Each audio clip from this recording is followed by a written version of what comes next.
When the suspension was called, we are on order number 5, and that we shall revert to.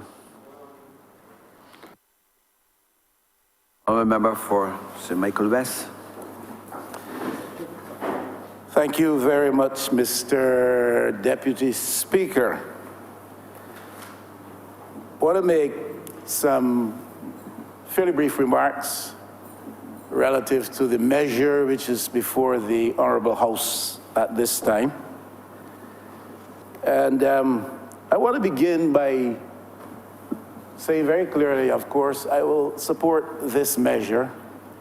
I don't think I could be found in this chamber voting against a pay increase for public servants, for teachers, and for others who serve this land so tirelessly and loyally.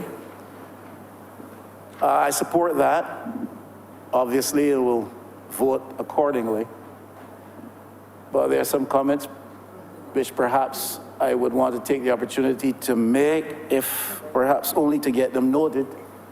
Begin by telling you, you may not know this, Mr. Deputy Speaker, but it's been a long time since public service has seen a salary increase in here, going back, what, almost 10 years. Prior to that, the last minister from your side who would have brought a resolution like this to this Parliament to increase public servants' salaries would have been the Honourable Member for St. Michael West. You may not know that. And I say that to underscore the fact that I feel very comfortable supporting a pay increase for the public servants of Barbados. The Honourable Member for St. Michael North East, the Honourable Prime Minister, began her presentation by suggesting that this measure, in fact, was intended to right or to correct a wrong which was perpetrated against the public servants of Barbados for the last decade approximately, in that despite persistent cost of living increases, despite increasing levels of taxation, the public servants of Barbados were left in the almost wilderness of despair, wondering when the opportunity would come again to see a hike in their remuneration. So I do support the view that the measure is intended perhaps to correct that type of wrong. One would wish that the quantum could be more than 5%, but one understands in the circumstances, the constraints of the government purse in the economy of today.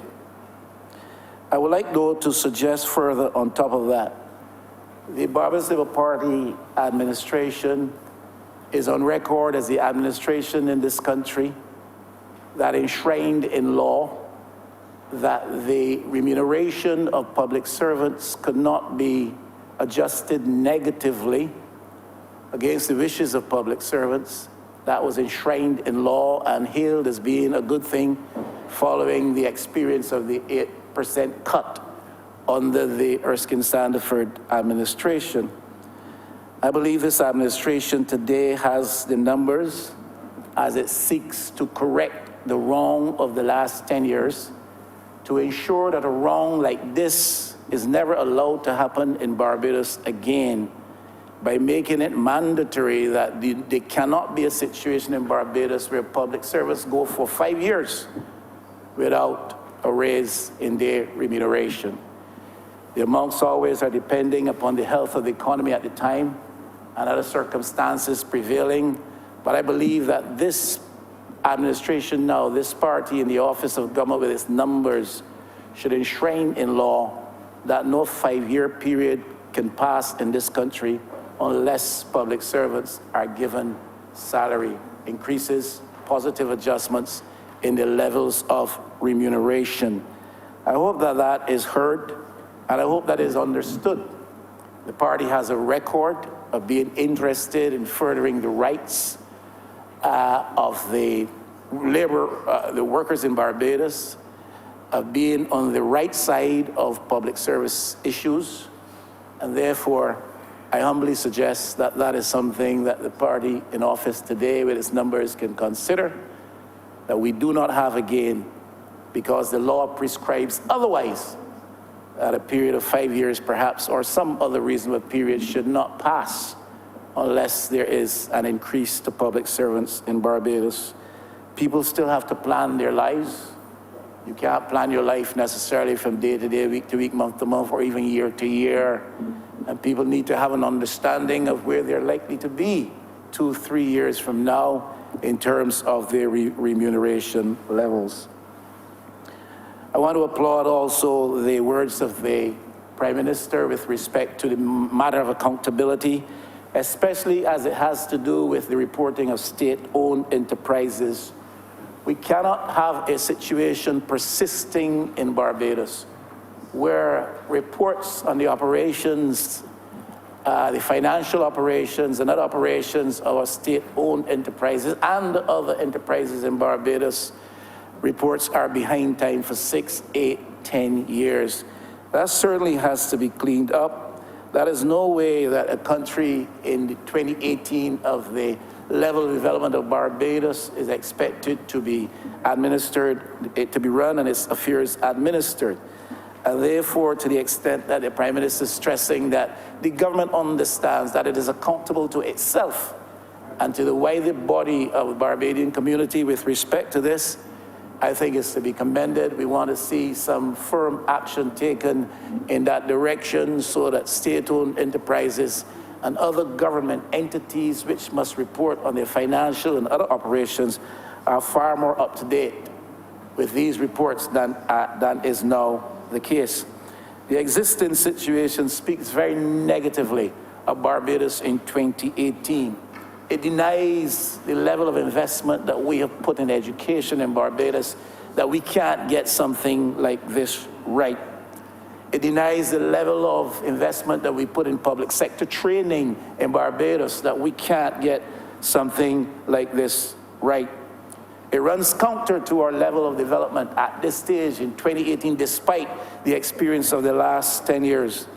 And when we have this situation, we fail to capture fully the state of the economy and to assess the cost-benefit value in relation to the operations of these state-owned entities and to assess properly the value of the services which they deliver to the Barbadian community. So I'm saying we applaud the words today by the Prime Minister with reference to increasing levels of accountability to be demanded of and expected from these state-owned entities so that the Barbadian public could be much more properly seized of the operations of these companies, and we can have a greater level of satisfaction as to what obtains financially with these operations, and that we can measure properly the value for services we get for every dollar expended through the operations of these state-owned enterprises and other government-run entities. I believe that we're big enough in 2018 to be able to do those things and to do those things comfortably, Mr. Deputy Speaker. Now, Mr. Deputy Speaker, I want to repeat a call I made not too long ago, and which I'm sure your ears should have heard or would have heard.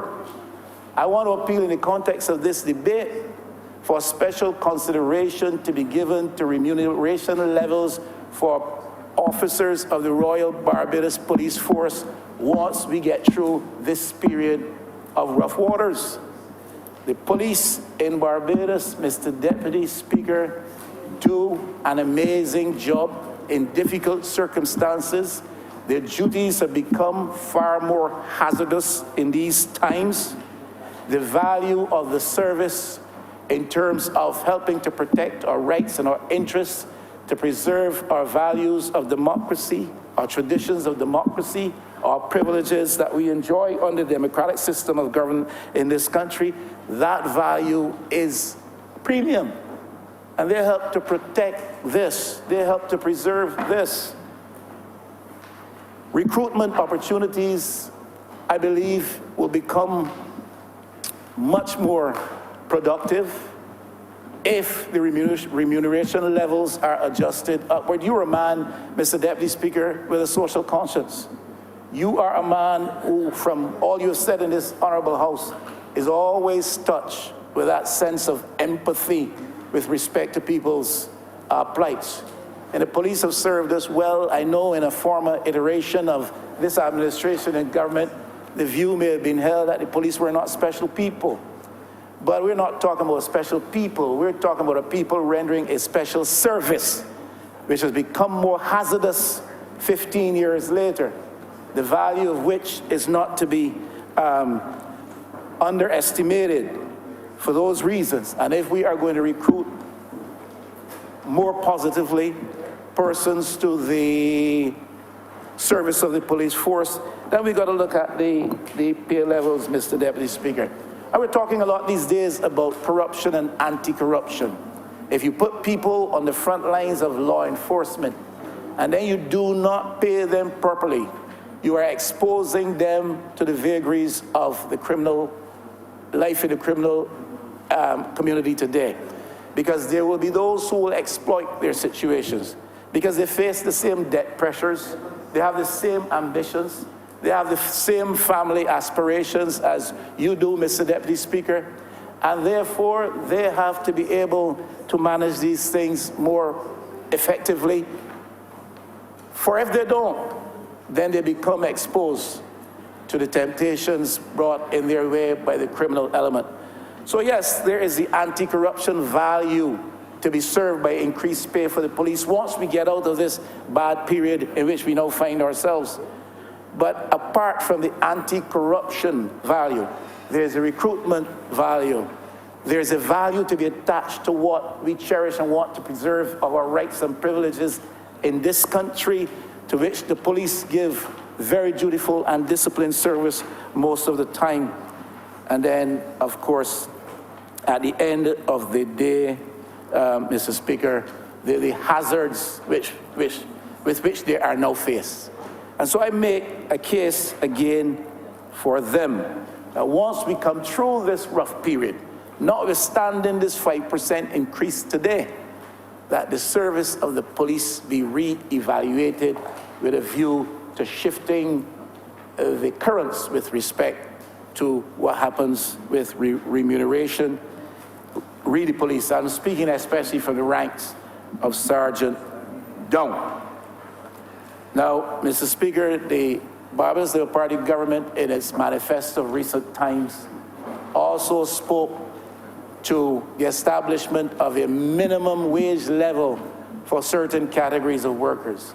I've always spoken about the plight of those who work in gas stations, for instance, and a lot of them are women and a lot of them are single mothers and they work in very difficult conditions.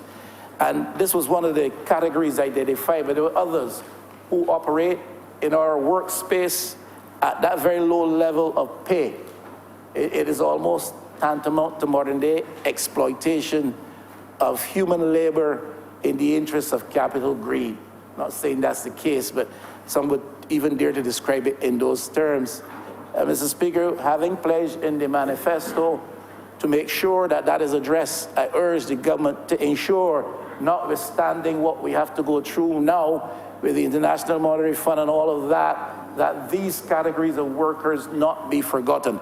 And on this occasion, when we're discussing increased pay for various categories of persons who serve the public interest, I'm just asking that we be reminded that we made a commitment not too recently to those persons who operate in that workspace in our national community, and that we pay some attention to their interests. I happen to know, and I also do concur with the view, and some would suggest this is the wrong context, the context being characterized by the times in which we now live, economic times in which we now live.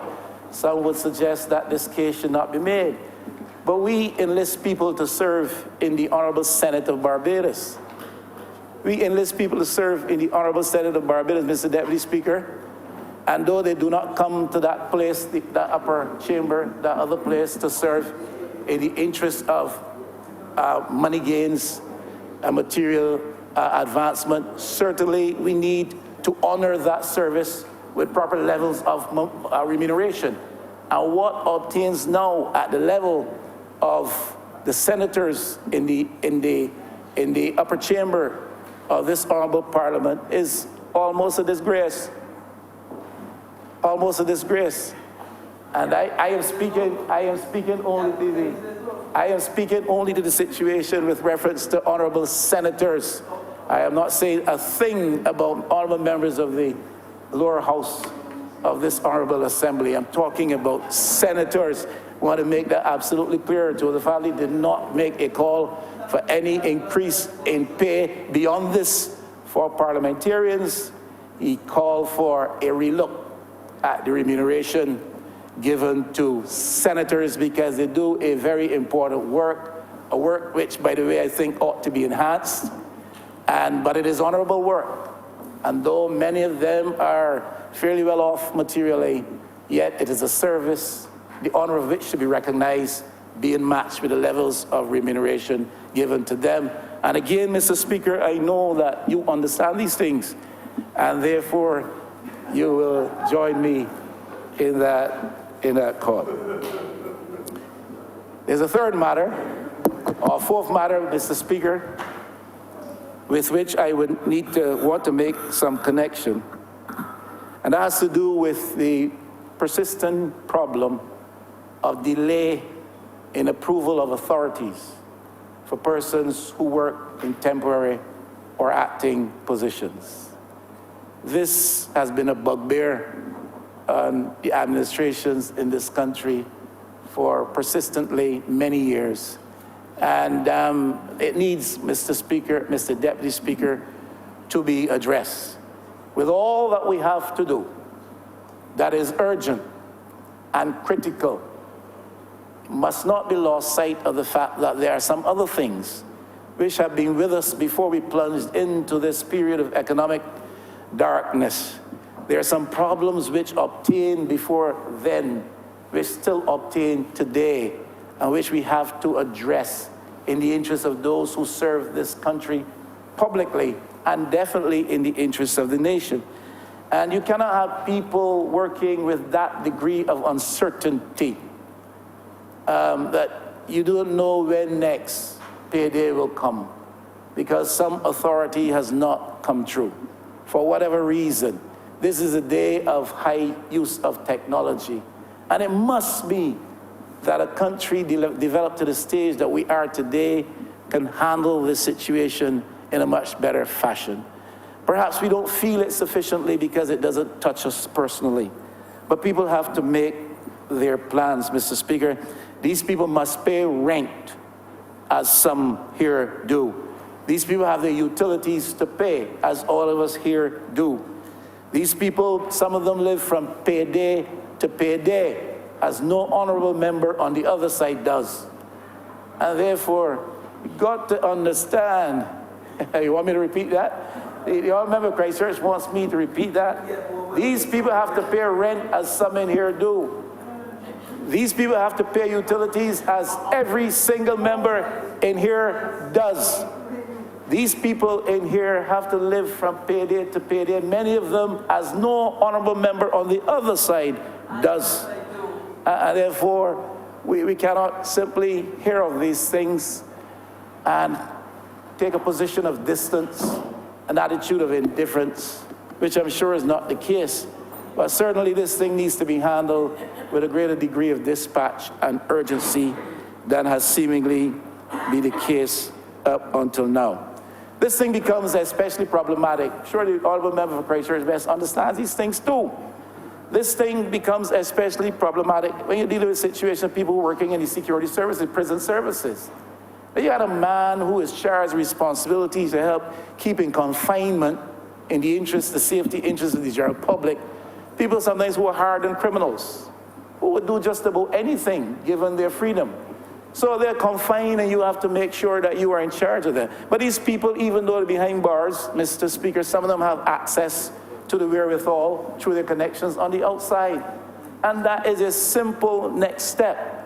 If a man is struggling and for 3-4 months he has not been paid, 2-3 months he's not been paid, and he's living from payday to payday, and he's faced with that type of temptation. This is easy money. He does not do it necessarily because he's a bad person. She doesn't do it necessarily because she's a bad person, but necessity drives that sometimes, and it opens the door for corruption. And I'm saying we have to see these things in these large terms and seek to get these matters right at this stage in the life of this country. When we do these things, we put people in peril of being corrupted by the criminal minds which are bent on so practicing such corruption. So I appeal for that, when we get to that better day, for our brothers and sisters who are in the constabulary services of this country, especially from the rank of sergeant down, whether they wear uniform, whether they be spectacled or not, that they be properly remunerated once we get through and past this dark time, economic time. I ask for that publicly a second time and not a last time. Mr. Speaker, I want to say this. We need, and I hope the government hears me on this, and I hope the government hears me carefully and understands where I'm trying to come from on this.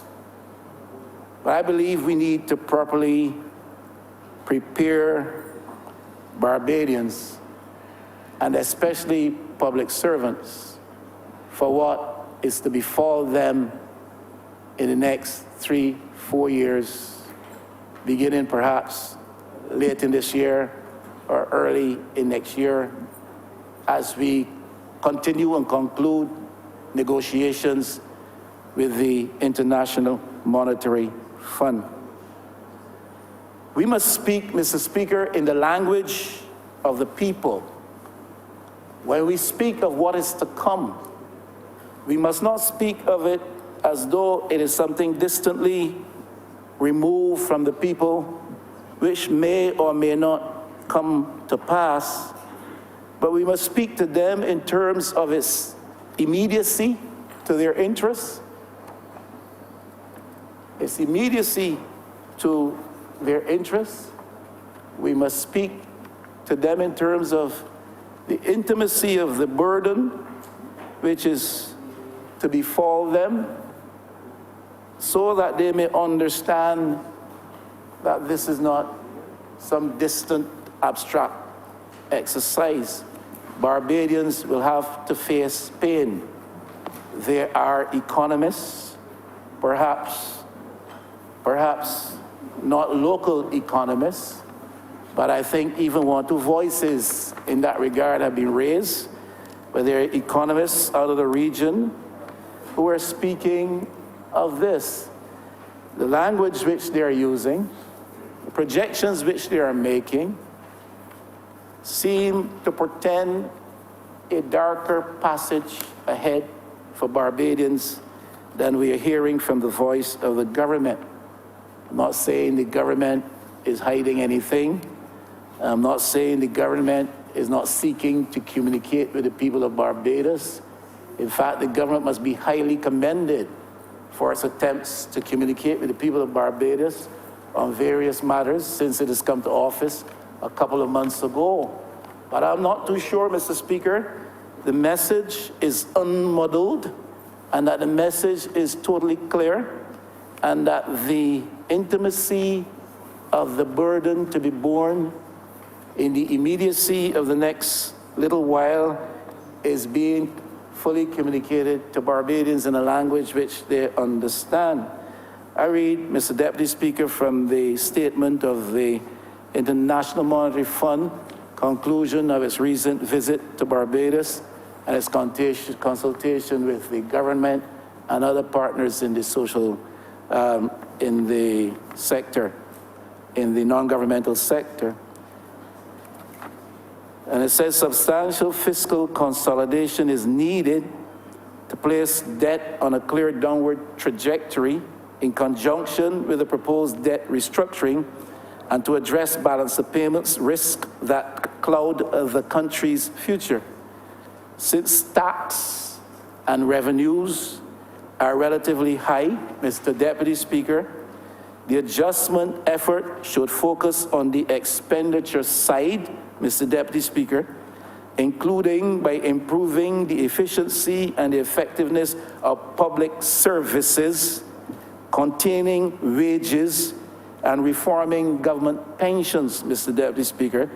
Government transfers to state-owned enterprises need to be reduced by reviewing user fees, Mr. Deputy Speaker, exploring options for mergers and privatization, and providing much stronger oversight. Tax policy should be reviewed with a view to broadening the tax base and improving its progressivity. Now, that is some of the language of the IMF, but it seems to suggest that before better days arrive in Barbados, there's going to be a prolonged period of darker days. And I'm simply suggesting that the government perhaps needs to try a little harder to more prepare Barbadians for what is to come. Can't send a signal that it is a 2-year thing or a 3-year thing if it is likely to be a 4-year thing or a 5-year thing. Ask that question of the Jamaican economy, and you will see that often it is not a 2-year thing or a 3-year thing or even a 4-year thing. Jamaica has been in the throes of these sufferings for decades, and therefore we need, as a government here, to ensure that Barbadians are properly prepared for what is to come at the hands of the IMF.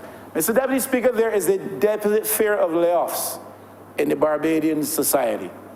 Do not know if the ears of the government are hearing that, but there is a fear being voiced in Barbados today with respect to layoffs. And it's not because the governor, the former governor of the Central Bank has been saying 5,000 or 6,000 should be sent home. It is not that. It is the specter of the IMF at this particular junction in the economic history of Barbados that conjures up the fears and the whispered tones in government offices of layoffs which are coming. The government has been saying, I think, a bit mutely, layoffs will come, but there's not going to be any massive layoff. The Grim Reaper will not descend upon the Barbados public sector and upon the labor market in Barbados. And I'm not saying that we should speak in those graphic terms of a Grim Reaper, but certainly if we know that there are layoffs coming down, let people know there are layoffs coming down. Let people start to plan and brace themselves and prepare for what is to come, because if inevitably it must come, we might as well tell them now and give them a chance of preparing themselves. There is the fear of layoffs. It is a fear that is taking on growing currency in the public sector of Barbados. The honourable member for St. Lucie knows that there's a fear in Barbados that bus fares are going to be increased in Barbados.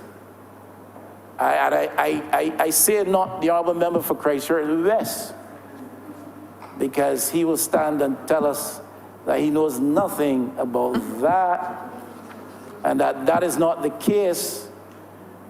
But I say the honourable member for St. Peter probably knows that, because those from the north attest from time to time that they're far better informed than those from the south. But there is that fear in Barbados that is taking voice, that there will be increases in bus fares here shortly, and that we cannot enter into any kind of arrangement with the International Monetary Fund in this particular moment in our history and bus fares not be increased. Now, if you're going to have to go there, might as well tell the people up front, that's where we're going, because that fear is taking voice. Now, I know the honourable member for Christchurch West would not sit and let me say something like that and not interrupt me and set the record straight if it were not correct. So I am to take it by his silence. Point of order, point of order.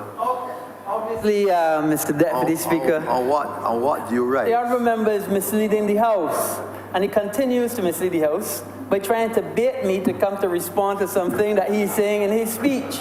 And I understand that, but I cannot speak to what is in his brain, however little it may be in there, because so therefore he is speaking to a affair which I am not aware of. So obviously the honourable member continues to mislead the House. Point taken. And thank you, Mr. Deputy Speaker. And there is not much in there, as the honourable member intimated, and he has never said there's much in here. And he is not referring to anything that is in here. He is referring to a affair that exists out there. And you would have noticed, Mr. Deputy Speaker, that the honourable member for Christchurch West did not at all deny that there's any plan to raise bus fares in Barbados, as he had the opportunity to do. Have concluded? Remember? No, I was just making further room for the honourable. I was just making further room for the honourable minister to deny that there's any plan to raise bus fares in Barbados shortly.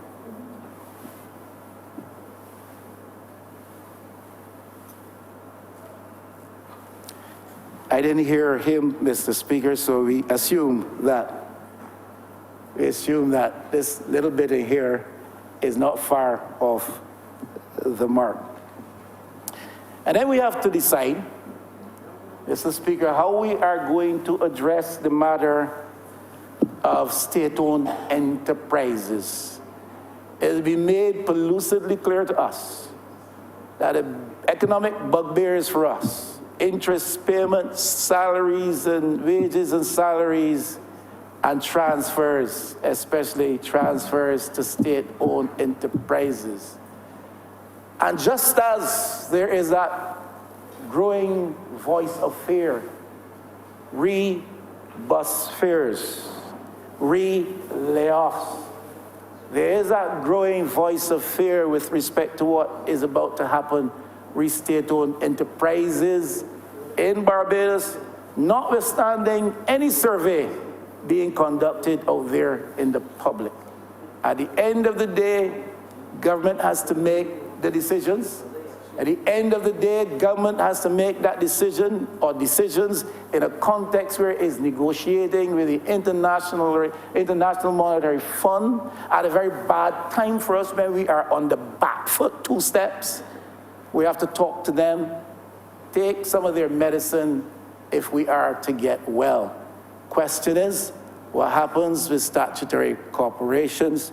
All I'm simply saying is the government has to start speaking in fully clear language on these issues to prepare Barbadians, because if inevitably the worst must come, then people should be told as early as possible so they can prepare. Now, how do we streamline, create efficiencies in central government operations? Because that is another thing which is loudly advocated. We must look for efficiencies in the system and the service. We must streamline the operations of central government. But where are we going with that? I mean, these things are part of the mission critical agenda. We have to get this right in our own interests. We have to get these things right if we are to put a proper case to the International Monetary Fund.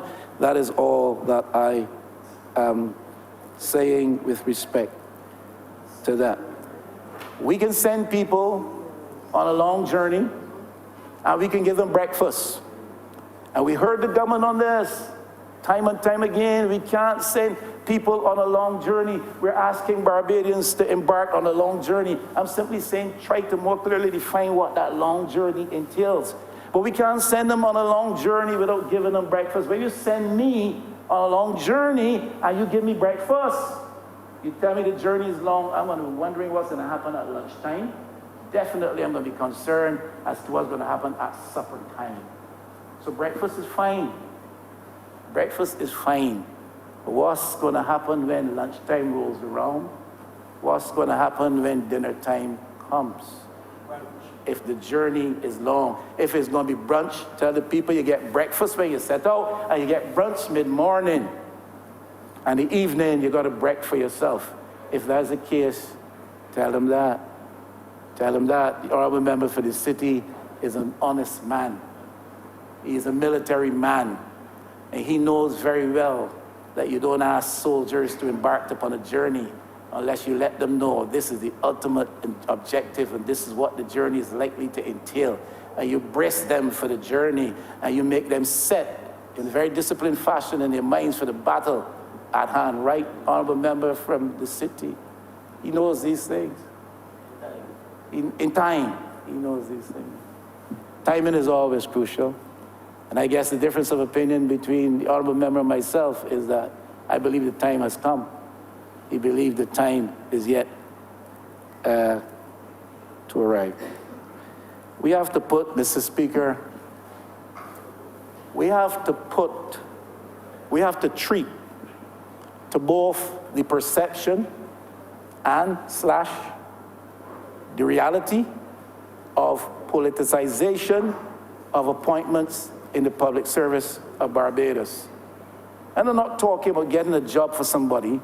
People go to minister, MP would use his influence, and that's par for the course, it's understood, unless you do it in a principled way, and you got a job for somebody if you can, especially somebody who's in need of one, you give them a help out. But we're talking about when you politicize the process of appointments to people who perhaps are already in the service. This Barbados Labour Party administration around the end of 2007 put into law that public servants who would serve for up to 3 years before December 31st, was it? 2007, were qualified for appointment in the public service.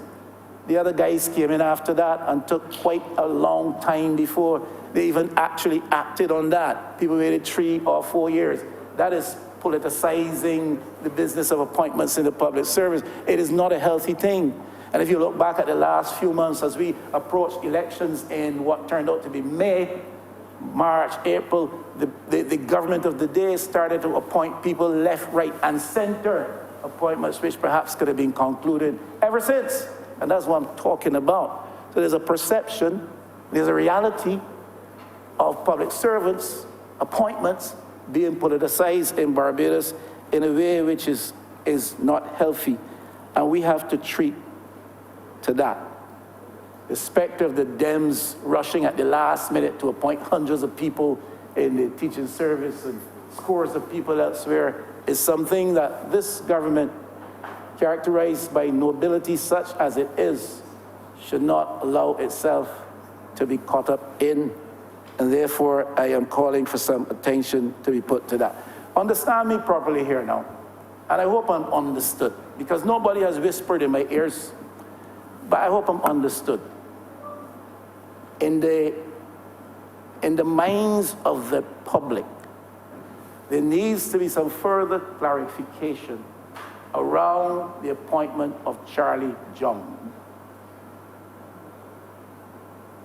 Now, I don't know, don't pretend to know, do not have the research capacity to inquire into the ins and outs of that. All I am saying is from what I hear out there are people who are concerned about that. And there are people who are supporters of this government here, this party in office, who are on the outside of what's going on now in terms of not having been given this position or offered this. And even these people raise questions about, and others who legitimately want to know what is going on. I don't know. Now, Honourable Member, I just want to caution you of calling names which all you right, have not, I take back have the not name. been able to, But have the not cleared. Asian-looking guy who is often found behind the camera. But you have to be, I you have take to back the clear name. I apologize. names. I apologize, Mr. Deputy Speaker, but I think everybody by now knows what I'm talking about. And the question is, if the gentleman in question operates in a public service position, how was his appointment made? I'm not making any charge because I don't know. I'm simply saying that the government needs, in my view, to respond to that if it has not already, because that's questions which people bring to me. How was that appointment made? And if he is Director of Communication, it matters how that appointment was made because that is an established public service position. And then the question is, at what level is he being paid? Because the Director of Communications is at S6, I think, on the salary scale. Is it true that he's being paid higher than S6? Now, I do not know. And certainly somebody over there is in a position to speak to these things because it is out there in the public. People are concerned about that. The manner of the appointment, the specificity of his position, and the remuneration level attaching to that position vis-a-vis what the public service schedule of remuneration says ought to obtain.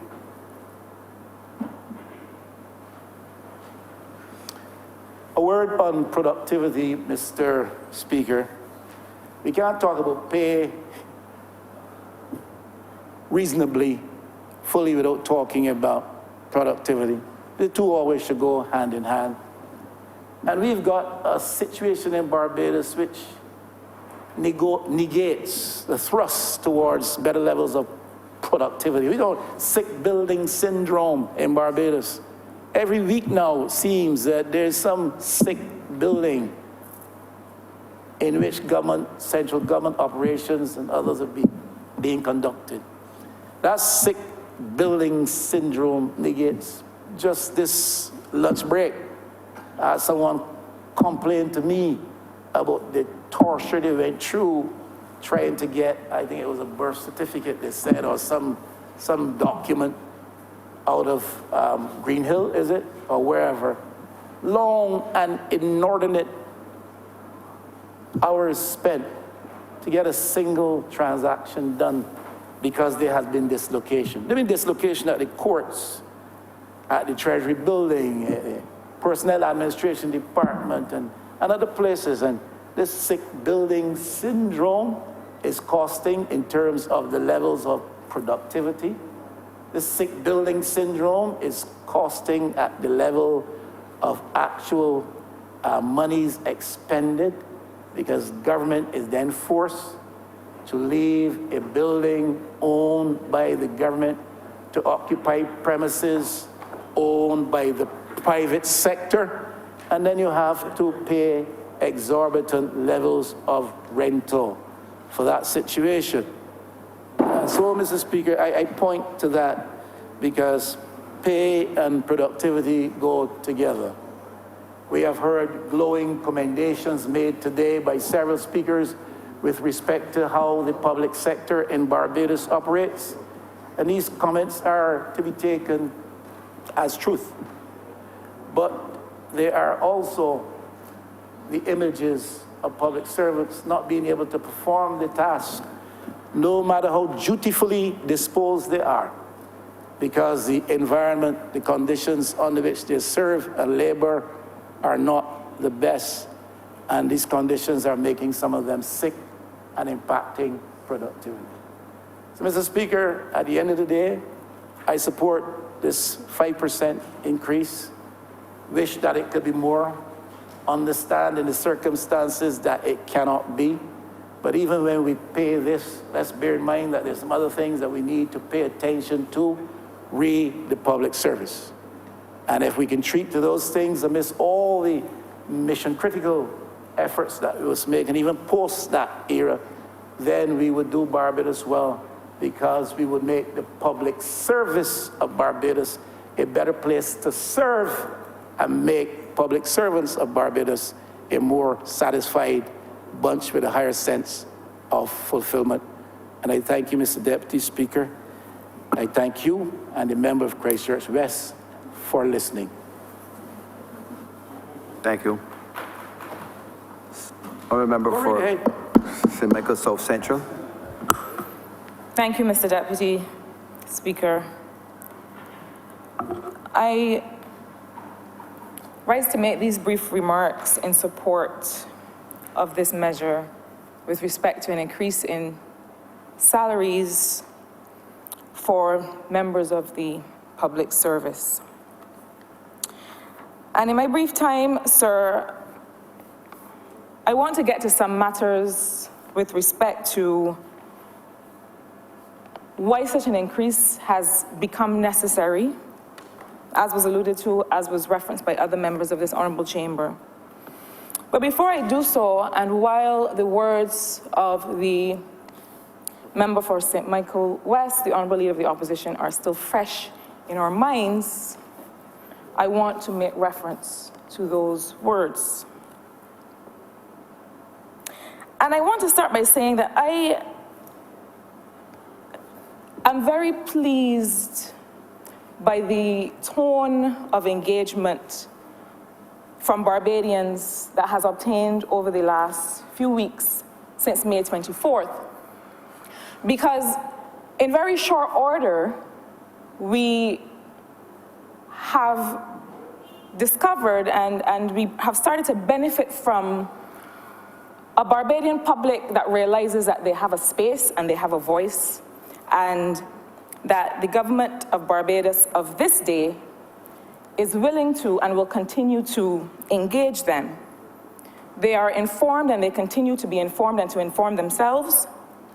And so I'm glad that we now have a Barbadian public that more and more will not allow themselves to be baited by mere conjecture that is based not at all on facts, but on the notion that if you just throw something on the ground, people are just going to come and peck at it and create mischief. So I'm glad that we benefit now, sir, from a Barbadian public that will not take such easy and transparent bait. I want to say, with respect to the notion that government must prepare people for what is coming, that in our negotiations with the International Monetary Fund, and as we have continued to have conversations about an adjustment program that in fact is not a fund program, but an adjustment program that the government of Barbados has carefully crafted in the context of the social partnership and the people of this country, and is in fact presenting to the fund for its support. I think we need to make that clarification, because it is not a fund program. And the honourable member for St. Michael West, whose signature is burned in my brain as it has appeared in the manifesto, would have been present while many of these measures were developed. So this is not something that we have waited on an IMF to come and say to us as the government of Barbados that we need to do. This program that we are developing, along with the people of Barbados, is about what is necessary for this country at this time, fund or no fund. And so, in the context of those negotiations, sir, one of the things that the fund team has remarked on is the fact that they have rarely seen such engagement and such a high level of consultation between an authority of a country and the people of that country. Rarely have they seen such a high level of consultation. And they make reference, sir, to the social partnership meetings that we continue to have. They make reference, sir, to the survey instrument that was sent out by the Ministry of Finance, asking Barbadians, over 5,000 of whom responded, to share with us their thoughts and ideas for how we can look at this business of making government work for all Barbadians. Because that is the exercise. And if we want to make a comparison, you will recall that when the last government of this country, the Democratic Labour Party government, out of ideas as they were and short on creativity, decided that they needed to make a budget add up in their minds, because their math is clearly not ours. they took this step to randomly send home 3,000 workers after having promised not to do so. But they did so, Mr. Deputy Speaker, sir, without any real benefit of analysis, without any attempt to look at what are the resources that a government needs in order to deliver the very key public services like drainage and sanitation and so on that Barbadians expect and in fact deserve. And so what we saw was a gutting, sir, of the public service that then put the government of the day in the position of not being able to deliver on key public services. And that is why we saw the pileup of garbage in the streets. We saw the fact that the drainage situation continued to deteriorate. We saw the fiasco that obtained on the South Coast with respect to the sewage problem. That is their legacy, but it shall not be the legacy of this Barbados Labour Party government. Because what we have said in that survey instrument, what we continue to say in our discussions with the people of this country, is that even while we know we must go through this consolidation, we will not leave ourselves in a position where we cannot deliver for the people of this country. But not only did we see, sir, that the government of the last administration took a hatchet to what should have been done with a scalpel, but we also saw that under their watch, several senior public servants opted to leave the public service because, as principled as they were, they could not, I suppose, bring themselves to work under the unprincipled, indisciplined government of the last administration. And so what we also saw was that several key senior public servants left the service. And that point, sir, brings me to another point of conjecture that the Honourable Member for St. Michael West has laid at the feet of the people of Barbados through this honourable chamber. And it has to do with the appointment of those people who the Honourable Prime Minister and her cabinet have found it necessary to engage in order to deliver the very important and urgent work that is needed. Under the last administration, and indeed in the 90 days that they overstayed, we saw the signing and the renewal of several high-paid contracts. While we saw the signing and the renewal of several high-paid contracts, including one that was more highly remunerated, sir, than the Honourable Prime Minister herself, we did not see the commensurate delivery of services to the people of this country. The government of Barbados was spending money and getting nothing. In fact, the government of Barbados was spending money and was worse off, and the people of Barbados were worse off for it. And we know as a house, sir, that is true. It is something that is a source of embarrassment. And so to suggest that even after that obtained under the last administration, that the attempt by the Prime Minister, the effort by the Honourable Prime Minister and her cabinet, sir, to expend some resources on a core group of people, of Barbadians who have worked hard, even without remuneration, who have brought their services to bear on the work that needs to be done to rescue and restore and rebuild this country.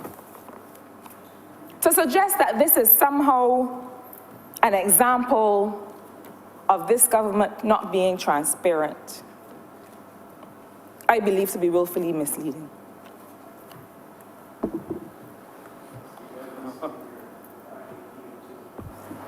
Interrupt the honourable young member from St. Michael's South Central. But nowhere. And what do you raise? Point of order, she's misleading the House. The honourable member is misleading the House. No way. Nowhere in my speech did I suggest that the Honourable Prime Minister and the Cabinet of Barbados is doing any such thing. I spoke with reference to one appointment, and I cautioned the government to clarify the position around that because of the voicings out there in the community. That is all.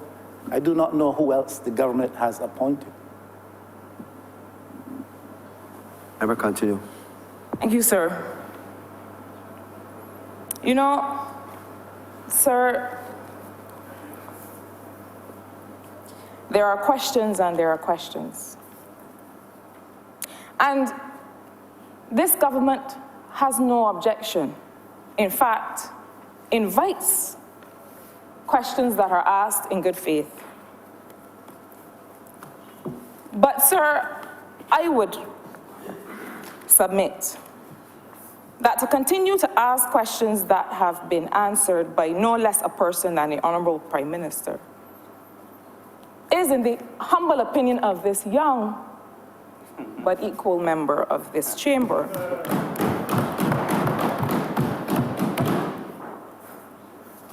to cast doubt. I would submit that when one poses and reposes questions that have been answered, that perhaps the objective is to cast doubt. Mr. Deputy Speaker, the honourable member continues, unfortunately, sir, to mislead. What question has been posed and reposed? What question has been posed and reposed, Mr. Deputy Speaker? I simply said, around one appointment in this society, there are some questions being raised. It is in the interest of the administration to clarify that. That is all I said. I don't even know if I'm asking a question there. Continue, member. Mr. Speaker, I thank you.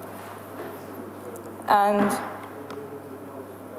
as I have several more points that I would wish to share with the people of Barbados through this honourable chamber of material value, I will move on. I want,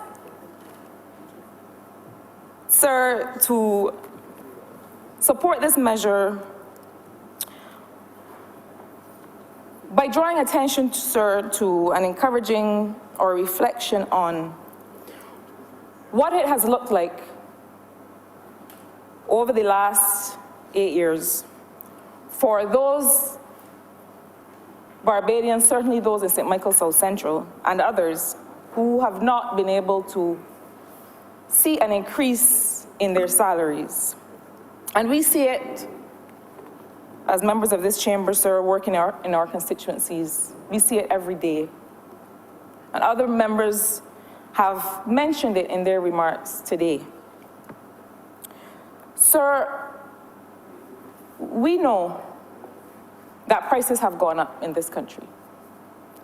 And in fact, one of the things that we saw under the last administration that was quite remarkable from where we, certainly as economists and other practitioners who work on these matters, was the actual real inflation number, sir, that by the end of October 2017 was at 6.6%. And that is up over 3.8 at the end of 2016. But what is interesting, sir, is that what was driving the increase in inflation in particular was food inflation. the increase in the cost of food. And you know, in this country, we consider ourselves, or we used to consider ourselves, certainly before 2008, as what people would term a first world developing nation. So that many of the indicators of development this country had performed well in. But sometimes if you are not looking for something, sir, you don't see it. And one of the things certainly that I observed, and that many of the officers who work on surveys, household surveys, who work in the field observed, was that there was certainly a decline of well-being in communities and households, even as basic as the number of calories that people were able to consume every day. The fact, sir, that something as basic as being able to buy food was compromised under the last Democratic Labour Party administration. And we saw, sir, from the study by the Inter-American Development Bank, where it saw a 2.5 increase in the poverty rate, which sounds small. But the fact is that when you look behind those numbers, you see what was driving that increase. Saw that people were less able to afford to feed themselves and to feed their children, were less able, sir, to make repairs to their homes, such that many modest homes fell very far into disrepair, to the extent that people who used to be able to go and buy a worn board here and there from their own pocket, from their salary, were no longer able to do so. At the same time, sir, you saw that under the last administration, while they boasted about the fact that there were fewer people accessing welfare benefits, that was not because people were doing better. That was because they denied people the benefits. And so people were left to free fall without a net. And so this Barbados Labour Party government has, for that reason, and it is really quite a remarkable thing, because as the member for St. Peter mentioned in his intervention, you will rarely see a country that is negotiating a fund program be able to make these kinds of investments in people and their well-being that this Barbados Labour Party government has been able to make. It calls for vision, sir, and creativity. And that is why the Honourable Prime Minister said in her opening today that we have allocated $5 million to address those needs of people who have been vulnerable to falling through the cracks and may become vulnerable to falling through the cracks, as an allocation, sir, to the Welfare Department. But further, that there will be an agency in the Office of the Prime Minister to address in particular those individuals that will need special attention and special investment.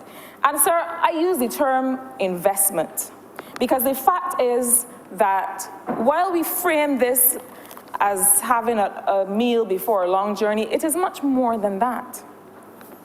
If we do not make sure that people are able to maintain themselves, what will be our platform for growth in this country? When we talk about productivity and growth, we are not just talking about capital. We're not just talking about inanimate objects. We're not talking about machines and land and buildings. We're talking about people. And we have to make sure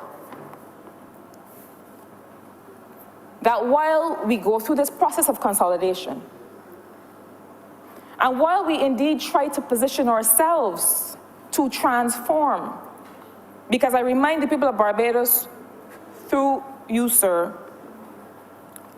that this is not just a recovery plan, it is an economic recovery and transformation plan. And so measures such as these measures such as the First Jobs Initiative, sir, which sees this government facilitating employment for those people who are leaving school, people between the ages of 16 and 23 years old.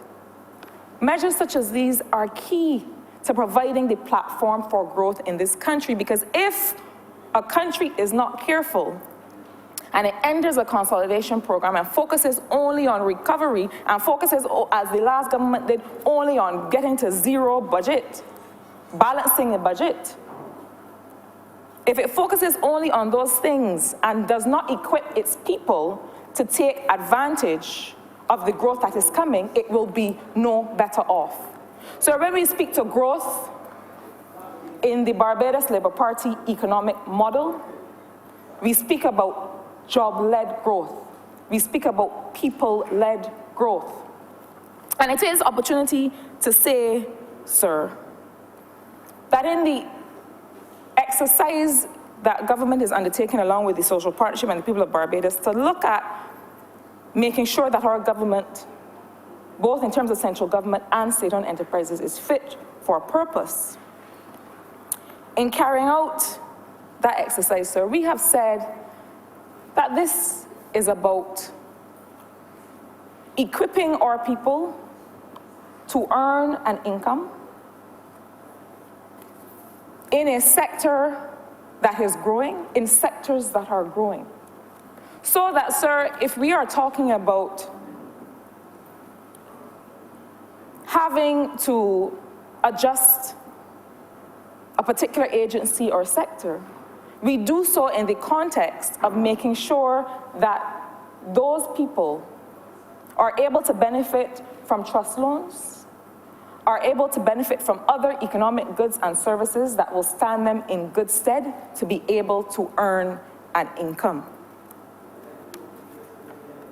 The Honourable Prime Minister has said in her remarks in this chamber on this very day, this morning, in leading off this debate, has said that she will come back in her capacity as Minister of Finance to the people of Barbados in 2 weeks. You can't count them, 14 days.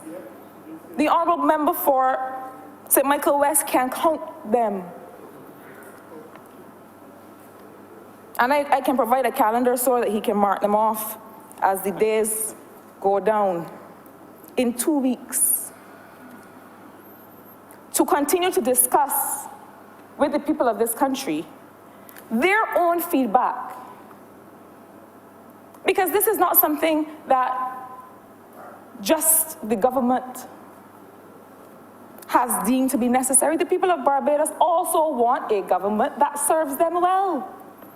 And so they have provided their comments, answers to over 100 questions about what can be done to make government serve them well. And so we go back to the people of this country, sir, in 2 weeks to continue what really has been a very open and engaged conversation. I want to say further, sir, that one of the comments that we hear often when we talk about the public service and the need to support labor in the public service is that we may sometimes miss those workers who do not work in the public service. And as the Honourable Member for Christchurch West alluded to, I think it is important that we realize that in a small society such as ours, signals are important. And this government, Mr. Deputy Speaker, sir, is attempting, not just in substance, but also to send a signal to the entire country that we have to bring everyone along. And so to those who are seeking to invest in Barbados, for which we are glad, for which we are happy, because the other bounty or the other benefit that this country enjoys that perhaps no other country might in a similar position is that even in our position, people People believe in Barbados. People believe in its current leadership. People are seeing that there has been a restoration and there continues to be a restoration of confidence. And so they are looking to invest in Barbados. But even as they do so, and of course, we have made the commitment with respect to doing business in this country, that we intend and have already begun the work of removing the mindless bureaucracy that has sometimes obtained, not, as the old people would say, two-purpose work, but just because sometimes there are things in place that have been so for so long that they have not been removed. But we intend to correct the many errors of the last administration that saw us fall so many places in the Doing Business Index, and make sure that investors know that Barbados is open for business. And we have begun that work. But even as we facilitate those investments in several sectors in this country, sir, we want to send the message that we have to bring Barbadians along. And so that even while your investment might be a private sector one, we encourage private sector investors to make reference to the community in which they are seeking to make the development, and to understand that the people in those communities are also an important resource. That the people in those communities, when they benefit from such developments, feel a greater sense of cohesion and feel a greater sense of ownership in the success of Project Barbados that can only add value to their investment. And so we send the signal, sir, to the private sector, that even as we, as a government of Barbados, are seeking to bring Barbadians along in the public sector, that those Barbadians and friends of Barbados who are seeking to invest in the private sector also understand that they too must bring Barbadians along, and in fact it is to their benefit that they bring Barbadians along. Honourable member has 5 more minutes. Thank you, sir. I will not take that long in my closing. But I want to say, sir, that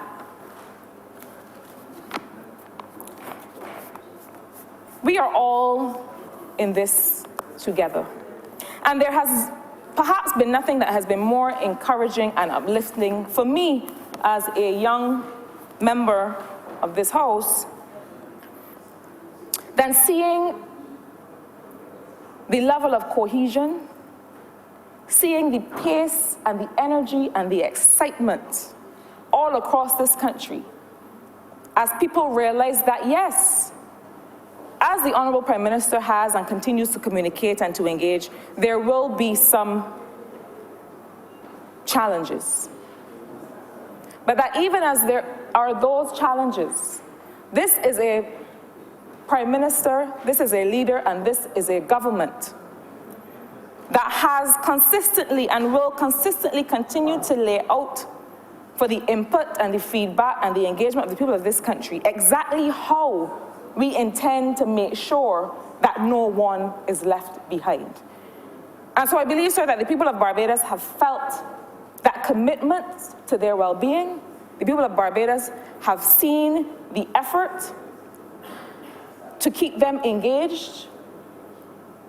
And in fact, the fact that it does take effort to keep people engaged. It does take investment in communications to keep people engaged. And the people of Barbados respect that. They want that, I believe. That certainly has been my feedback.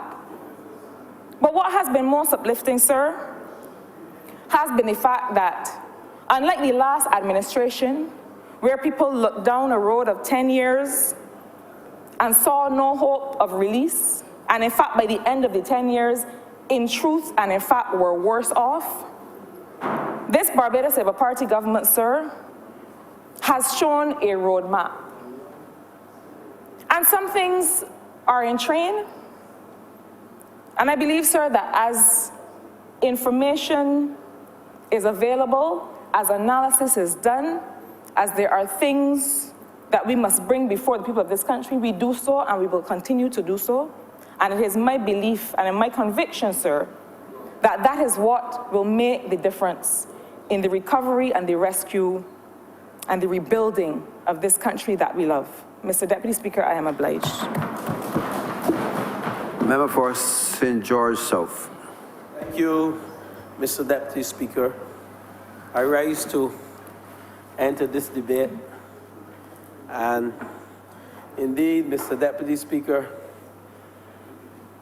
I've spent, while we were on the other side, I spent some 2+ years shadowing the Ministry of Labor. And indeed, Mr. Deputy Speaker, that was indeed a nightmare. Not only for me as a shadow, but indeed for the people of this country. Because labor indeed and industrial relations was indeed in chaos.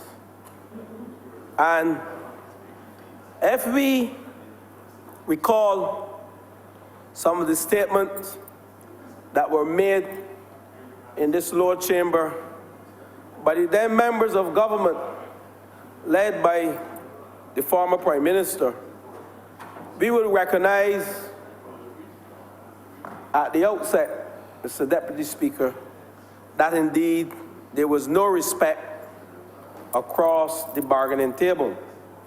And the reason why I started there, Mr. Deputy Speaker, I spent some years in the private sector, close to 20 years, and the last 10 of those years, Mr. Deputy Speaker, I spent negotiating on behalf of the workers of that institution in the north, whether it was materials management, engineering services management, or operations management.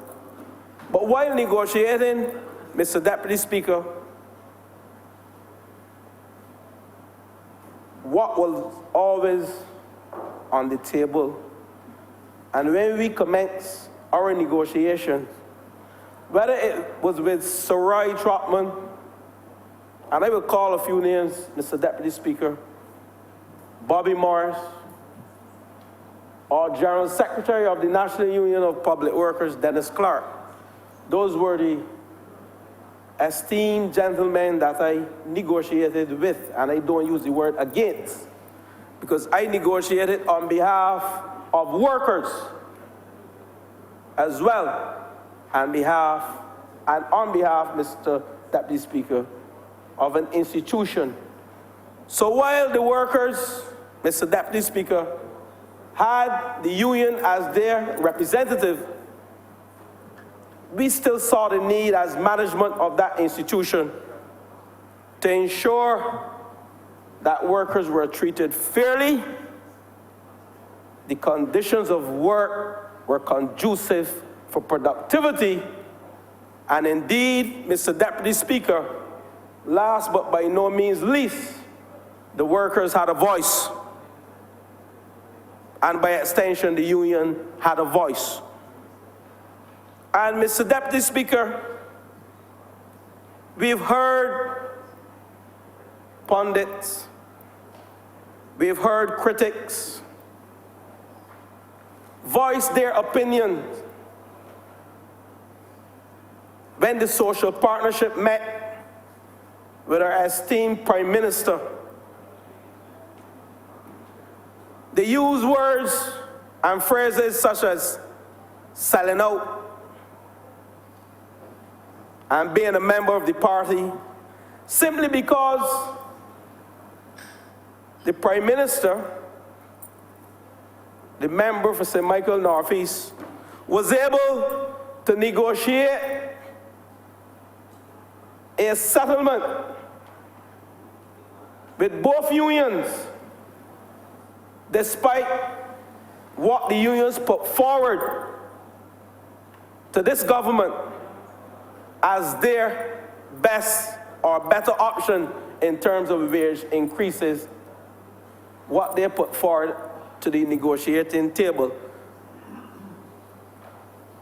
But what was important, Mr. Deputy Speaker, was the fact that the member for St. Michael Northeast and our esteemed Prime Minister, and I use the word esteemed, was able to show the social partnership and indeed the unions the true state of affairs of this country. So there was a level of transparency that came to the fore that was never there before.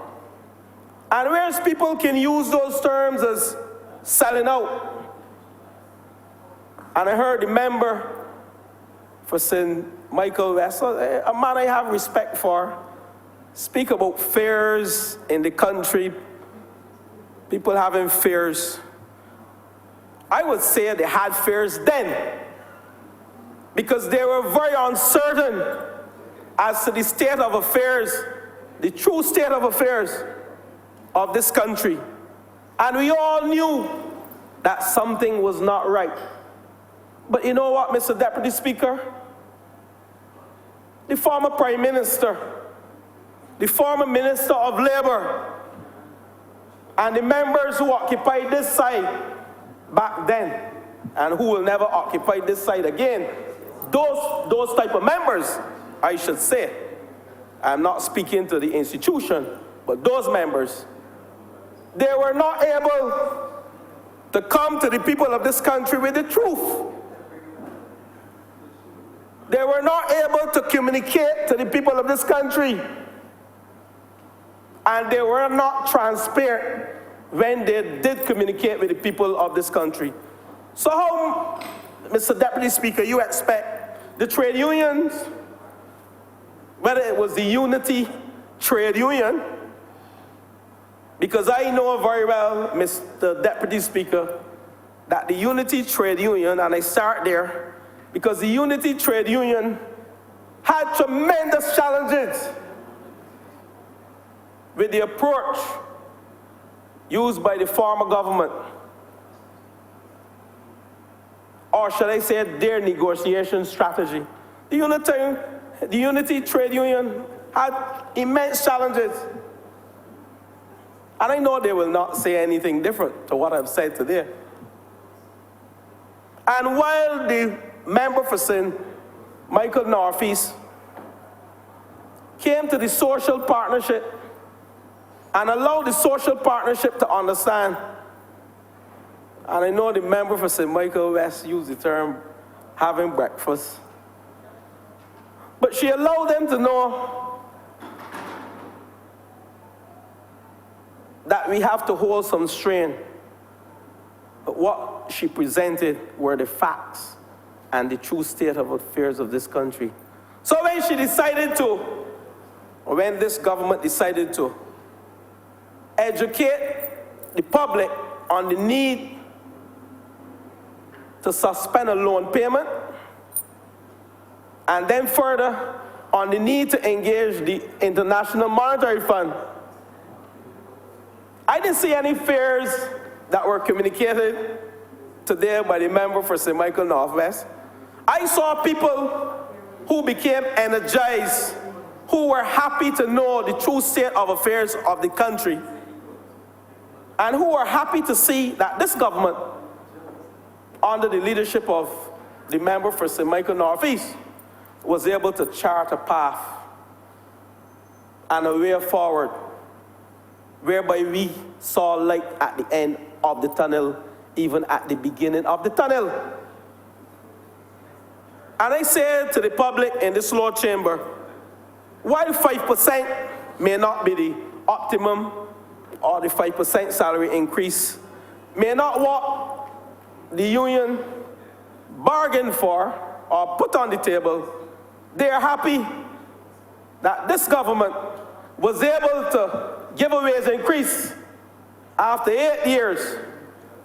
And they were happy that they were communicated with and to, and they were happy that they had a voice in all of the deliberations and communications that sought to say to this country, this is how a country should be governed. this is how a prime minister ought to conduct the affairs, the governance affairs of a country. And I wish at this time, Mr. Deputy Speaker, to recognize the commitment of those civil servants. Because I often use the phrase, I come from a school of management. Management is the art of getting things done through people. And if your people are not happy, they're not motivated, the conditions of work are not satisfactory, you can go to Harvard, London School of Economics, University of the West Indies, but you don't make those basic conditions right for productivity, and I will speak to that shortly, Mr. Deputy Speaker. The old saying by the people in the country, crap or smoke your pipe. And it's true, because we expect to come as politicians and do what the former administration did, and expect people to be motivated, come to work happy, can't put food on the table when they go home, work in conditions that the member for St. Michael West spoke about, the buildings in chaos.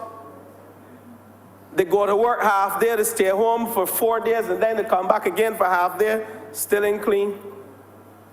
By the way, this government is working on those issues, to address all of those issues, whether it's through the Ministry of Transport and Works, it's through the Ministry of Health, we are working on, or the Ministry of Housing.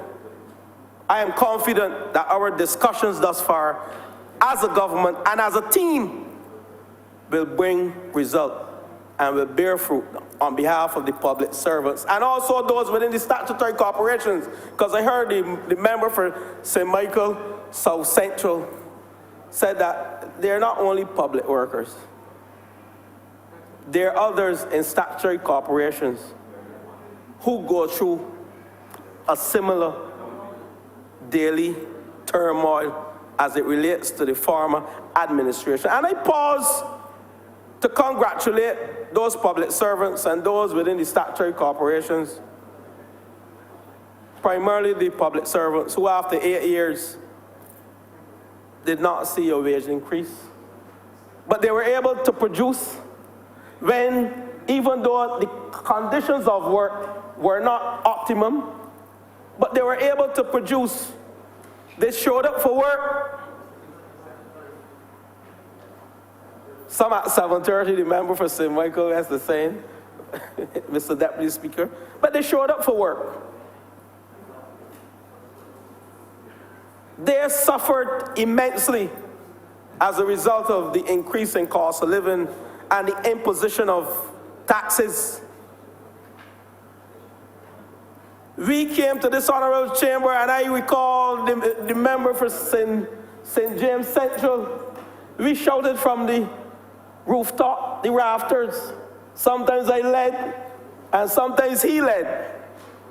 Someone who taught me a lot in this Lord chamber. And we advocated, we asked for a wage increase for the public servants, because we thought that with the rising cost of living, the increase of taxes, and indeed, don't let us forget those who were punished by the former administration, those who were sent home. Don't let us forget those statutory corporations, BIDC, and let me make a note, because I need to speak on that, because I have someone to take the task on comments that were made recently about the trade union. So BIDC workers unceremoniously dismissed. Member for St. James Central, they were? Yes. At an age whereby people still have children at age 60. At an age whereby people can still produce and be productive. And then we had those from NCC. Madam Deputy Speaker, Mr. Deputy Speaker, that was not meant for you. I am addressing a fundamental matter. You understand. But thank you for your humor. NCC workers. Then we go to beautify Barbados workers. Workers from the Transport Board. Don't let us talk about the working conditions in the Ministry of Transport and Works, at the psychiatric hospital. Don't let us talk about the working conditions at Sanitation Service Authority, the geriatric hospital.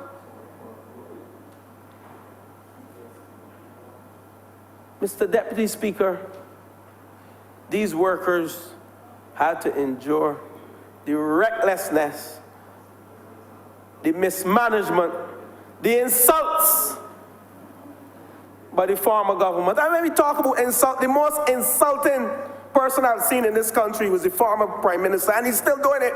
He did it up to Sunday. And thank you, the member for St. Michael South. You did your job, star. You did your job. He came to this chamber, the former member, not the present member when you hear him speak in this chamber, totally different. Intellect out of this world, well-dressed, sharp, handsome, and people want to tune in to listen to a real member for St. Michael South. The intellect is the main thing, though. Let's forget the others. So, Mr. Deputy Speaker, I heard the honorable member, former Prime Minister, refer to the trade union leader as a fanatic armed with a gun. He referred to the trade union leader as a fanatic armed with a gun.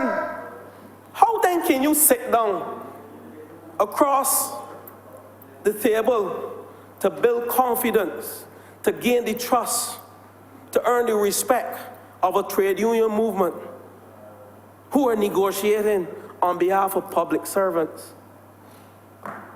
And then you're going to come to this country and talk about selling out. It is not selling out. And then we heard the former member, the former Minister for International Business and Trade and Commerce, the former minister, only recently, it carried in the news, still insulting trade union leaders in this country, asking the present General Secretary of the Barbados Workers Union to resign.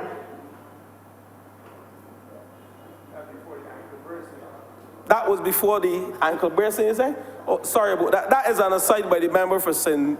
James West. But the point to be made, Mr. Deputy Speaker, St. James Central, sorry. St. James Central, sorry. The point to be made, Mr. Deputy Speaker, how you expect, it's the truth though, and this government speaks the truth. How you expect, Mr. Deputy Speaker, to reach a settlement when you made such statements, derogatory remarks, reckless remarks about the trade unions in this country? And I'm going somewhere with this point.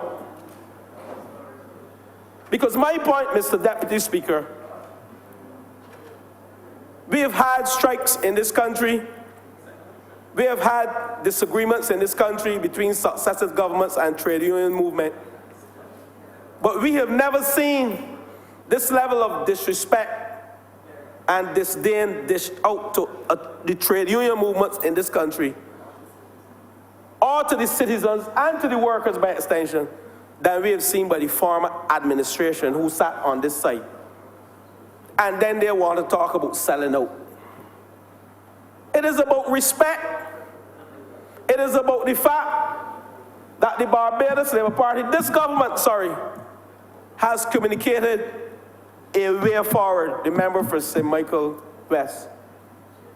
And I want to go a bit further because I heard the member for St. Michael West speaking about increases in bus fares, and the member for St. Michael South Central sought to address some of the issues.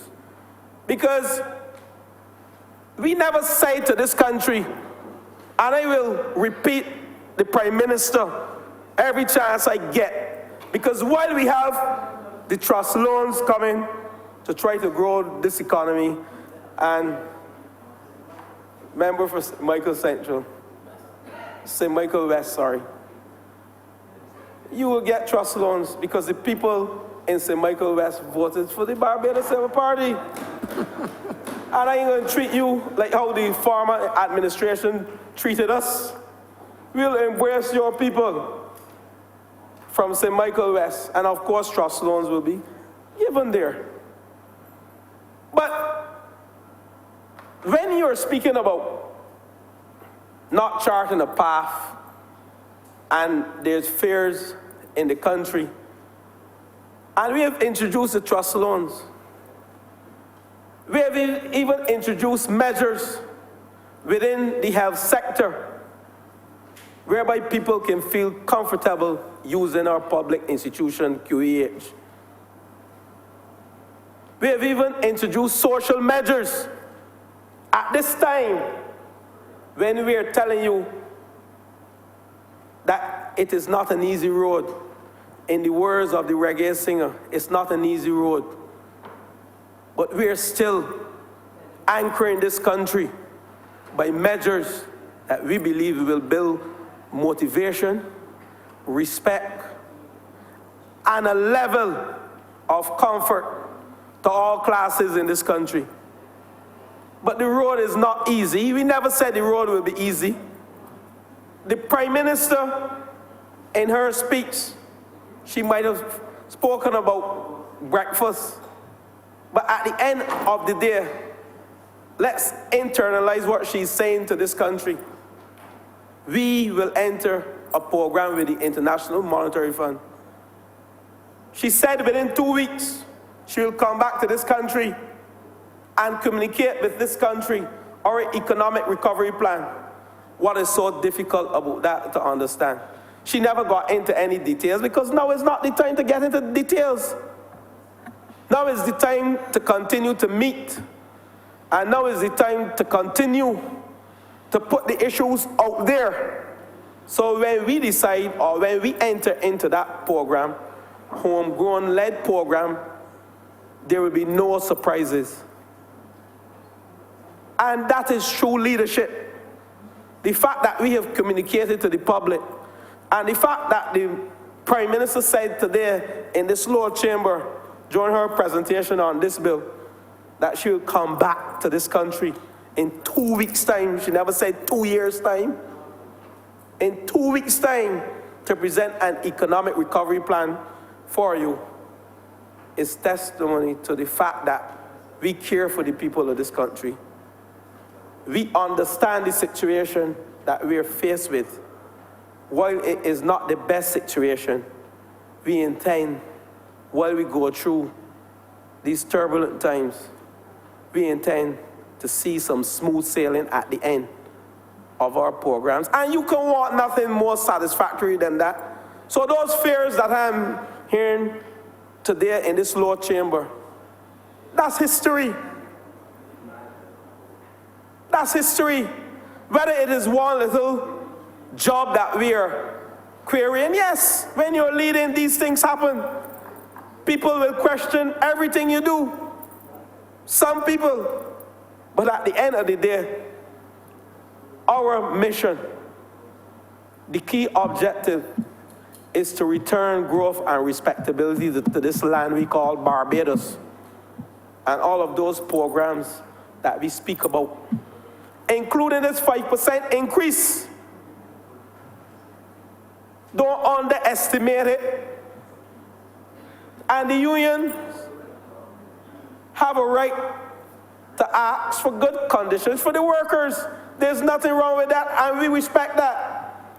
Because collective bargaining has always been part of this government's and this country's philosophy, because it guides the workers, how to treat the workers, and workers must have representation. That is the point that I want to get over in this chamber. Workers must have representation, and any government that seeks to muzzle the workers and muzzle the trade unions will fail, because we execute and we increase our productivity and our efficiencies through people, not through equipment. The people do the work. And we have to respect our public servants. And that this government has done. So I feel confident. I feel highly motivated to get to work at 7:30, member for St. Michael West, on a daily basis. I feel confident and comfortable to go to the office on mornings before cabinet and before parliament and still arrive within a decent time frame. But Mr.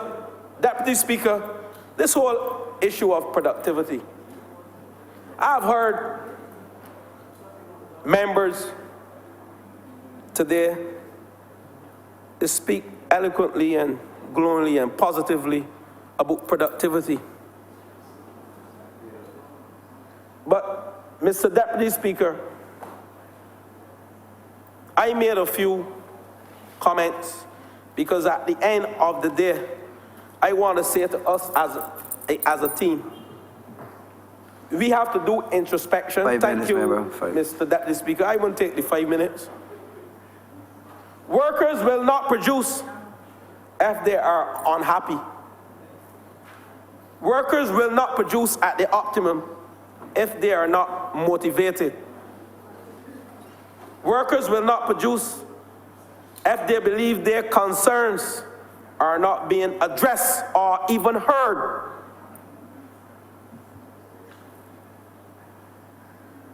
And workers will not produce if we as a government do not address the ease of doing business in the country, because they too are caught up in the bureaucracy of not getting things done. So when we talk about productivity, we can see why.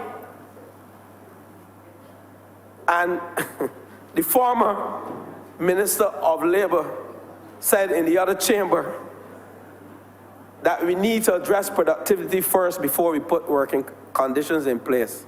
I don't know how you're going to get that done. We are speaking about human beings. We have to do the reverse. So the former Minister of Labor had the bull by the tail and not by the head. Or by the horn. You have to address these conditions of work first before we can talk about productivity. Be careful with that. Horn, not me and you. So, Mr. Deputy Speaker, I want to say to the public, I want to say to the people of St. George South, and I want to say to the public servants, we recognize your challenge over the last 8 years. Those public servants in St. George South, because there are many of those. And we will continue to ensure that you have a voice in this country. We will continue to ensure whether public servant, statutory corporation worker, you're empowered and you're motivated, because in order for Barbados to move to the next level, productivity has to be high on our agenda. And we will put the necessary things in place to ensure that the working environment is conducive for a productive environment, and that productivity would indeed renown to economic growth in this country based on this government strategy of empowering people and rescuing this country. This measure, Mr. Deputy Speaker, is one of the measures. You would hear some more as we come to this lower chamber to debate. But I want the people of this country to embrace this 5% and recognize the time will come when it will be more than 5%. These are turbulent times, and bear with this government as we seek to rebuild this economy and bring back some respectability to this country. Thank you. And with those words, Mr. Deputy Speaker, I'm obliged to you. Thank you. Member for St. James Central. Mr. Deputy Speaker, I just want to crave your indulgence and that of the honourable members of the House to make a few observations. I have genuinely had not intended to contribute to this debate, sir, but an event took place in Barbados over the course of the last weekend, which demands that this place pause and reflect on the astonishing level of hubris and arrogance and disrespect to the ordinary people of Barbados and contempt of the voice of the populace, Mr. Speaker, in their resounding declaration of disgust at that which passed for government in Barbados during the course of the last 5 years. And Mr. Speaker, sir, under any ordinary circumstances, civil society and norms of decency would find it difficult to tolerate the intervention of a former Prime Minister who seeks not to apologize to the public that he so horribly and horrifically offended, not to have that which a political scientist in Barbados called a come to Jesus moment, but to use the opportunity of an address to the annual conference of the political institution that he used to lead and mercifully no longer leads, to suggest that it was not in fact a lost decade under his watch,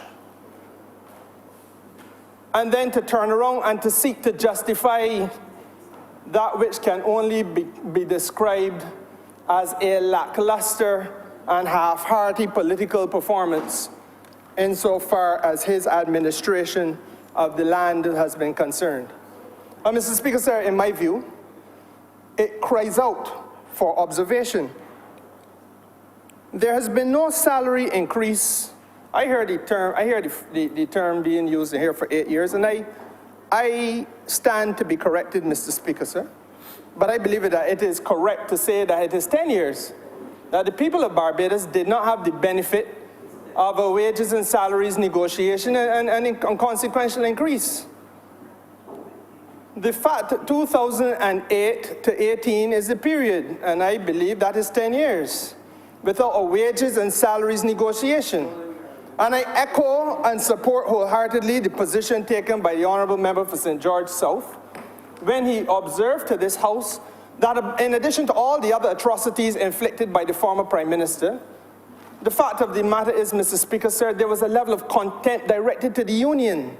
Let us not forget the labour movement as a whole. Let us not forget the pantomime that took place in August of 2017 when Caribbean Broadcasting Corporation was compelled to carry for an entire day a dialogue between the then government and the trade union movement and the social partnership. After the social partnership, Mr. Speaker, sir, Mr. Deputy Speaker, sir, had been treated with contempt and had not even had a meeting for years. And may I say that under the watch of the new Prime Minister of Barbados, the social partnership has met with astonishing regularity. They have met in the last 10 weeks at least 7 or 8 times, if not more. But Mr. Speaker, sir, under the watch of the former Prime Minister, the social partnership not meeting, and then when the time came for the theatre to be done in the lead up to an election exercise, have CBC carry an all-day interface. And the closing chapter of that interface, Mr. Speaker, sir, the records of this country must not be so frustrated that we do not recall with accuracy. The closing chapter of that meeting, Mr. Speaker, sir, was when the labour movement requested that the Prime Minister come back to them within a few weeks with a view to seeing whether there could be any minor, any minimal accommodation given in the interest of the workers of Barbados, Mr. Speaker, sir. And it never happened. It never happened.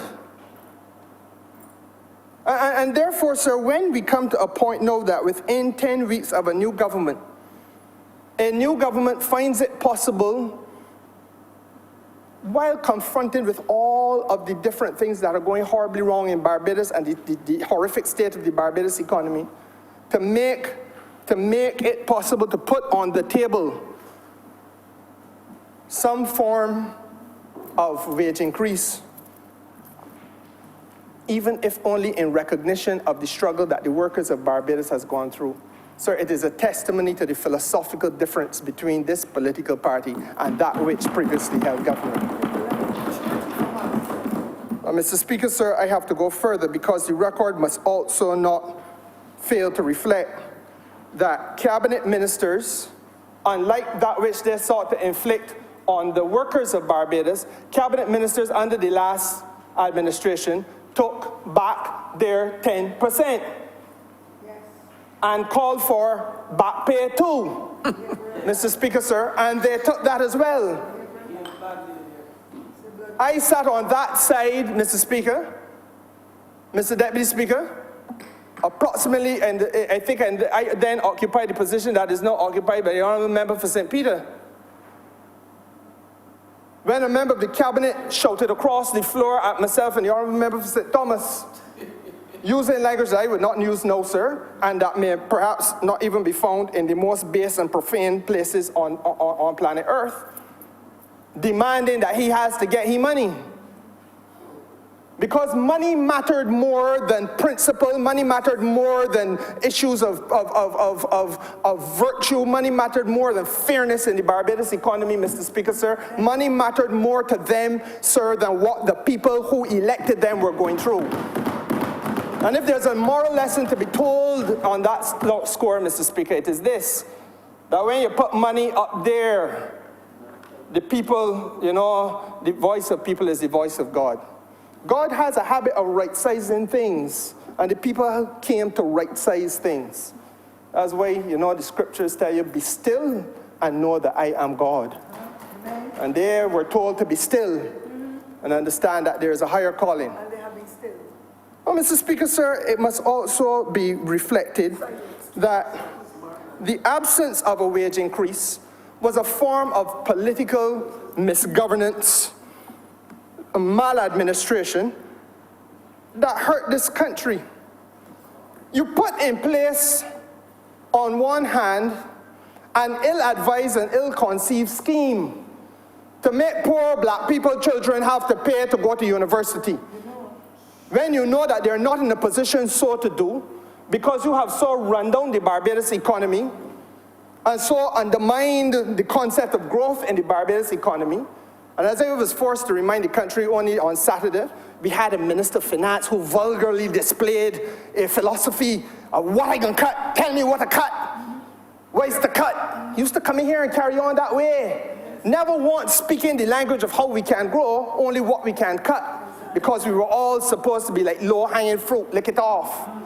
And then, sir, without previous notice to the people of Barbados, without discussion to the people of Barbados, a policy that was carried from the days of the Right Excellent Errol, in fact, sir, before him, it began under the Right Excellent Sir Grantley Herbert Adams, and then was piggybacked upon by the Right Excellent Errol Walton Barrow across the nation.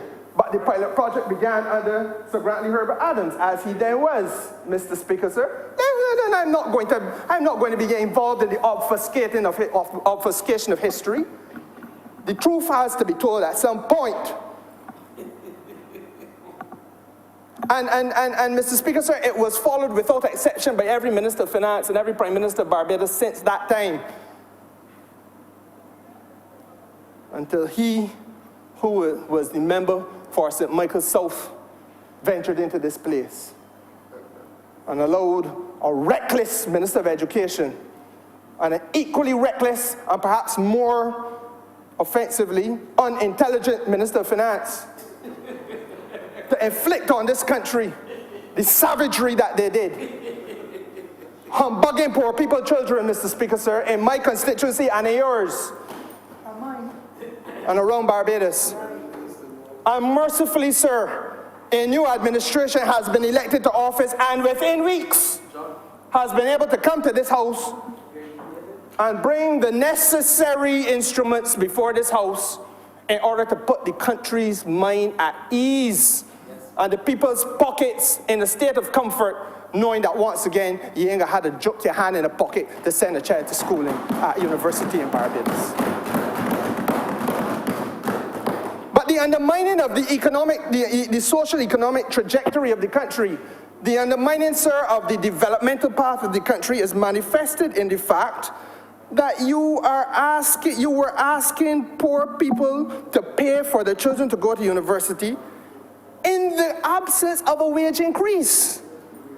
So that for 10 years, inflation taking place in Barbados, the cost of everything under the sun, including the purchase of a Sunday sun, goes up. And Mr. Speaker, sir, you still are being asked to find a way to pay to get your child to school. And we came to this sordid position where fathers and mothers had to look at two children 2 years apart in the eye and to say university is for you, but not for you. That is what was inflicted on families in Barbados, Mr. Speaker, sir. And beyond that, every one of the 1,000, the 3,000 or 5,000 that had to drop out along the way is a person who is potentially a better contributor to the Barbados economy and the building of Barbados and Barbados's export capacity and earning capacity.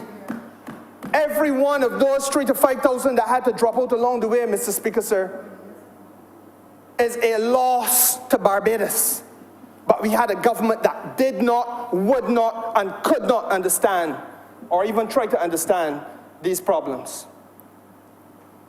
So when you hear it said that he don't get it, he who used to matter does not get it when we say it is a lost decade. It is a lost decade, Mr. Speaker, sir, because the people are the natural resource of Barbados. We are, unlike the rest that got bauxite and gold and diamond and oil, our people are our resource. And the administration led by Frondel Jerome Stewart is an administration that undermined the human resource of this country, Mr. Speaker. That's what it did in the context of education. And Mr. Speaker, sir, it also created an avenue for the development of a level of social discohesion in Barbados that we should all feel pain for having to have been directly or indirectly associated with that era. And what is the social discohesion of which I speak, sir? I speak of the fact that in the context of the rising cost of living, this was the plight of the ordinary man. This is the plight of this is the plight of my constituents, Mr. Speaker, sir, in Redmond Village, and in Fitz Village, and in Hoyts Village, Mr. Speaker, sir, and in Seaview, St. James. This is the plight, Mr. Speaker, sir, of the constituents that live in Bridgetown. Mr. Speaker, sir, these people not only had to face a rising cost of living for 10 years, but increased taxes. And then a minister of finance comes to this house and tells you that interest rates at the bank are going to become a thing of the past. So that today people who are the sons and daughters and grandchildren of venerable, hard-working Barbadian men and women, Mr. Speaker, who would have gone with their paper to the bank every month and put down, or week, and put down a little something, in the hope, again, a little interest. I've used the country pronunciation of the word, a little interest, yeah. Mr. Speaker, sir. They now are getting what? 0.25% per annum. Huh? 0.25% per annum. But you're really paying the bank to keep your money. But the bank ain't paying you nothing. Mr. Speaker, sir. Mr. Deputy Speaker, that is what the Democratic Labour Party did.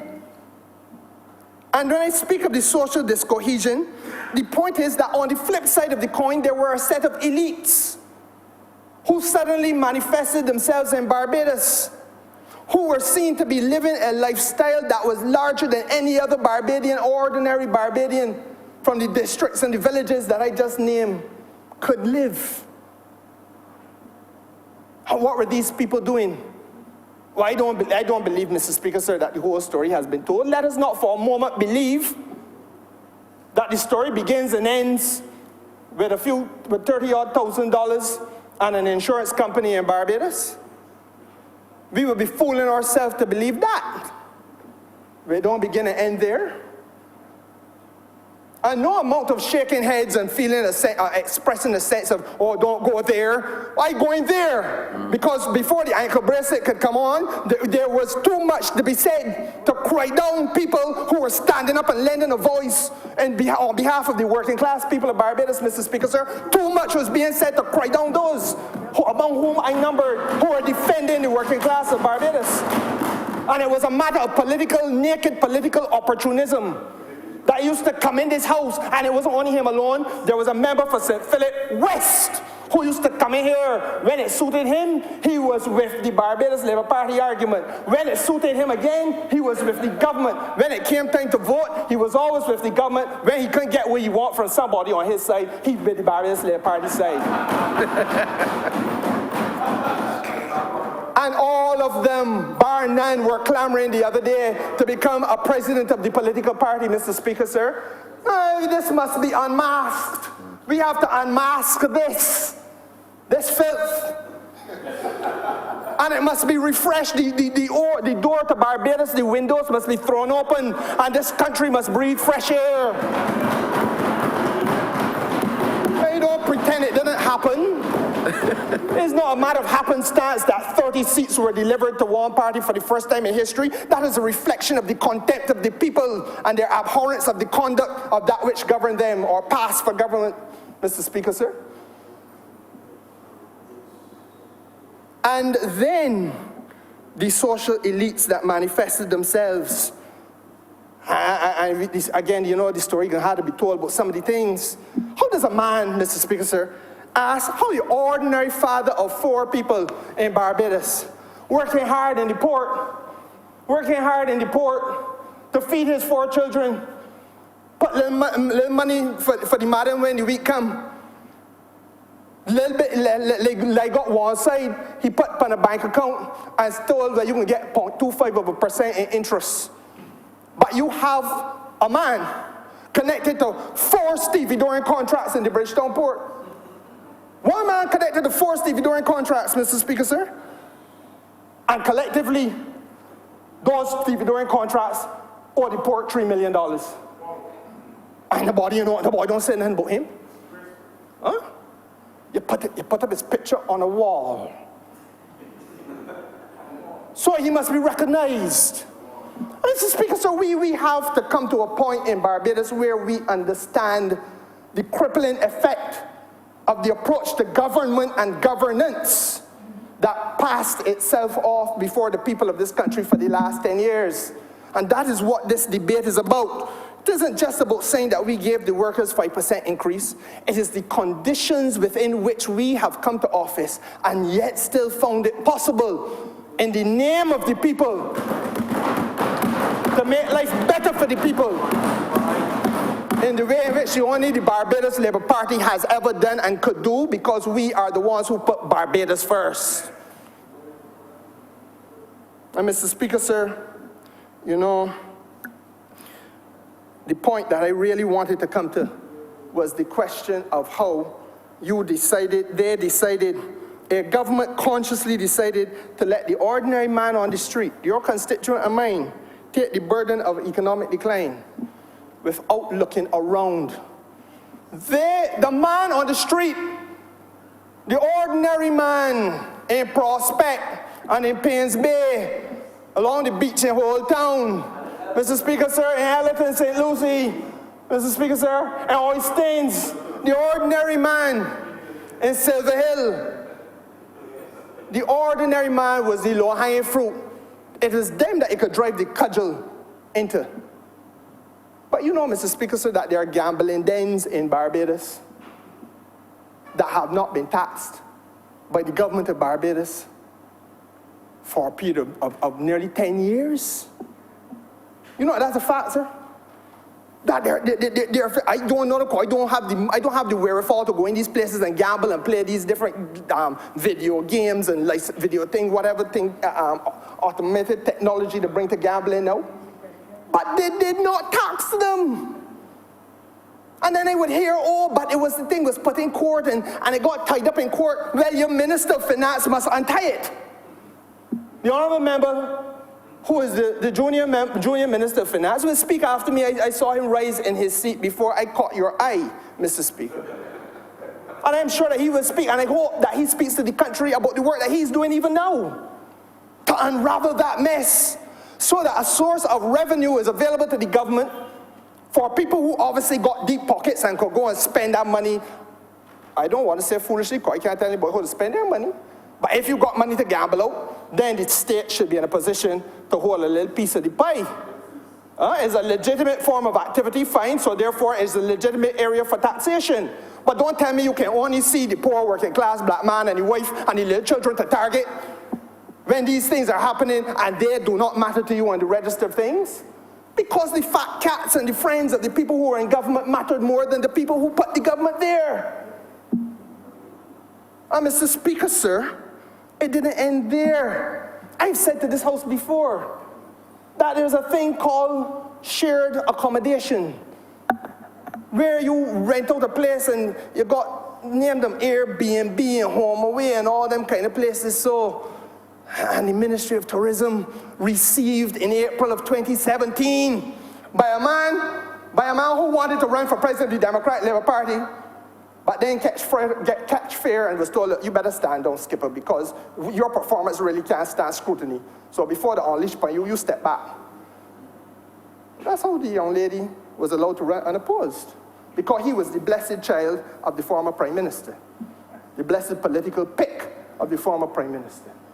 Huh? He too mercifully was relieved from office by the work of the new member for St. Michael's South Central. But the point is, Mr. Speaker, sir, the Airbnb sent to him. He didn't ask them. He didn't say, well, look, this is happening. There's an accommodation sector in Barbados that nobody ain't paying the taxes for. People come here and enjoy the product, go on back, and not a cent left behind by way of contribution to the state. That must provide the roads, must provide the facility, collect the garbage, must provide the electricity, must provide health care, must provide everything the state must provide. But you come and you participate in the process and you make money, or you cream in large money. $200-300 a night for a room. Not a percent, not a single cent. Not a discussion about how you're going to tax this, put the tax framework in place, Mr. Speaker, sir.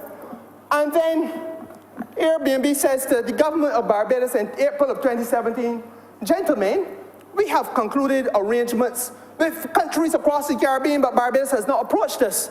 So here we want to be holistic in our approach. We want to reach out to you with a memorandum of understanding so that a tax structure could be put in place for Barbados, and it can deal with a number of things, and also it can help both sides, the service provider and the host country, settle a framework within which the whole thing can operate smoothly and efficiently on principles and under regulations that are known to all.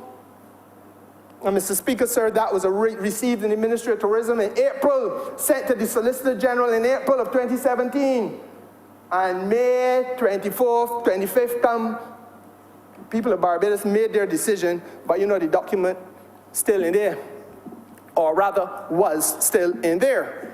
So shortly, I'll be coming back to this place, Mr. Speaker, sir, to speak a little bit more about the regulatory framework and the tax structures and so on. In fact, the Prime Minister has already announced on June the 11th that there will be a tax regime. And we got to deal with the modalities of collection and that sort of thing. But Mr. Speaker, sir, the point that I am making is that these were avenues of opportunity that were open to the former government, which the former government turned a blind eye and a deaf ear to, but decided that they would go after the low-hanging fruit because the Democratic Labour Party felt then, and I have every reason to believe feels now, that the easiest thing in Barbados to do was to take the financial burden to the people.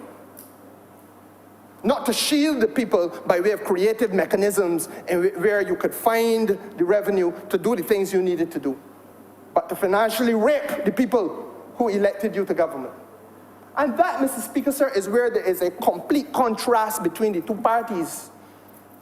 Now, I wanted to hear, and I had hoped that I would hear, as the final political death knell of the man who led us, that even as the death rattle, political death rattle, rose in his throat, he would have found it possible to say to the party faithful, ladies and gentlemen, I erred. And as part of the way in which I erred, I now want to tell you I have reflected on this through the last how much ever weeks and months after the horrific defeat. And I have learned a lesson.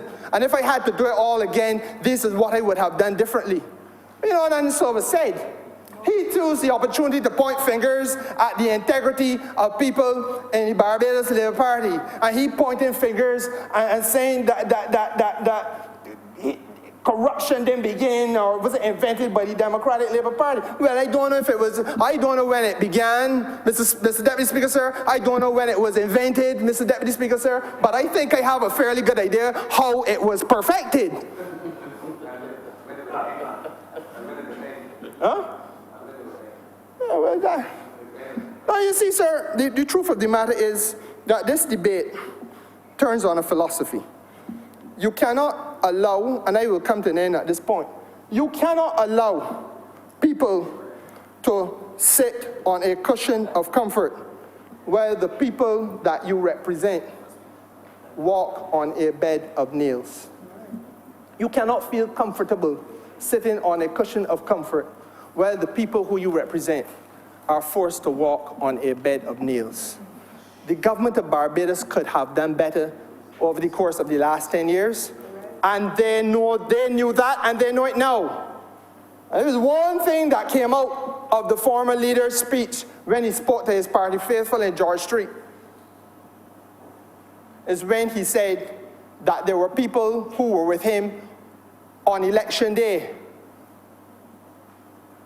who were predicting that they would win. But afterwards, we're all heard to say, well, I always knew that we can get that there pull off. I always knew we can win it. And that testimony to the naked hypocrisy of the people that he led and associated with and handpicked and foisted on the people of Barbados as candidates in his name tells you something, Mr. Deputy Speaker, sir, about his values and the philosophy that he himself held and the philosophy that represents the party of today, Mr. Speaker, sir. That's what this debate is about. That if you're genuinely committed to the people, you can find a way to creatively intervene in spite of the seriousness of the circumstances, because we cannot go forward as this country, as a country as a whole, leaving the poorest and most vulnerable behind. Because poor people got children who are bright too. And they got children who will qualify for university too. And every single one of them that had to be left out because of this requirement to pay is a loss to Barbados. Every mother that could not find the wherewithal to do the things she needed to do for her child's development is a mother who cried herself to sleep in Barbados, Mr. Speaker, sir. And the money that this government is now finding as part of a salary increase is money that is there for the purposes of helping the people of Barbados to reach a better life and enjoy a better standard of living. I agree with the Honourable Member for St. George South when he says that the trust loans will have to come too, because that is another way of creatively intervening in an economy so as to make sure that ordinary working class people get a share, an opportunity to begin a toehold, if nothing more. Government must do that. The one part of this that I have a problem with, Mr. Speaker, sir, is that he who I had hoped would have been there to pray with us and to put a warm arm around and say, you know, we are all in this together, in keeping with the request of the people and the voice of the people and the spirit of the people. He ups and decides that he's going to do his own thing. That is the only problem I have with this here, Mr. Speaker, sir. But he may soon reapply. Outside of that, Mr. Speaker, sir, I just wanted to say that for the record, because we must not allow any of these people who were treated appropriately by the government, by the people, by the country, to rewrite history and to make it seem, Mr. Deputy Speaker, sir, as though there was no wrong done and that this is just an act of happenstance and bad luck. There is a very clear reason why the election went the way the election did and why the people spoke the way the people spoke. And what is coming across to me thus far is that there's an absence of recognition on the part of the former government as to where they went wrong and why they went wrong, and an unwillingness to improve themselves. I am obliged, Mr. Speaker.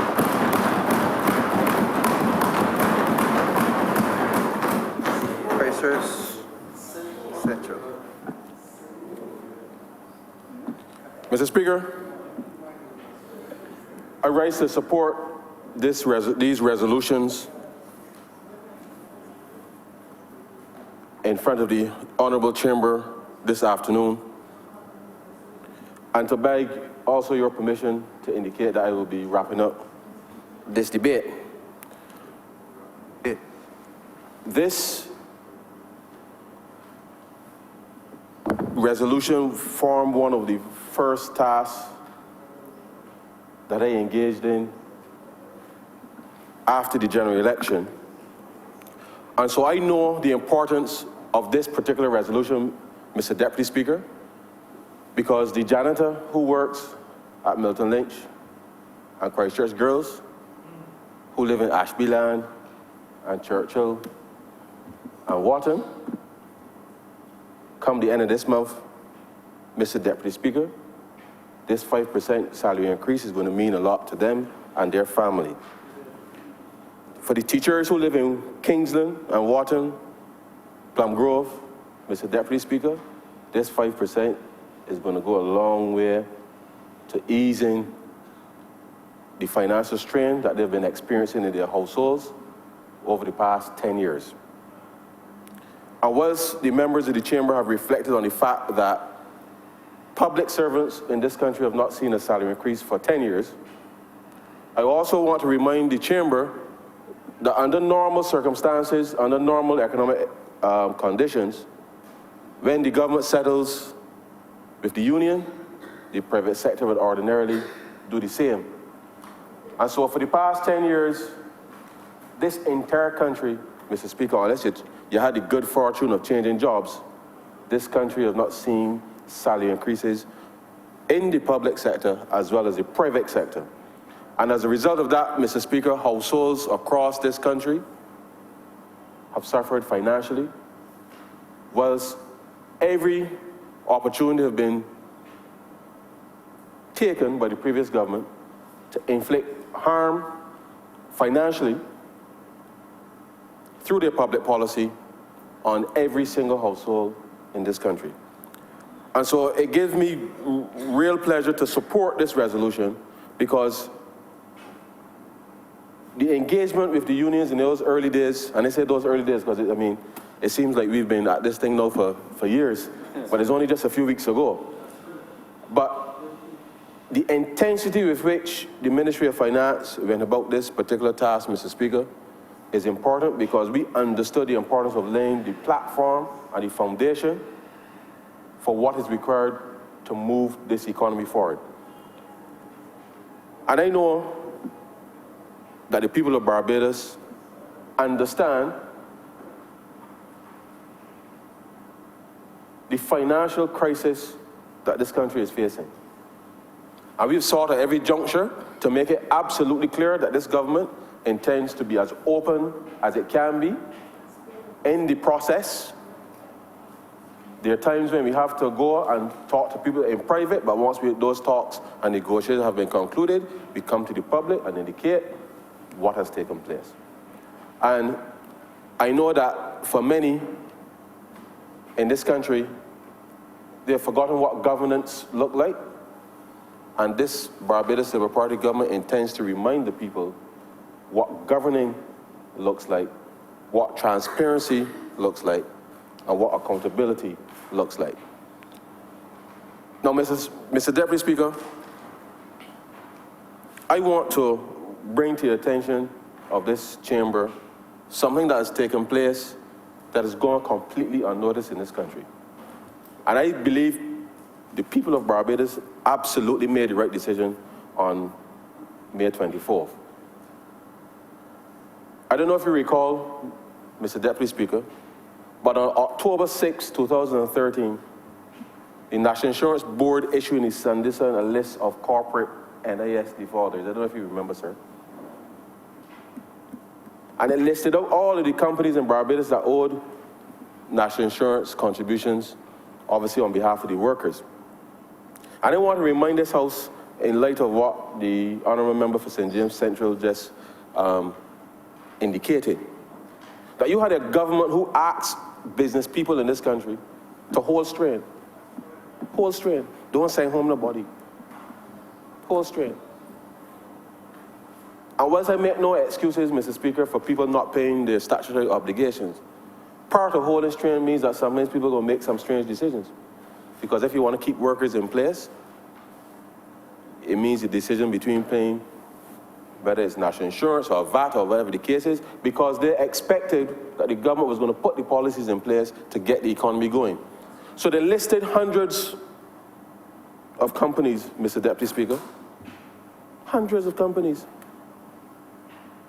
who in good faith held strain on the advice of the government of Barbados. But Mr. Deputy Speaker, when we took office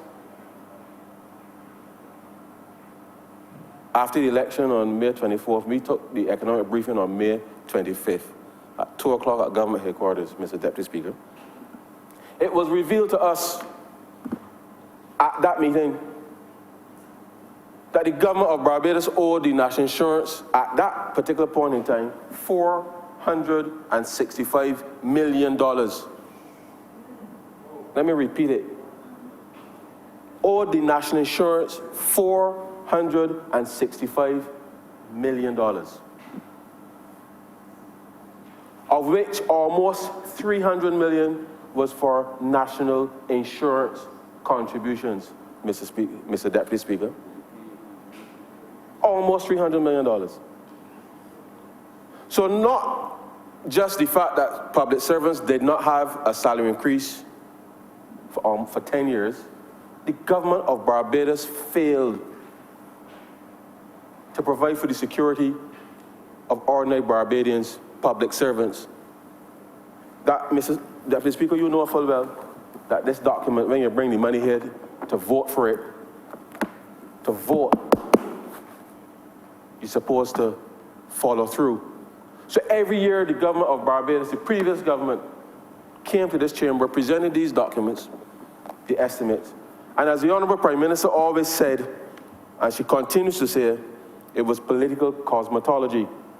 Because when you put monies in here to vote, particularly for statutory obligations, Mr. Speaker, you got to pay. You got to pay. And so all the 16 members that were sitting on that side, not those now, but the ones that were sitting there before, their names should be published in the paper too. Because it is nothing short of criminal. Because I took just a few notes from the editorial of The Nation, which was run on October 7th, and it said there was a particular section that says not paying the national insurance contribution is downright dishonest and places many livelihoods in financial risk. This non-compliance by these defaulters can also throw our entire social security system into a perilous state. That was the Nation editorial on October 7th, 2013, in response to what the government of Barbados published the day before. So if individual companies working supposedly with the government found themselves in a situation where they owed national insurance, why would a government come here, or what would be the impact of a government coming to this honourable chamber, voting monies for public servants with respect to their statutory obligation and national insurance, and not paying due to the social security system? Mr. Deputy Speaker, so we must ask ourselves, well, not we ought to ask, sorry. in light of what happened over the weekend, there must be a clear explanation as to what to do with the money that they voted. What to do with the money, Mr. Deputy Speaker? What to do with the money? And I want to say to the members of this chamber, because everybody has asked me about money these days. And I understand why. But this government, we have determined, because, let me rephrase. Everybody says government is a continuum, which we know, yes, government is in fact a continuum. But we ain't continuing that practice, Mr. Speaker. So when everybody's asking me where the money is, we have made a conscious decision that from July 1st of this year, that all of our obligations must be current. And so therefore, as we go through this particular period where we are restructuring the debt, Mr. Deputy Speaker, where we are making sure that we are looking at how statutory corporations conduct themselves, Mr. Deputy Speaker, we have made a determination that we shall not do that which the previous government did. And so therefore, the national insurance contributions that are owed on behalf of the very workers that we are voting monies for in this resolution, Mr. Deputy Speaker, we are making sure that those monies are paid on time, because that is the record of this Barbados Labour Party. We pay our bills on time. And whilst we've taken decisions, obviously, to be able to suspend our debt, the reality, Mr. Deputy Speaker, is that we are managing our cash flow position, but we are managing our cash flow position whilst being honourable and keeping the faith when it comes to financial responsibility. Because if you don't do right by the people, then it means that at some point in the future, Mr. Deputy Speaker, the people will be calling for your heads. And we do not intend to repeat the same mistakes that the previous government did. So let me repeat it, 465 million that the previous government, or the government of Barbados, owes the national insurance. And so therefore, over the course of the coming months and over the adjustment period, we will find the money, not just to continue to be current with the national insurance for public servants, but we shall also repay that almost $300 million in arrears that the government of Barbados owes on behalf of public servants. And the reason we have to do that, Mr. Speaker, Mr. Deputy Speaker, sorry, is because Social Security, like everything else in this country, the safety net that we have built must be secure. People must know that when they go to work and you take out their national insurance from their salaries, that the employer is paying their portion too. So that if somebody gets ill and need to call on the national insurance, that the national insurance is in a position to respond to their need, Mr. Deputy Speaker. And the previous government failed to live up to its responsibility as the largest single employer in Barbados. And all 16 of them that were sitting over there and those who were in the Senate as ministers of government should hang their heads in shame, Mr. Deputy Speaker, in shame for failing to live up to the basic obligations that workers in this country certainly work hard for, they deserve, and as Barbadian citizens, nobody should be treated like that, Mr. Deputy Speaker. Not at all. The member for St. James Central raised a very good point with respect to the gambling sector. And that, sir, is something that just completely boggles my mind. Boggles my mind. Because here it is, the previous government said they had issues with cash flow, the shorter revenue, the economy ain't growing, they gave all kind of excuses. But here it is, that you have a sector that owes the government of Barbados $138 million in taxes, Mr. Deputy Speaker, over the course of that 10-year period. Because of some strange arrangements, which nobody can find anywhere in law or statute, but communication somehow went out that these people need to pay taxes. And one set of people stopped paying, and then the rest stopped paying, and they, confusion ensued, Mr. Deputy Speaker. But we now have to work through and resolve that, which is one of the, another mess that the previous administration left for this government to deal with, but we can deal with it. And we're going to work out a plan for them to be able to repay those taxes. But Mr. Deputy Speaker, could you imagine if we had collected that $138 million from that sector? That would have meant the world of difference over the course of the last 10 years to the government, you know. Because certainly, they wouldn't have no excuse for not paying the national insurance. They would have paid some of it. But Mr. Deputy Speaker, this speaks to the lack of planning, the lack of care, and I think downright incompetence of the previous government. And the fact that we are here this afternoon to provide the specific legislation that will deliver these salary increases. I didn't really want to hear nothing from nobody, Mr. Speaker, about it is too low. Because if you could not deliver 1 cent, which they get rid of too, you recall, 1 cent in 10 years for public servants, and by extension, salary negotiations then in the private sector, which would have fueled growth in the economy, then I really don't want to hear anything. Tell me where the $1.9 billion gone in arrears before I entertain any discussion from anybody with respect to $60 million that we have put in now to the public servants of this country by way of salary increase. Because, Mr. Deputy Speaker, this is a balancing act. It really is. It really is.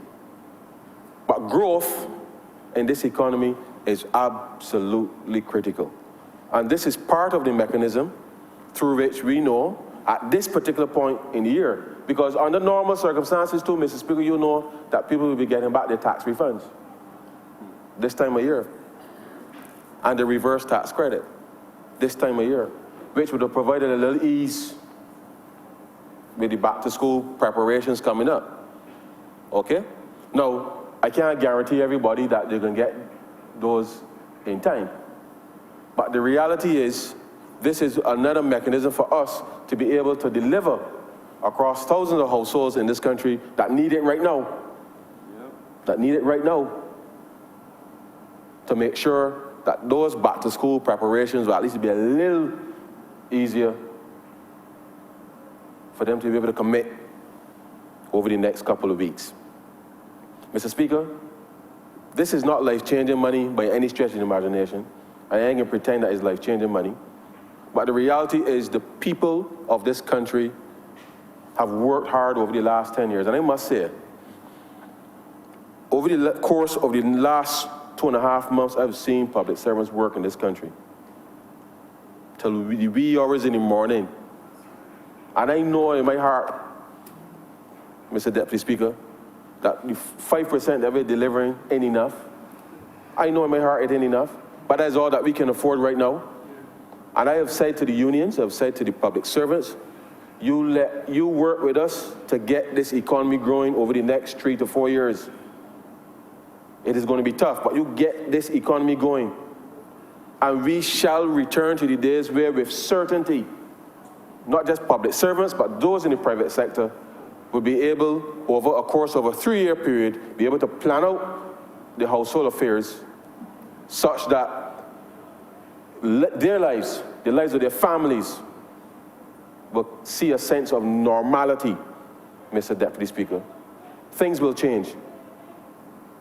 Things will change. The way that we are doing things have already changed. We've already started engaging the public very differently than we've done before. And even though, Mr. Speaker, there are some critical decisions to be made in the coming weeks, those engagements will continue. Because the only way we know how to govern is to build consensus to the point where we can then make decisions. As I said to the International Monetary Fund when they were last here, Mr. Deputy Speaker, the success of any program that we endeavor to execute, that success will be determined by the people's participation. Because all the other plans that the previous administration brought to this chamber, you know why they failed, Mr. Deputy Speaker? Because they never spoke to anybody in the country. And as an economist, I can come here and tell you that we can do this, this, this, this, and this. But if the people are not engaged to execute, if they don't understand why, then they won't go the extra mile, Mr. Deputy Speaker, to make sure that we reach the destination. And even though, or should I say, one of the interesting things about the survey, Mr. Deputy Speaker, and I must admit, I didn't know there was a West Indian Shipping Corporation. I didn't know.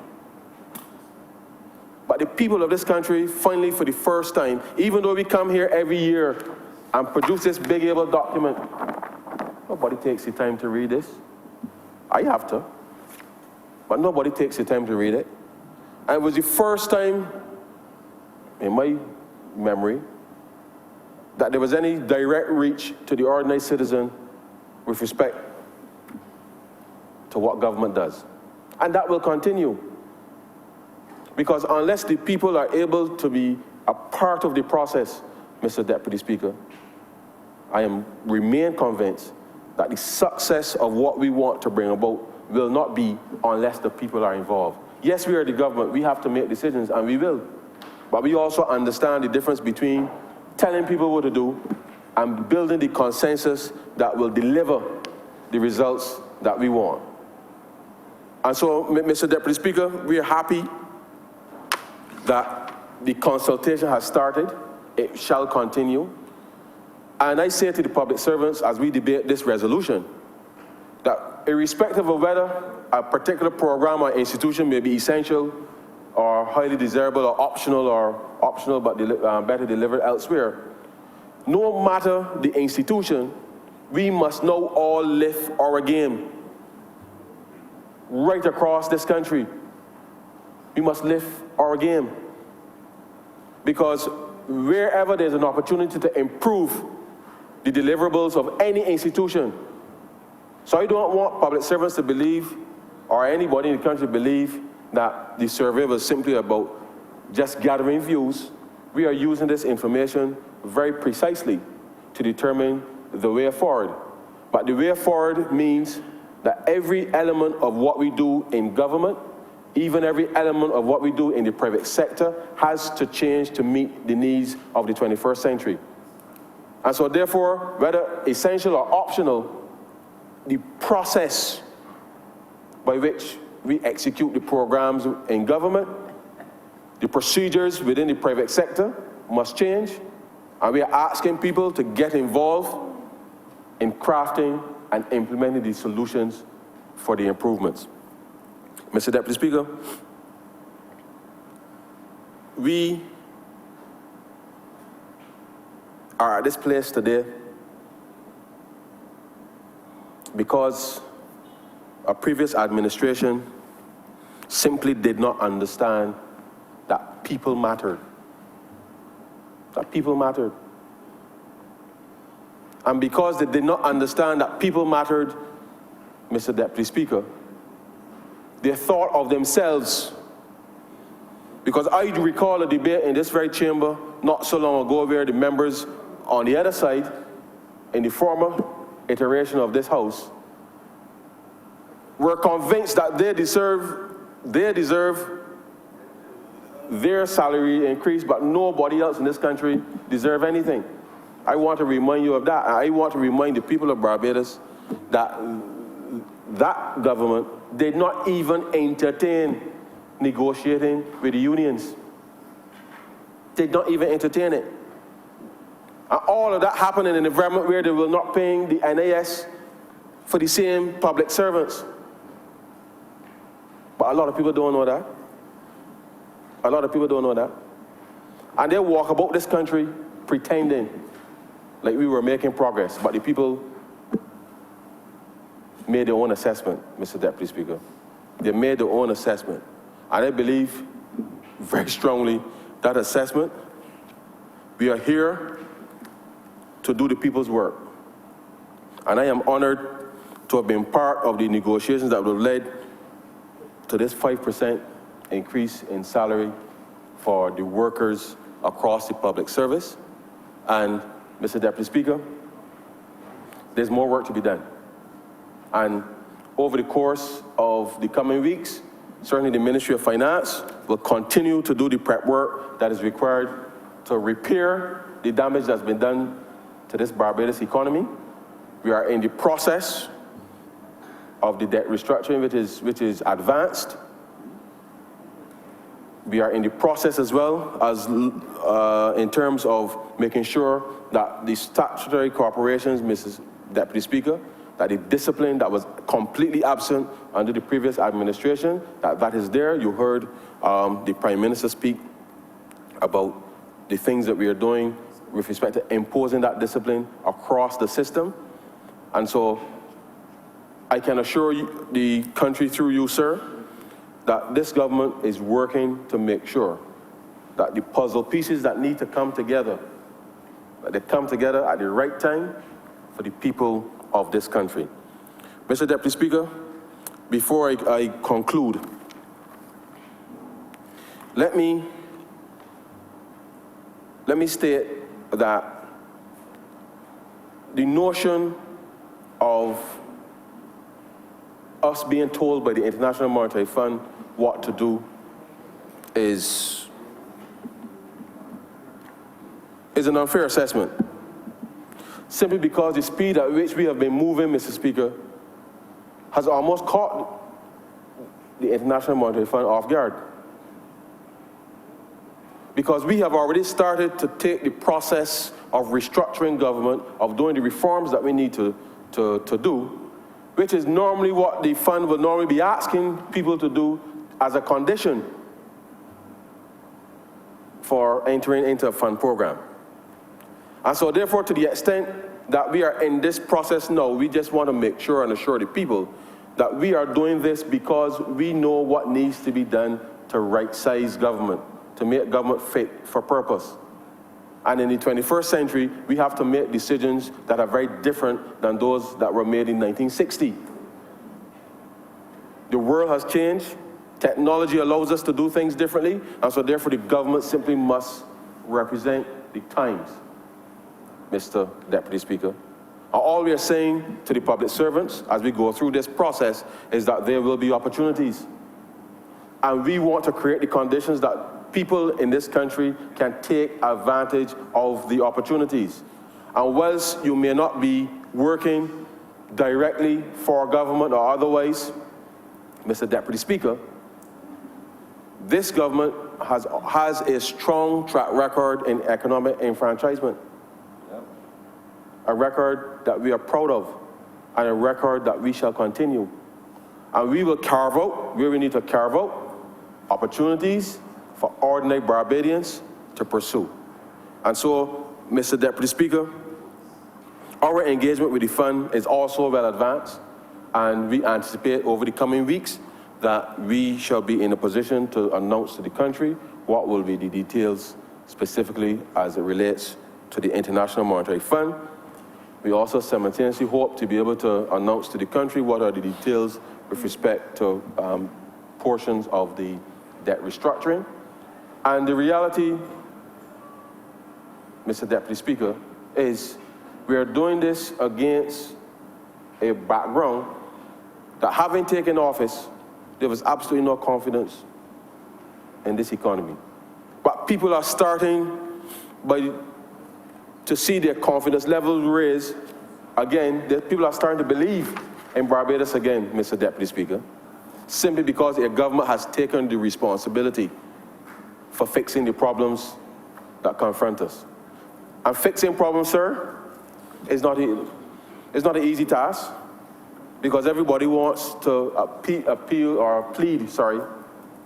a special case, but we can't be all things to everybody. We got to be the government. And the government, first and foremost, has to be disciplined. And enforcing that discipline means that the government cannot be unfair. One, we must make sure that there's openness in the process and transparency. And I know that for some people that might be scary, because people were accustomed to hiding in the dark and doing things and then only finding out about it 2 or 3 years later. And if we want to move forward and do something, our simple position, Mr. Deputy Speaker, is that we take the right approach, make the right decisions up front, we monitor, evaluate, and if we need to make adjustments, we adjust. That is the process of governing, Mr. Deputy Speaker. And so I want to, again, support this resolution, Mr. Deputy Speaker, and say to the people of Barbados that this is just a start. This is really just a start. And as we move forward, we shall continue to work hard to live up to our commitments as a government. And I want to say, on ending, the Prime Minister, during the campaign, had this simple phrase. She said, "Give me the vote and watch me." Because people were asking how we can get this done. Because people did not believe that it could be done. And we have systematically gone about upon taking government. And I don't believe that when the Prime Minister said, "Give me the vote and watch me," that it was anything arrogant or anything in that statement. But it was simply a reflection that when we make a promise, that we intend to keep it. And so therefore, this resolution this afternoon represents a promise made and a promise kept, Mr. Deputy Speaker. So for those who cannot see, let them open their eyes to see how a government can function. Mr. Deputy Speaker, I want to say to the people of this country, the Prime Minister, as you heard her say, and she's not joking, she says we've put in 12 to 18-hour days. I don't know when she sleeps. I must admit that, Mr. Deputy Speaker. But the Prime Minister, ever since being sworn into office on May 25th at 12 o'clock, sir, has gone to bat for Barbados in every sphere of this economy, every sphere in the world that is possible between then and now. And the Prime Minister certainly has set a pace, Mr. Speaker, Mr. Deputy Speaker, that is the pace that is being set, sir, demonstrates the urgency that is required of a government, of a country to respond to the crisis. Because there are so many things that have gone wrong, so many sectors in crisis, that it requires urgency. And the Prime Minister completely, from the time she wakes up one morning to whenever she sleeps at night, she goes to bat for Barbados. And I'm proud as a member of this government to say that we have been working tirelessly next to the Prime Minister to ensure that we have the bases covered. And so the people can be assured that whilst we are still not yet out of the woods, that we are making progress, sir. Making progress, real progress, and the people are seeing some of the results of that progress. But there's more to be done. Yep. And even though it feels like 3 years we've been in office already, it ain't even 3 months yet. It ain't even 3 months yet, Mr. Deputy Speaker. And so for the people of this country, for those who are still doubting, this is one part of the puzzle, Mr. Deputy Speaker, that is going to make a considerable difference to the economic fortunes of Barbados. Mr. Deputy Speaker, I'm obliged to you. Question? Yeah. Mr. Deputy Speaker, I beg to move that the resolution be read a second time. Question is that this resolution be read. Sorry. Seconded, please. Sorry, my apologies. Mr. Deputy Speaker, I beg to move that the resolution do not pass. So seconded. Question is that this resolution no pass. All those honourable member in favor say aye. Aye. Those against say no. Methinks the ayes have it. Order number 6, in the name of the Honourable Minister in the Ministry of Finance and Economic Affairs, to move the passing of a resolution to approve the Public Service Teachers Order 2018. This is formal. This. Mr. Deputy Chair. Sorry.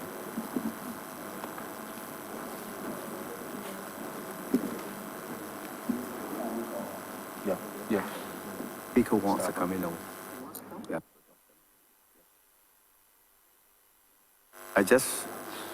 Honourable member, the honourable speaker is coming.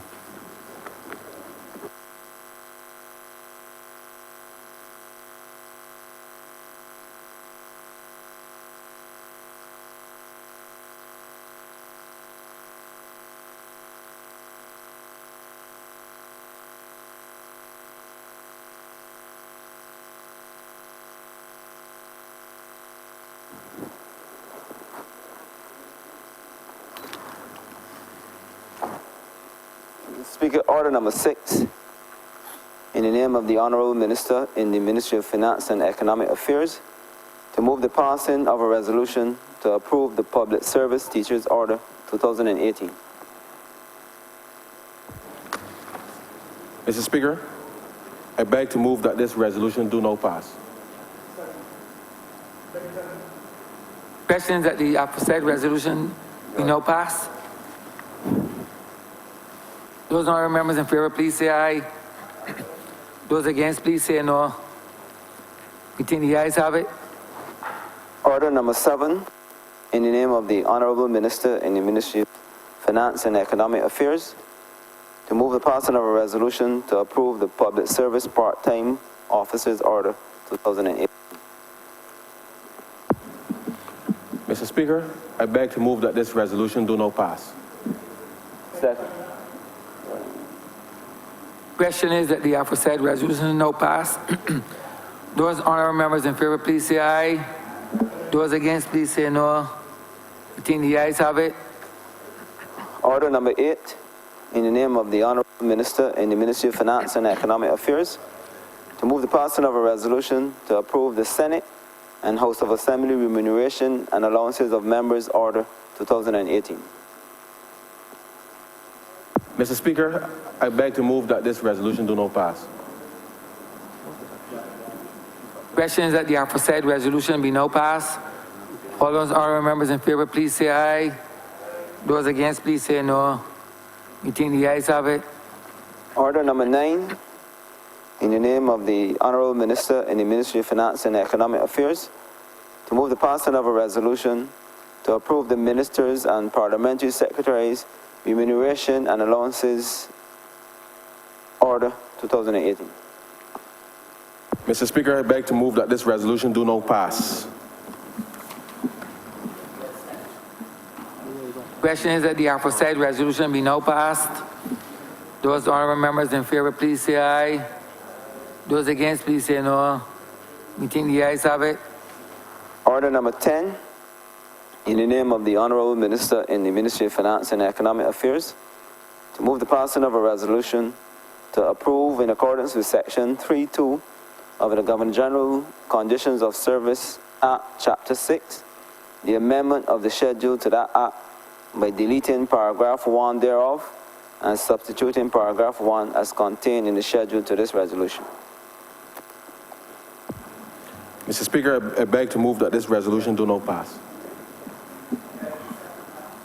Question is that the aforesaid resolution no pass. Those honourable members in favor, please say aye. Those against, please say no. We think the ayes have it.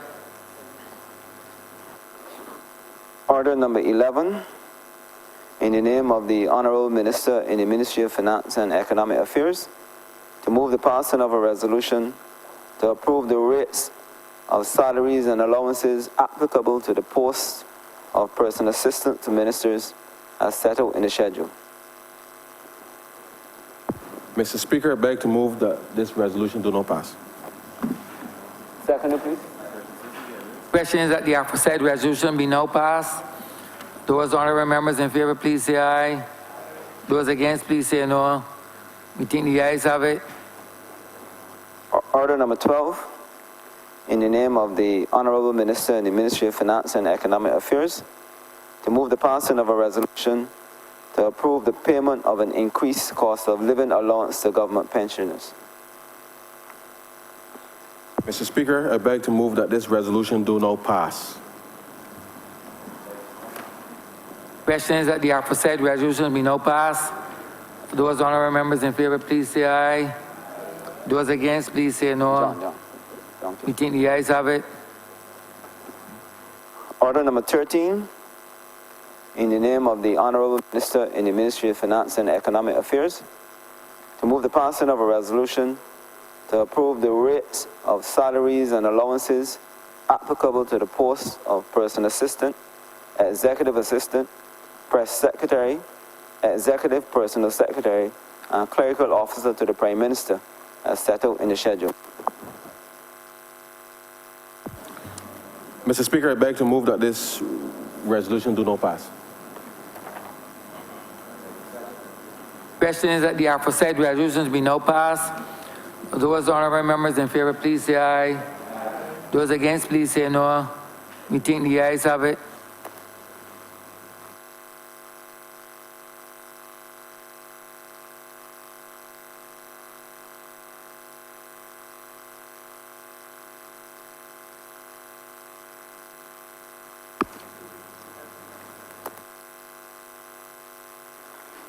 The Speaker, recommittal of government notices. I beg to give notice of the Appropriation Amendment Bill 2018. Recommittal of first readings of bills. I'll read you again. What you do first, I beg to move that the following bills be read the first thing. This one here, the law.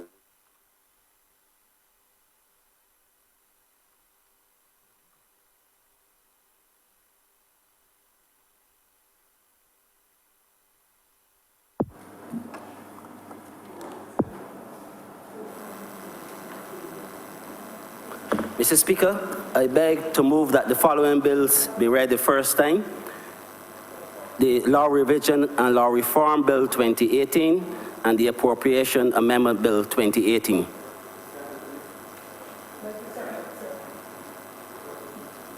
Question is that the aforesaid bills be read for the first time.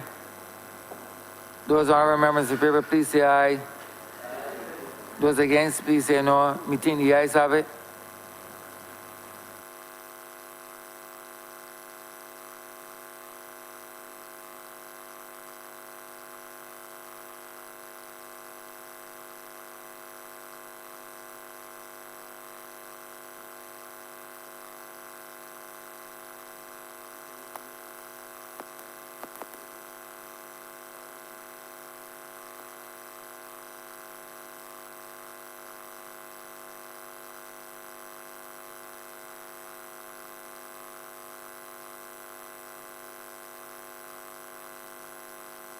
They both. Order number 2, sir. You want to break now? Government is order number 2. In the name of the Honourable Minister of International Business and Industry, to move the second reading of the Fiscal Incentives Repeal Bill 2018. The honorable member for St. Michael North. Thank you, Mr. Speaker. After that pretty grueling debate earlier, I suppose I could or should truncate my presentation somewhat, but though it is a fairly, well, a very, very short matter currently before the chamber, I will not dispense of it with a brief comment, because I do believe that I should provide some background and context to what is actually before this chamber today. This is really to repeal the Fiscal Incentives Act. And Mr. Speaker, really since we are back when, I believe in the 1950s or the 1960s or thereabouts, developing countries worldwide resorted to employing fiscal incentives, which they actually enacted into law to diversify and develop their economies and to achieve sustained economic growth. In Barbados, we were no exception, and therefore in 1974, we enacted the Fiscal Incentives Act to provide a number of incentives for our manufacturing sector. And under that act, Mr. Speaker, all manufacturing entities, whether small, large, local, or foreign, were able to qualify for incentives provided in the act once they met certain criteria. And there were basically three criteria. Any one of three criteria set out in the legislation. Once they met that, they would have qualified for the incentives listed in the legislation. And the first one was if a manufacturer produces goods exclusively for export outside the CARICOM region, in which case those enterprises would be classified as enclave enterprises and therefore entitled to the incentives in the legislation. If a manufacturer produces goods not listed in the first schedule to the Act, in other words, if they produce what was called approved goods or approved products, and which generate a specified percentage of local value added, and which the manufacturer then decided he would sell locally, regionally, or internationally, then similarly, that enterprise would also qualify for incentives under the Fiscal Incentives Act. And the third criterion really, if a manufacturing enterprise is operating in what is referred to in the Act as a highly capital-intensive industry, meaning an industry in which capital investment is not less than $50 million. Again, any such enterprise will qualify for incentives under the Fiscal Incentives Act. So if the entity fell into any of those three categories, it will become an approved enterprise making an approved product and thereby entitled to incentives, and more particularly, Mr. Speaker, to a tax holiday, depending on which category, not exceeding 15 years, depending on which category you fell into and how your application was evaluated. And the incentives in the legislation really include primarily relief from income tax for the period of the tax holiday. A couple other things: dividends on the payment of shareholders, dividends paid to shareholders would also be exempt from income tax.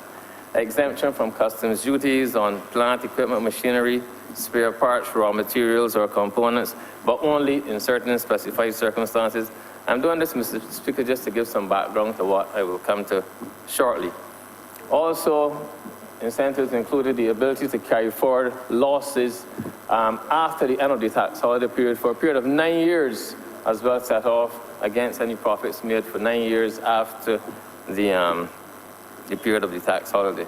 But primarily, the main incentive really was the relief against from having to pay income tax or corporation tax for the period of the tax holiday, Mr. Speaker.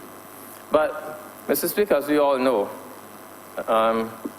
in the 1990s, in fact, January 1st, 1995, to be precise, if my memory serves me correctly, and I'm pretty sure it does, Barbados became a signatory to the World Trade Organization and thereby agreed to a number of obligations and commitments set out in the WTO agreement. And by virtue of Section 3, Article 3 of the WTO's agreement on subsidies and countervailing measures, subsidies that are contingent upon export performance are prohibited. Subsidies, Mr. Speaker, that are contingent upon export performance are prohibited.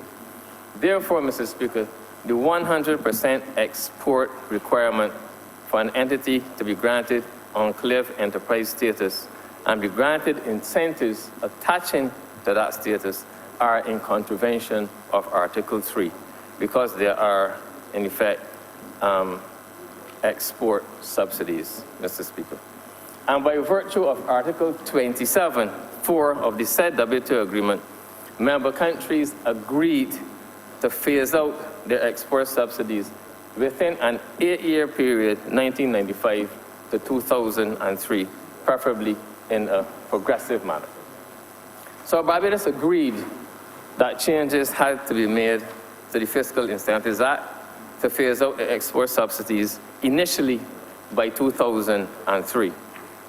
It was possible to obtain extensions beyond the period of December 31st, 2003, and extensions were obtained by Barbados and a number of other countries, but eventually in July of 2007, at a special meeting of the World Trade Organization, it was actually decided that an extension would be granted to developing countries to utilize export subsidies until December 31st, 2015, and that no further extension would be granted beyond December 31st, 2015.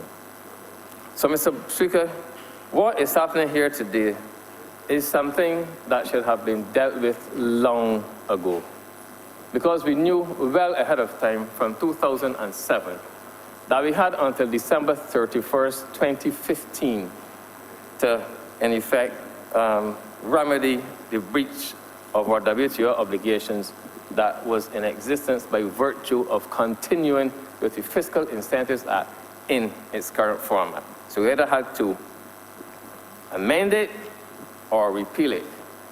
I see, Mr. Speaker, in the ministry that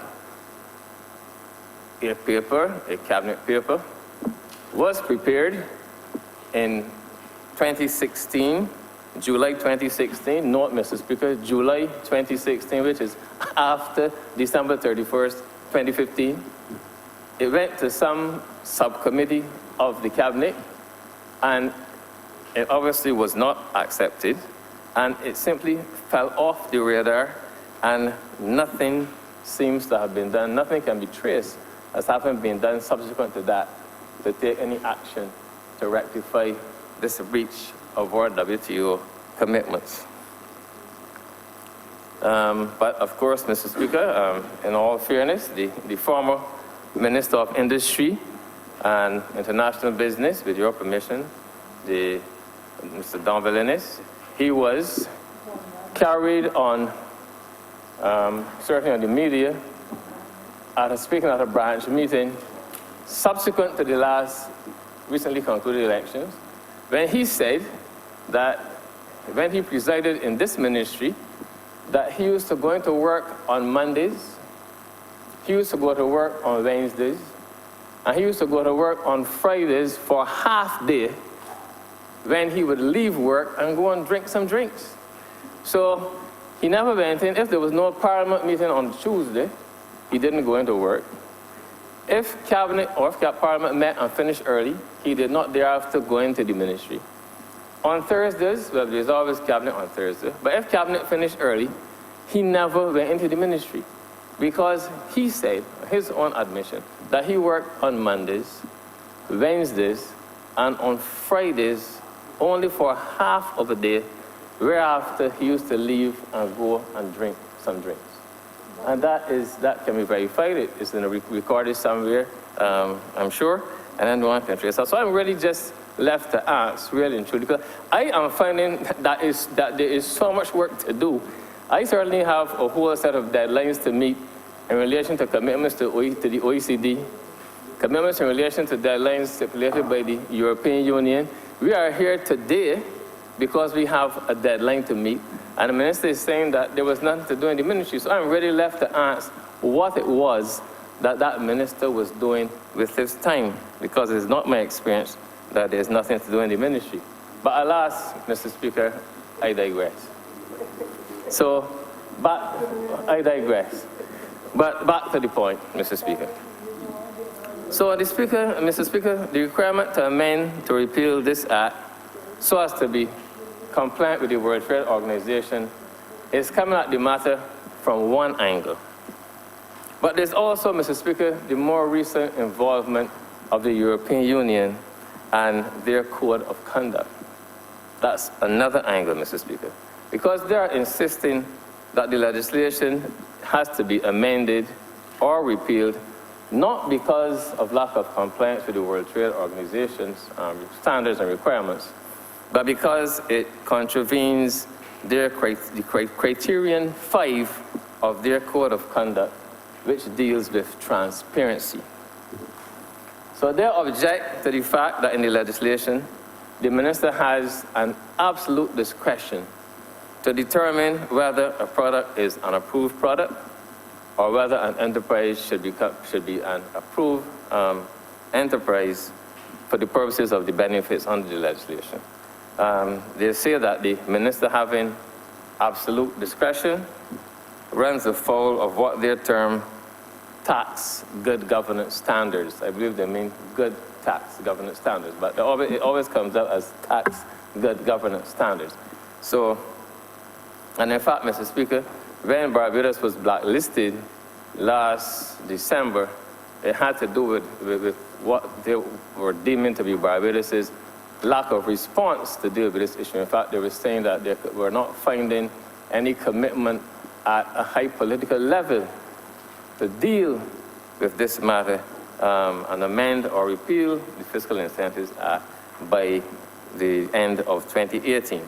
Although, in all fairness, it does seem that that blacklisting had more to do with a miscommunication, a misunderstanding and communicating between the parties, and it was remedied pretty quickly after there was then structured ministerial involvement in the matter. But we're still on the grey list, but we got off the blacklist of the European Union.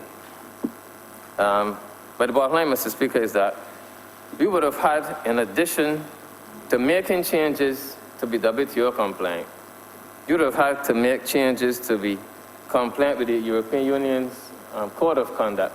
And the changes that would have had to be made by way of amendment would really have gutted the Fiscal Incentives Act to the point where there would have been nothing left of the fiscal, of the piece of legislation. So a decision was made that it was best to amend it, and we're here to repeal it, and that's why we're here today, Mr. Speaker, to repeal it and bring it to an end. Now, Mr. Speaker, the question will be asked, well, you're repealing the Fiscal Incentives Act. So what will happen now to manufacturers when there will be shortly no longer any Fiscal Incentives Act? What will happen to manufacturers? The question I anticipate Memphis and Michael West would have asked that question. And the answer is simply this. This government is certainly not going to abandon the manufacturing sector. We recognize the role that the manufacturing sector has played in this country for the last 40 years. And in fact, up to the end of 2017, it still made a contribution of some 510 million Barbados dollars in terms of export earnings. Hundreds of companies still employ several thousands of people. So the impact of the manufacturing sector is still felt throughout the economy. What do you think in terms of employment, skills development, economic development, exports, manufacturing? Is there we recognize the importance of the sector. We are not abandoning the sector. But, Mr. Speaker, reality is reality. And the fact is that since the first half of the 1990s, in fact, September 30th, 1994, a memorandum was prepared by the Permanent Secretary, Ministry of Finance, obviously on the instructions of the Minister, which conferred benefits, incentives on all manufacturers in Barbados. Now, the Fiscal Incentive Act would have conferred benefits only to entities that qualified under the legislation. And even in terms of the importation of inputs that was recognized in the Fiscal Incentives Act, they had certain constraints. This memorandum, Mr. Speaker, has no constraints at all. And the very first paragraph tells the story, because it says, subject, concessions to the manufacturing, agricultural, and fishing sectors. I wish to inform you, and I can make this either a document of the House or I can make it available to honorable members if I cannot. It's not signed by me, I don't know if I can still make it, but certainly I can make it available to honorable members. I wish to inform you that the Minister of Finance has decided to waive the duties and taxes payable on inputs, including packaging materials, machinery, equipment, and spares, imported for use by all manufacturers and agriculturalists, including persons involved in fishing and horticulture, with effect from October 1st, 1994. So with this, Mr. Speaker, really and truly, when there's this, all that is being lost by the repeal of the Fiscal Incentives Act, or primarily really, is the issue of the corporate tax holiday. And that is really all that's left when you implement this, and this has been in use. Yes, it says, I wish, this is a memorandum to the Control of Customs dated September 30th, 1994, from the Permanent Secretary of Ministry, Finance and Economic Affairs. And it says, subject concessions to the manufacturing, agricultural, and fishing sectors. I wish to inform you that the Minister of Finance has decided to waive the duties and taxes payable on inputs, including packaging materials, machinery, equipment, and spares, imported for use by all manufacturers and agriculturalists, including persons involved in fishing and horticulture, with effect from October 1st, 1994.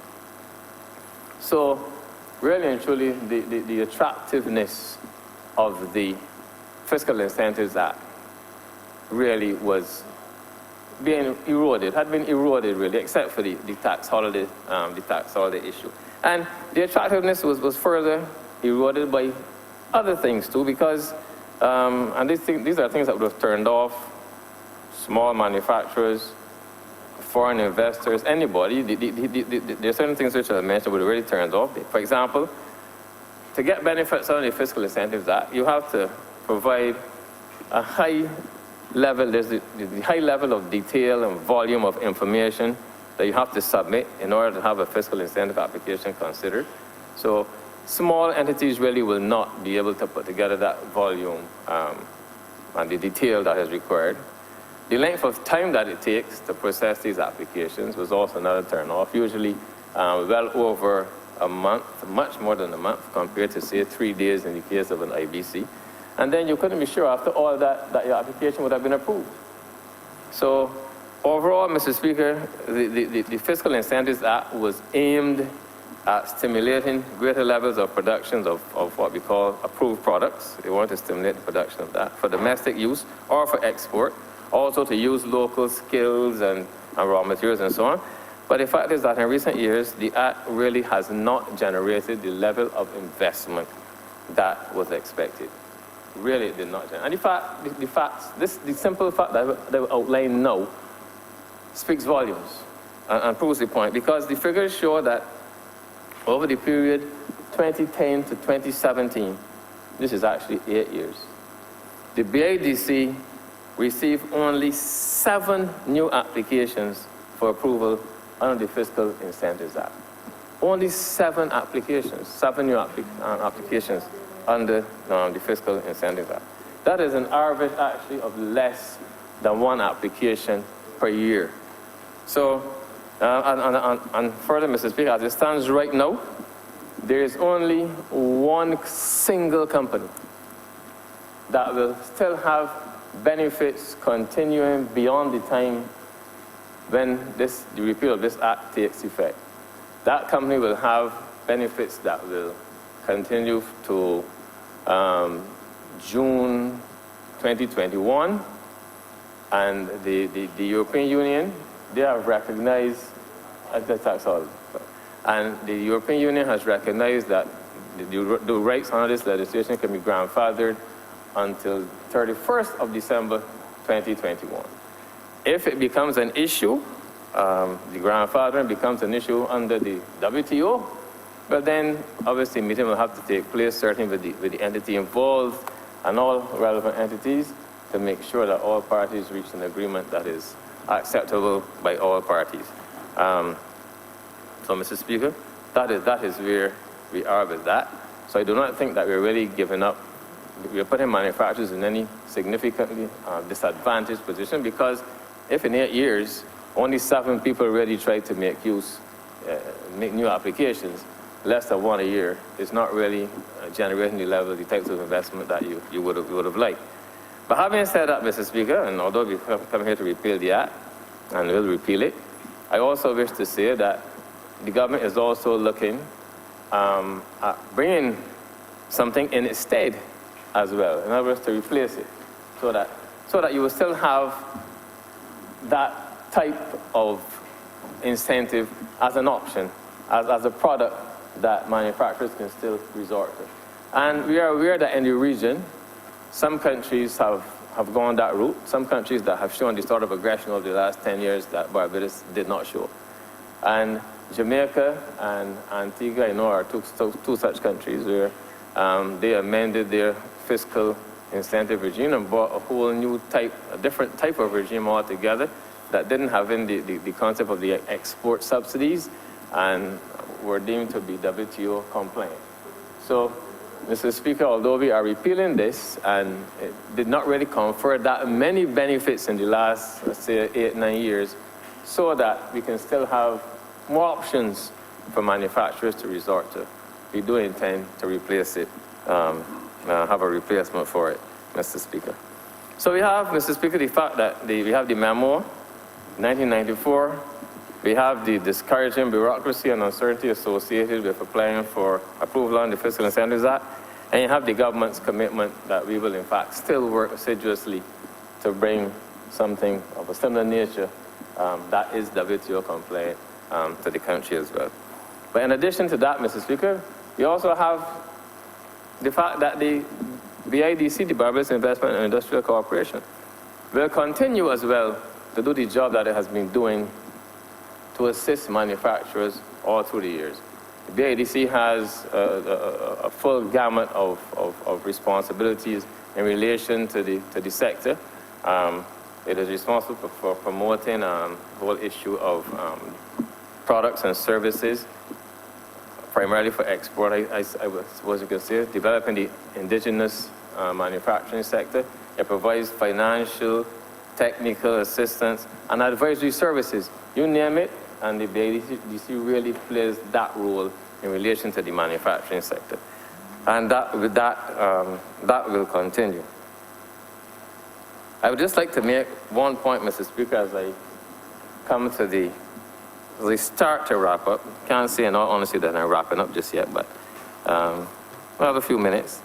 And that while the BIDC has been an entity that has given yeoman service and does give yeoman service to the manufacturing sector, I believe that people also owe it to the BIDC as well not to take advantage of the corporation. And the first plea I would make in that regard, Mr. Speaker, is that you heard the Prime Minister speak today about the difficulty, I'm sure the member for Christchurch East Central would reiterate the point, that the government is tight on funds, and therefore transfers to statutory boards are not easy to come by. And I would just want to use this opportunity, Mr. Speaker, to appeal to those tenants who owe the corporation, in some cases, very substantial sums of money, to really use their best endeavors to see if they can at least trend in the right direction and bring down these, in some cases, massive arrears that are owing to the corporation. I know that I see the look from member from the West, and I know that in the last 10 years or so, times have been hard, and with the best will in the world, you can always meet your payments and so on. But we really, upon the change of this government, I was confronted on day one with a decision obviously taken by the previous administration to take very extreme action against some of the tenants at BIDC.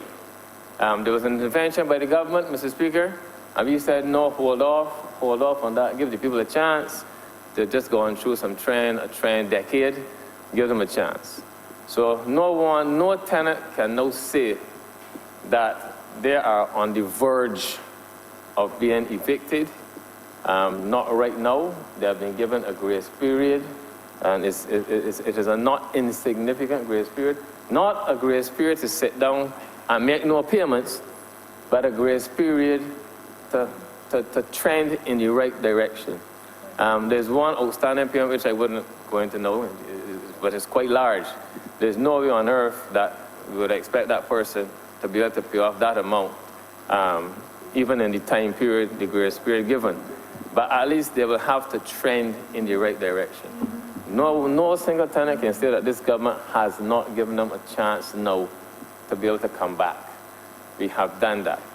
So as we can do that, at least I'm saying to them, meet the government halfway so that when the review period is up, we can say, okay, we've seen that you made a good effort, so we will lift the notices to quit and so on that have been issued, have been put on pause.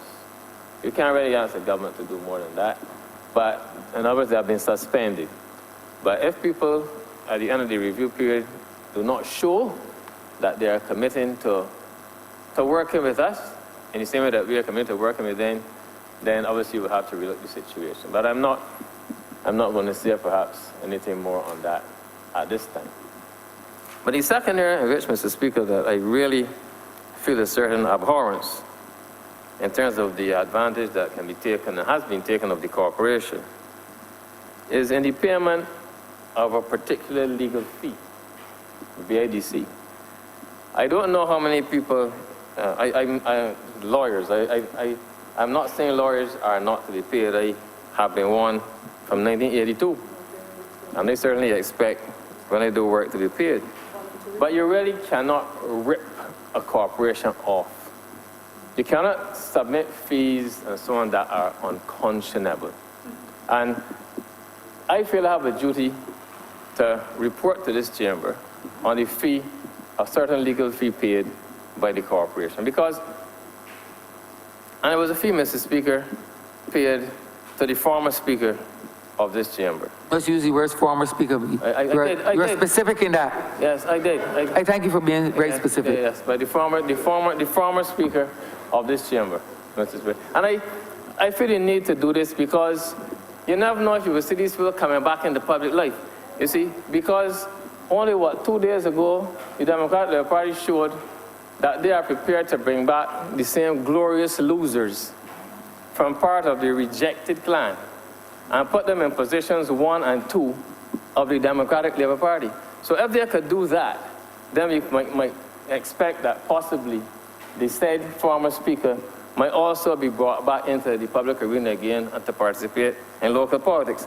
But the public should know certain things, because the said former speaker worked for the BIDC in the sale of lot A1 Newton Business Park, Christchurch, BIDC to Gildan Active Properties BVI Inc. And the property was being sold for $32 million. So it's going to be a big fee, yes, and the purchase price is big, so the fee will be big. The completion statement, Mr. Speaker, submitted by the then former speaker of this chamber to BIDC, was itemized as follows. Sale price, $32 million, plus a portion land taxes, $210,600 divided by 12 times 2, $35,100. Less agreed credit variation, re-landscaping cost, $47,000. Amount paid to BNB Finance and Trust, $19 million, that's the repaying outstanding mortgage, obviously, $19,163,160.81. Legal fees, brackets, Michael Carrington, $706,450. $706,450. Leaving net proceeds of $12,118,000. Now, Mr. Speaker. You're making that document the House, sir? Willingly, Mr. Speaker, I will. I'm guided by you. Now, Mr. Speaker, I took the time to go through the scale of fees. And the fee, as I said, it's not going to be a small fee, but the fee came to $322,500.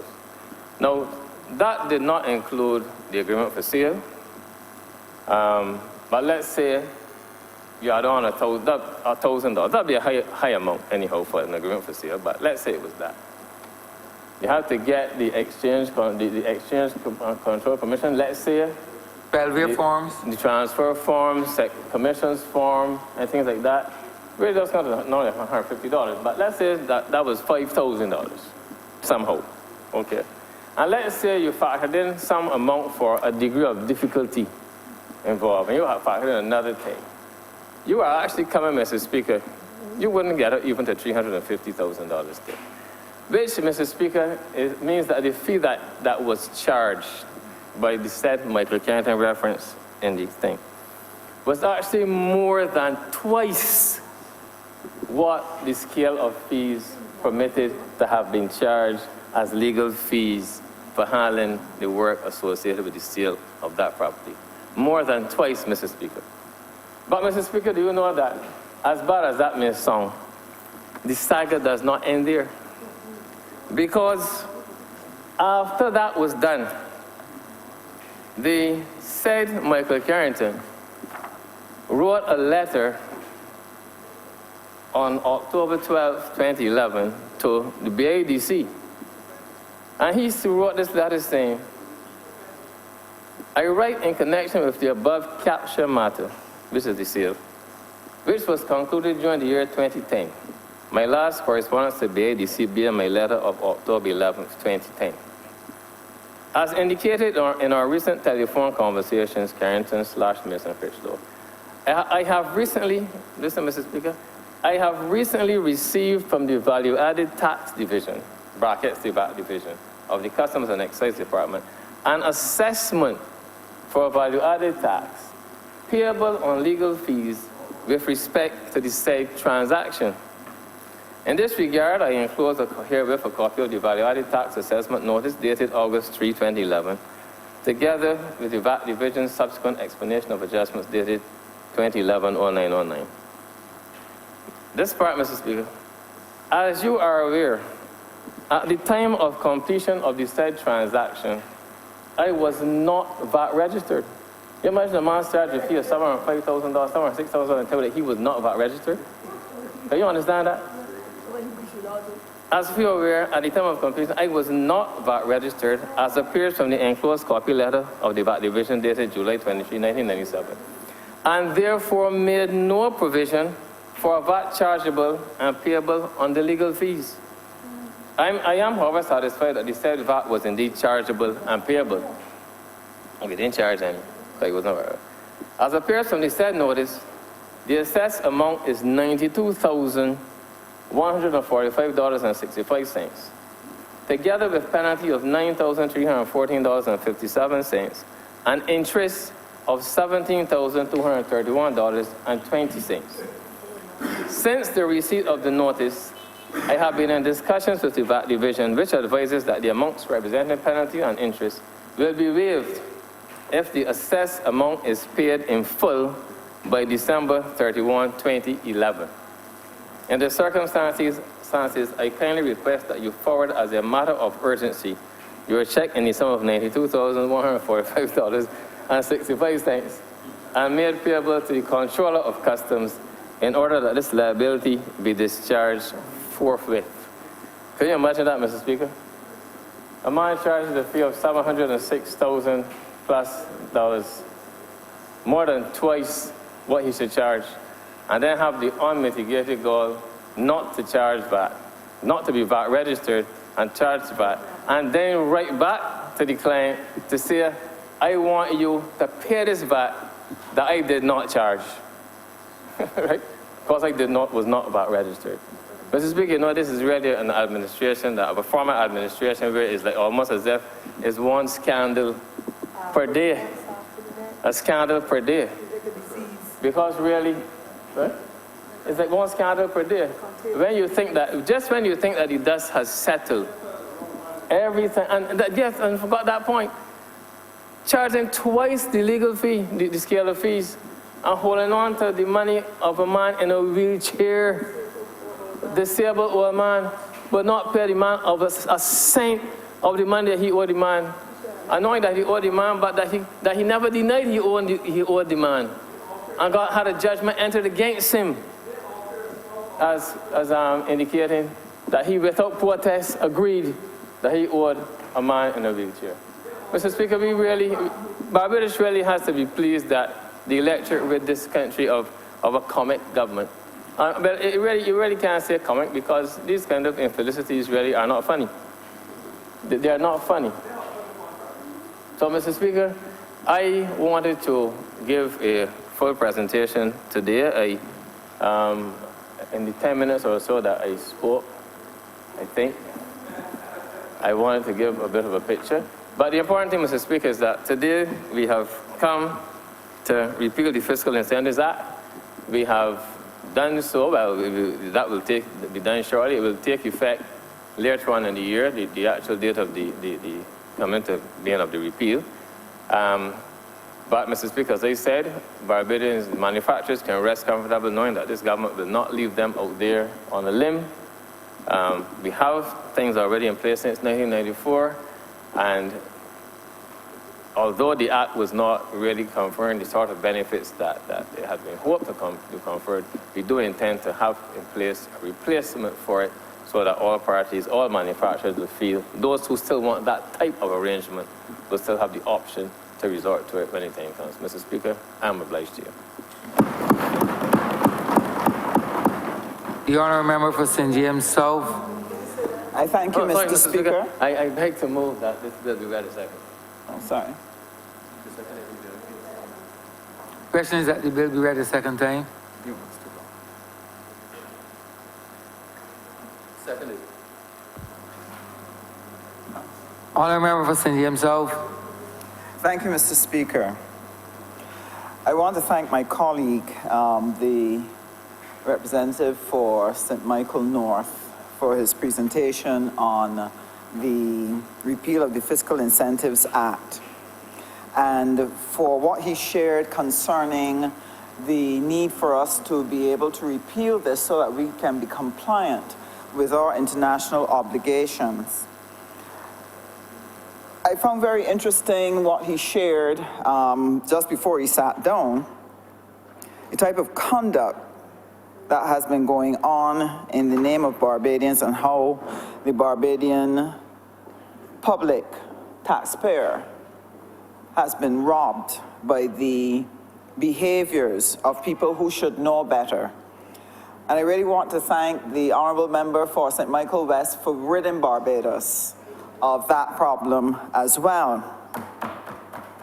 Now, Mr. Speaker, the Fiscal Incentives Act was used primarily by a lot of small nations to be able to attract foreign direct investment so that they were able to produce the jobs, the foreign exchange that they needed in order to be able to take their countries forward, producing the economic growth that is required. And this is because when islands are as small or nations are as small as ours, you simply don't have enough domestic savings to be able to build out all of the manufacturing, all of the new companies that you need in order to provide jobs for your young who are coming out of your educational system every year. And therefore, places like Barbados relied heavily on this Fiscal Incentives Act. And it was able to give us places like Intel. This was how we were able to build out the garment industry when we used to get the 801 contracts, and it used to employ hundreds and hundreds of women in grisettes and at the Harbour Industrial Park, making shirts and pants and so on. It was able to give us the people who were coming in, who were doing, whether it was the medical transcription or they were doing the calling programs that they used to have at the harbor, where they worked for companies and made calls on their behalf. So there was a lot of business that actually came into Barbados as a result of this over the years. And over time, as pointed out by my colleague, the number of businesses that we were able to attract gradually decreased, gradually slowed down.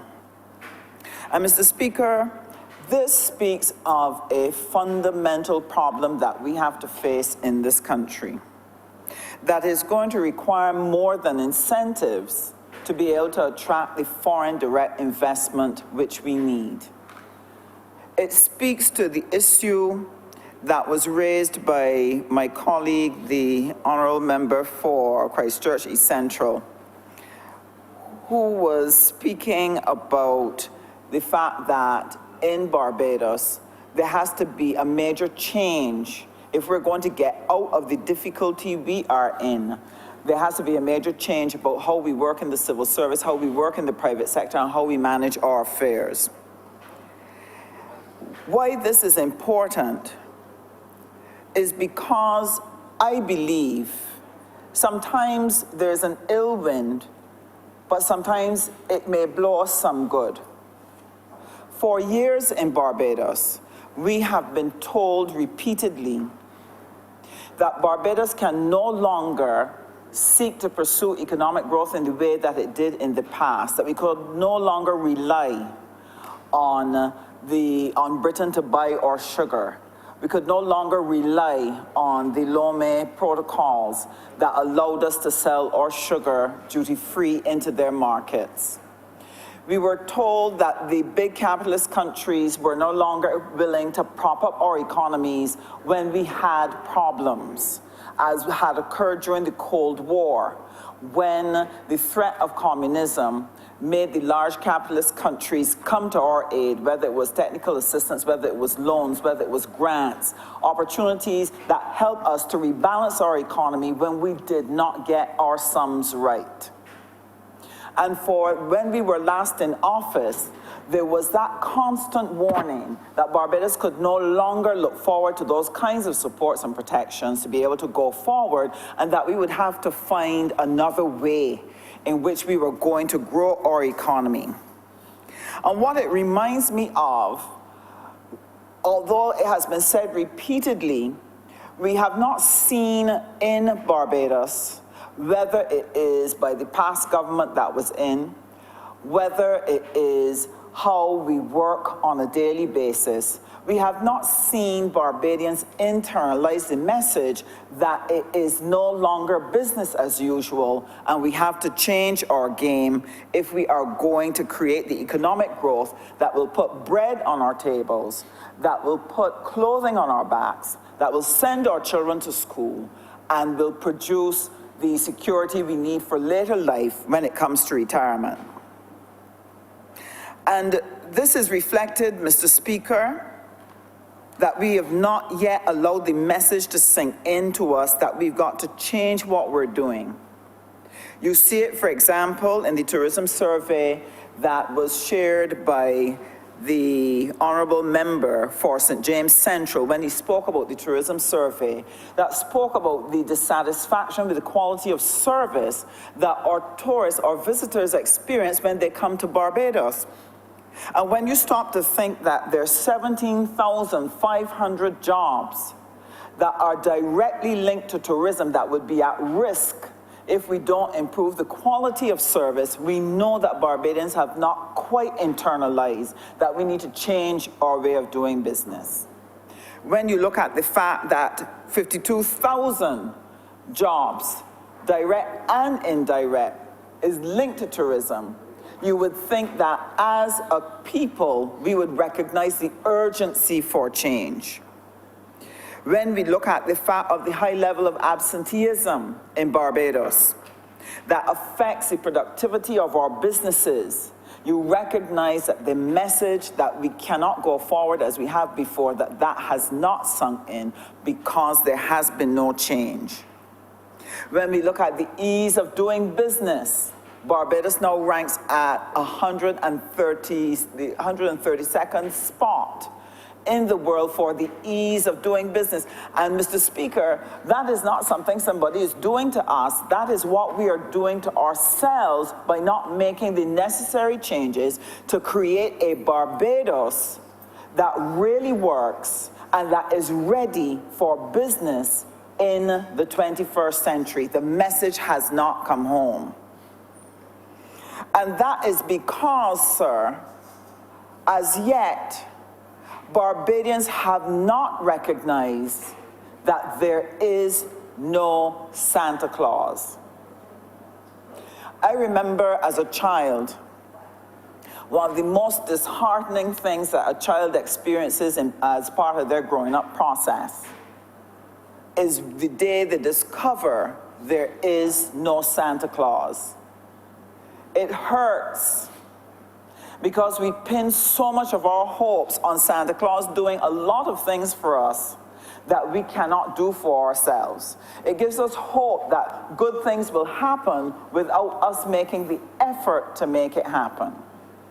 And when you look at where we are in terms of our mental attitude, in terms of our perception of ourselves as a people, it has not yet sunk in that there is no Santa Claus arriving on a ship in the harbor with economic growth for us. It has not sunk in that we are going to have to produce this. And so what this took me to is the fact that there's a biblical adage in Genesis where God was pronouncing a curse on Adam for what had occurred.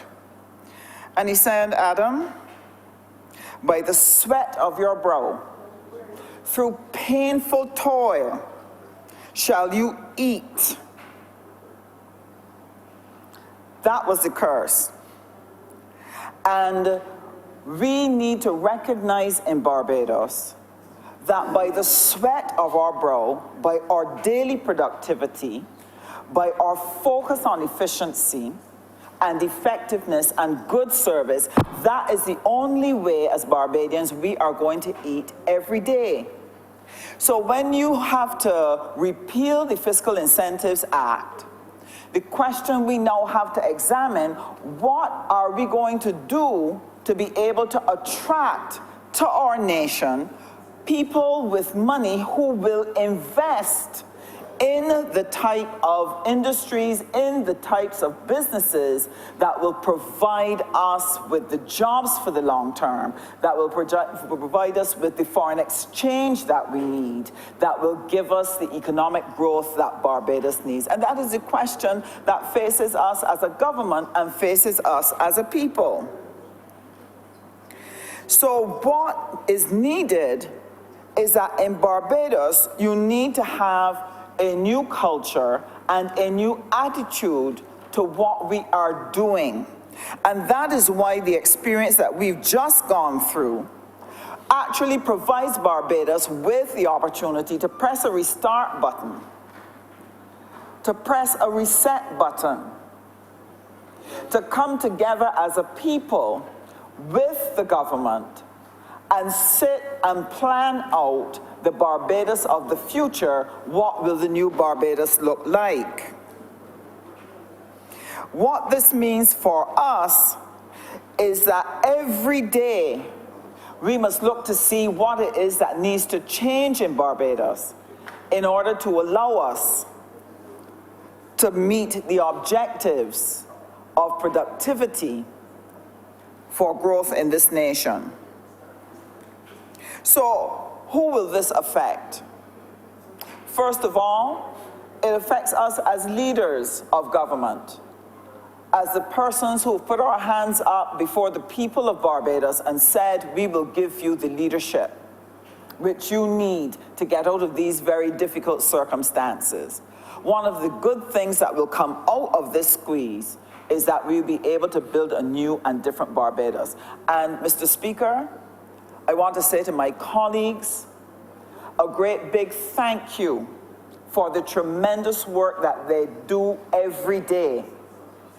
We've only been in office for 3 months, but Mr. Speaker, our team has worked hard, long hours, working on mission-critical activities that need to be addressed and bring resolution to them, because any of those issues could actually sink the country forever.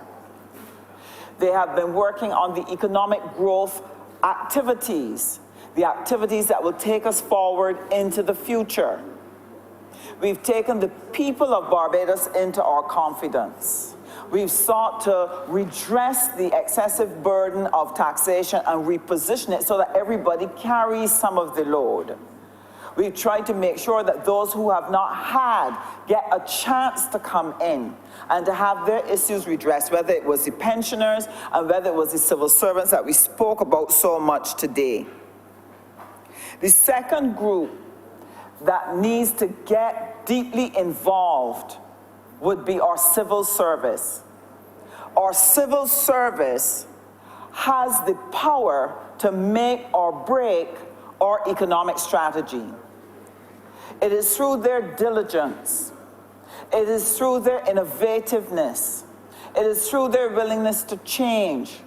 It is through their willingness to be efficient, to cut costs, to speed up service delivery, to resolve issues in a timely way, to reorganize their processes, to use technology to transform the way in which we do government business every day, that will empower every single business to be able to be efficient and to provide citizens with the services which they need. It is an efficient civil service, Mr. Speaker, that will help us with the ease of doing business, to make the turnaround time faster, that will help to attract new foreign direct investment into the country so that we are able to be attractive as a destination to people of means. And therefore, they have to be an integral part of this process. It also will take the private sector, Mr. Speaker. We need innovation. We need efficiency. We need our domestic businesses to begin to think about how they are going to export, because if we do not trade, if we do not get Barbadian products and services to go beyond our borders and to engage other consumers, to earn the foreign exchange and to grow the new jobs, then we will not be able to produce the economic growth that is necessary. It will also require every citizen. Mr. Speaker, there are a lot of attitudes and thoughts that we have as the general public of Barbados that does not square with reality. Many people feel that government has a pot of gold somewhere, and that as fast as people have a need, that we're able to go into that pot of gold and begin to dish it out and share it out to citizens. Sometimes citizens don't always make the connection between what they demand, what they ask for, and the level of taxation that has to be employed in order to provide the very thing that they've demanded. And so, it is necessary for us to have a conversation with our citizens to help them to understand the reality of what we are facing, and that is a conversation that this government is prepared to have so that we can all be on the same page, so that we can manage our expectations, so that we can look at how we can cooperate with each other and see how we can help one another to ease through the very difficult waters that we must pass through. Barbados also has to look at not only how it is going to produce the export and be able to attract the foreign direct investment to generate that export. We also have to look at how we are going to protect our domestic industries from the imports of others who may not be compliant with the WTO rules or who may not be compliant with the EU rules. And one of the things that we lack at the moment that this government is beginning to pay attention to, that we know has to be put in place, we've got to bring a suite of legislation that helps us to deal with when we have goods entering our shores that compete with our domestic producers, and those goods have had illegal subsidies assisting them in exporting more cheaply into our market and endangering our domestic enterprises. So there are three sets of legislation that we need to put in place. We need to put in place the countervailing duties, we need to put in the safeguards, and we need to put in anti-dumping legislation. These are tools that will help us to manage our economic environment so that we can create a fair and balanced environment for our businesses to compete with others when they themselves are not compliant with the legislation or the requirements that they have made at the WTO and with the EU. Now, Mr. Speaker, I was very pleased to hear my colleagues speak about BIDC, and I'm going to finish with this comment. I have heard the cry of local manufacturers. There are a lot of things, Mr. Speaker, that are unfair in this country. When you think about the Fiscal Incentives Act, it gives up to a maximum of 15 years of tax holiday to a company coming in. And what we've seen under the last administration is their willingness to give companies 40 years of tax-free holidays, where they give them incentives that they cannot possibly give to their domestic producers, thereby creating an unfair situation for our local producers. And our local producers have suffered as a part of that maladministration that we have encountered. But even in the active treatment of our local manufacturers, the BIDC under the last administration, as was pointed out by the member for St. Michael North, has been putting local manufacturers out of the estates. And what this has done, it has caused a lot of furniture manufacturers and other small manufacturers that were barely hanging on throughout this crisis to have to close down. Their equipment sold. And the most hurtful of all, their workers went home with no job. Now, Mr. Speaker, it was said in this chamber that they want to get rid of those people who have not paid their rents because they have other people who want to move in. Now, Mr. Speaker, when I heard that, I knew that could not be true. But I said, you never know, might be a possibility.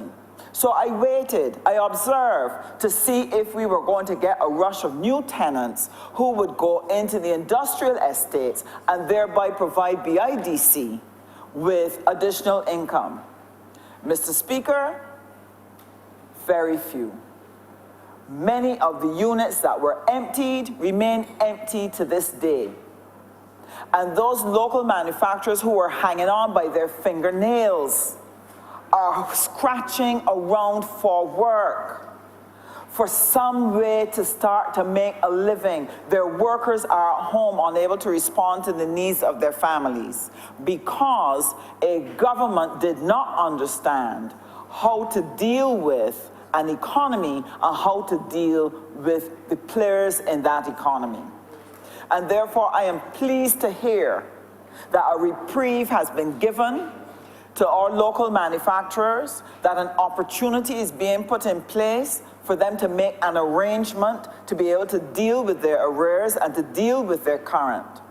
And as we work together here as a team and put together the strategies, I am praying that we will be successful in creating new opportunities for business that will allow those local manufacturers and those local businesses to be able to start making money again so that this nation can go on to a bigger, a brighter, and better future.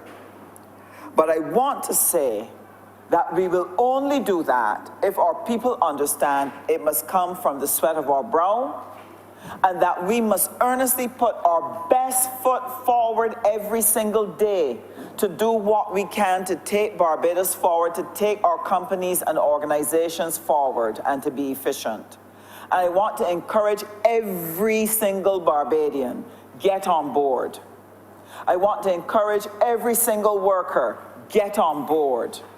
Get on board and let us rebuild Barbados, that we can assure the future generations that they will be able to live a comfortable life and that they'll be able to look forward to a secure retirement, because we would have done our best in a time of crisis to bring this country out. And I want to again thank my colleagues for their tremendous work in working towards that end. I'm obliged to you, Mr. Speaker.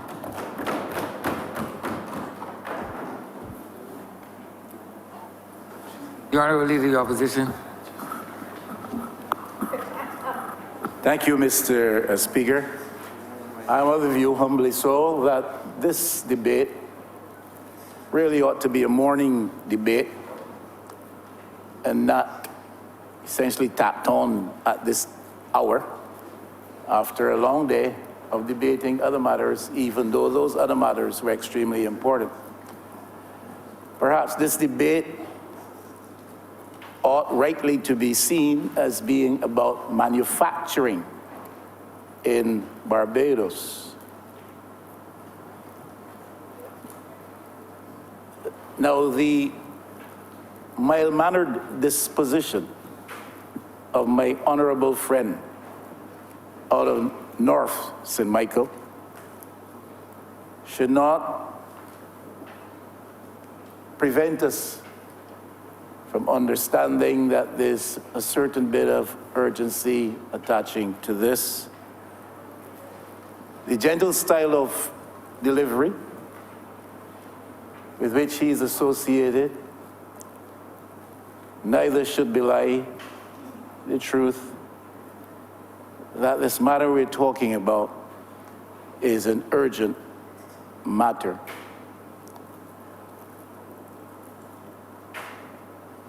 I wonder how widely known in manufacturing circles in Barbados today that the Parliament of Barbados is about to repeal the Fiscal Incentives Act.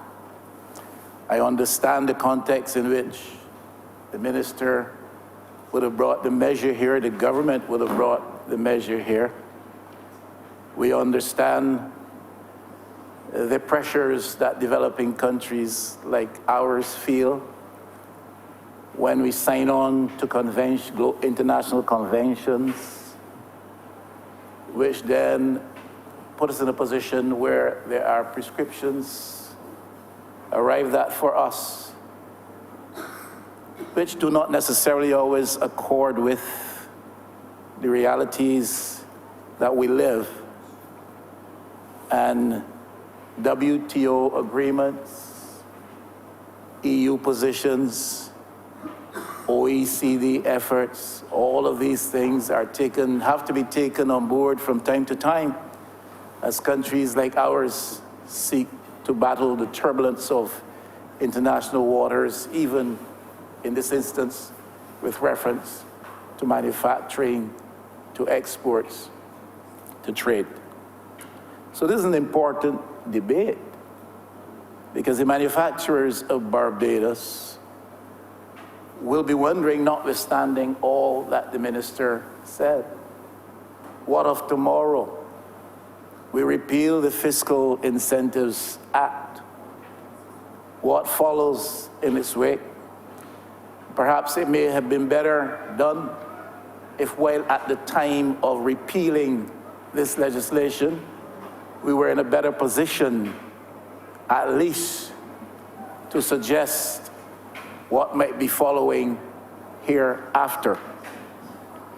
And therefore, perhaps a debate should not only be taking place in this honorable chamber, but discussions outside of this chamber with those who are at the front lines of the manufacturing industry and processes in Barbados.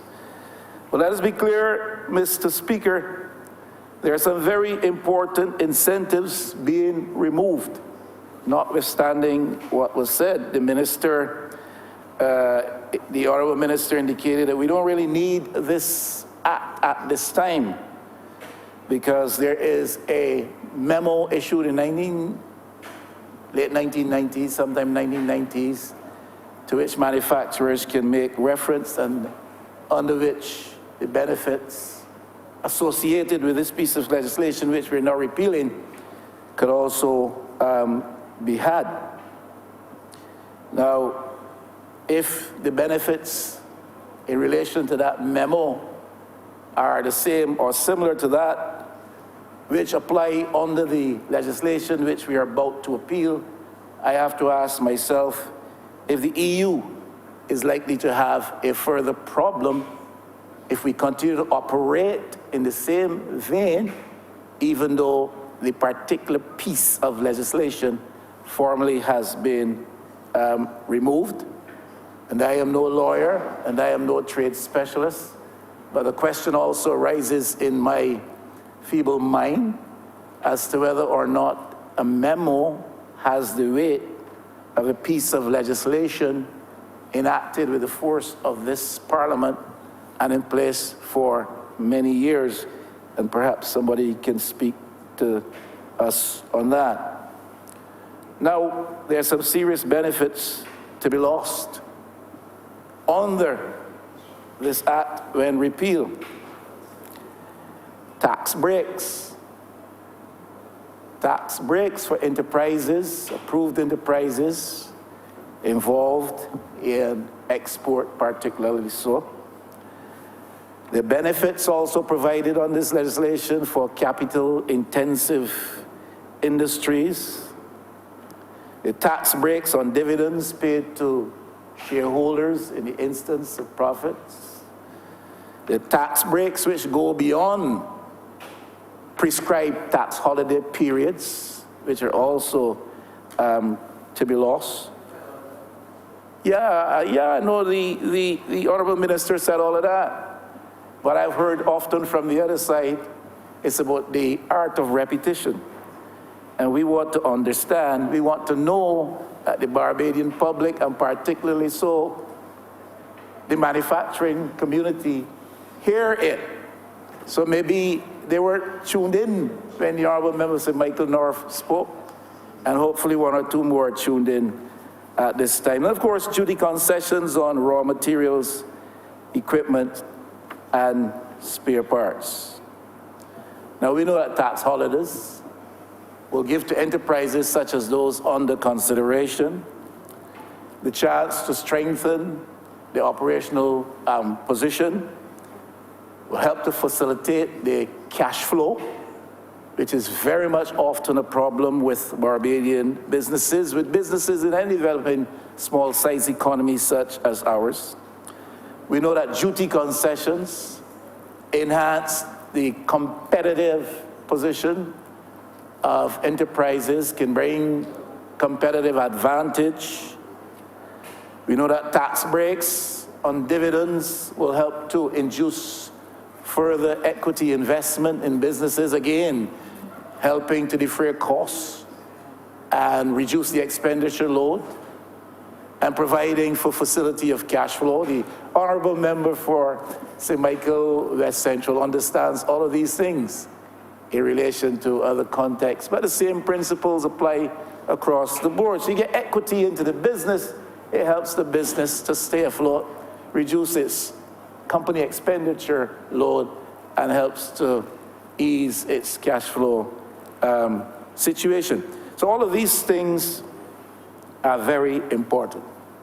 And therefore, we're not simply repealing an act that has been on the statute books for quite some time, but we're introducing radical changes to the way business is done, especially in the world of manufacturing. And therefore, the question has to be considered as to how these measures will affect, and if they will negatively and adversely impact upon the manufacturing sector in Barbados. Now, employment, Mr. Speaker, for our information, in Barbados reached a high of about 15,000 in 1977. The Honourable Member made reference to the amount of, the quantum that the manufacturing sector contributed to the GDP. He made reference to the levels of employment because of the operations of enterprises in this sector, and all these things are good. It reached a high of about 15,000 in 1977, and ever since then has been on a steady decline. It's declined to as much as about 8,800 by the end of 2017. And this information extracted from the Barbados Statistical Service, Barbados Central Bank information. The question therefore is, what becomes of employment and the employment trends when this repeal comes into effect, as I understand it, at the beginning of 2019, as I understand it. Now, one of the key tools available to the BIDC in terms of attracting investment here and marketing Barbados as a destination, a domicile for manufacturing operations has been the inducements associated with investment, which, as we said, are being removed as well in this instance of repeal. The Honourable Minister did indicate that there is maybe one or perhaps just two companies which are likely to be affected with the repeal of this bit of legislation and these incentives in the middle of their period of tax holiday. In other words, there are just a couple of companies, or perhaps one company, which is likely to be affected by this repeal, such companies still enjoying that period of tax holiday. Some of those tax holiday periods range from 6 to 10 years, as I am advised, and therefore we are glad to hear that in this instance it would only be one company that is so affected, but at least it is still one company which is so affected. Manufacturing in Barbados, as the Minister has suggested, has been a significant contributor historically and in better times in the past to GDP. In 1990, manufacturing made up some 11% of the island's gross domestic product. In 1990, this figure has declined to only 6% in 2016. So that decline is evident and stark. And therefore, the question arises as to what happens to the contribution of manufacturing to a gross domestic product in the wake of this repeal. Now, tax levels in Barbados generally have been high. Nobody in Barbados has ever denied that. Generally and right across the board, we've had high levels of taxation. Last 10 years took us to new highs, but taxation has generally been high in Barbados. And you're removing a lot of the tax breaks that these manufacturing enterprises now enjoy in a context where taxation levels have been high. Barbados was ranked 11 in 2015 in the world, 11th in terms of its level of taxation vis-a-vis or in relation to GDP. Number 11 in the world. So we are high tax domicile, we are high tax jurisdiction, and we are forced by this action we are taking to remove some of those tax incentives. In terms of global competitiveness, Barbados has been ranked at number 72 in 2016-2017 out of 138 countries. And certainly that is a long way from where we would desire to be if manufacturing is going to have the opportunity to thrive, especially by means of investment inflowing from outside or even local investment. Our high costs are also occasioned by the fact that we have one of the highest costs of electricity per kilowatt hour in the world. Energy is a high cost component in the manufacturing world. We also have one of the highest gasoline prices per liter in the world. And I'm simply referring to the fact that the context in which we are now taking this action is one in which there are already some significant disadvantages that inhibit our ability to be competitive, or as competitive as we would like to be. So that is all part of the context in which the Honourable Member for St. Michael North, the Minister for Industry and International Business, has brought this measure out of necessity to this honourable chamber. The question would be, what is therefore then going to be the path forward? You repeal. What do you replace it with? What are manufacturers likely to hear from the government in terms of what are going to be the alternatives with respect to the approaches we take to making our manufacturing concerns competitive both in the region and globally? What is the path we are likely to take that would bring some kind of beneficial advantage to those who are involved in this important work of national productivity? Honourable Member, Minister, and Member for St. Michael North made reference to the Jamaican situation, and he's quite right from my research in what he is saying. And that Jamaica, having repealed, has looked to alternative ways of ensuring that the benefits from this business, the financial benefits from this business to the country, to the national economy in Jamaica, are not totally lost, and that Jamaica remains a regional and global player in this world of manufacturing and this world of manufacturing for export. They've established economic zones, and I understand from the minister to be hinting that there is where Barbados perhaps would want to likely consider going, or some model of that as a replacement for the act, the legislation which we are now repealing.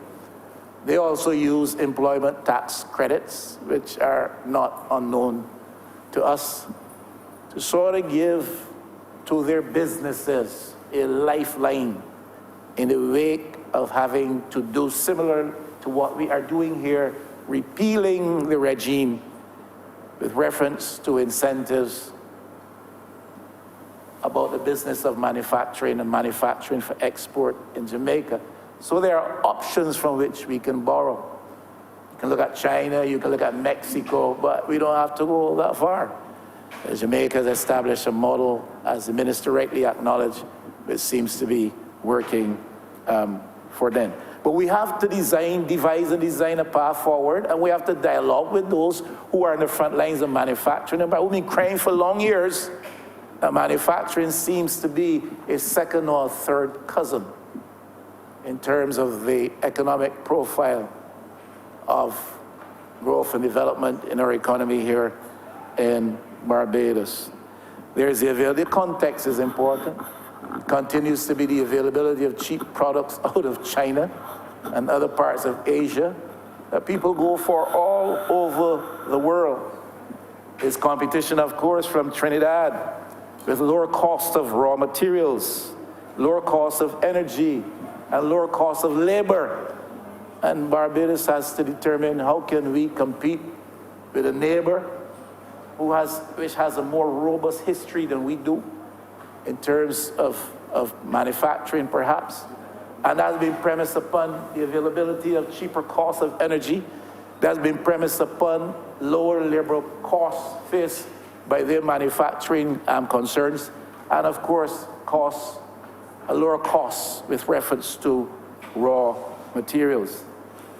So we have to look at, that's the context. Here in Barbados, I watch us, we drink coconut water by the gallons every day, particularly so on Sunday. and then all of these coconut shells are left for a while until they are removed. And I'm not speaking to that point.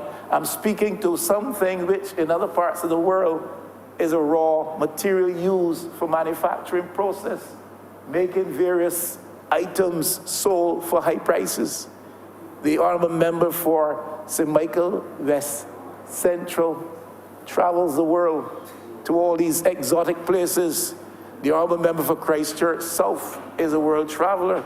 You guys see these things, you guys see these things, and things that we throw away around here, things that we confine to the waste disposal, are used by others as raw materials to manufacture items which are then sold for exorbitant price to gay seeker, I shouldn't say gay, to happy seeking, carefree tourists like the honorable member for St. Michael West Central and the honorable member for Christchurch South on their off days when they travel.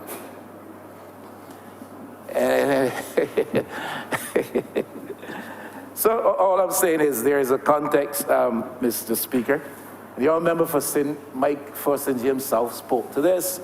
The deficiencies in our bureaucratic processes will always have an impact upon our capacity to produce and to produce at cost.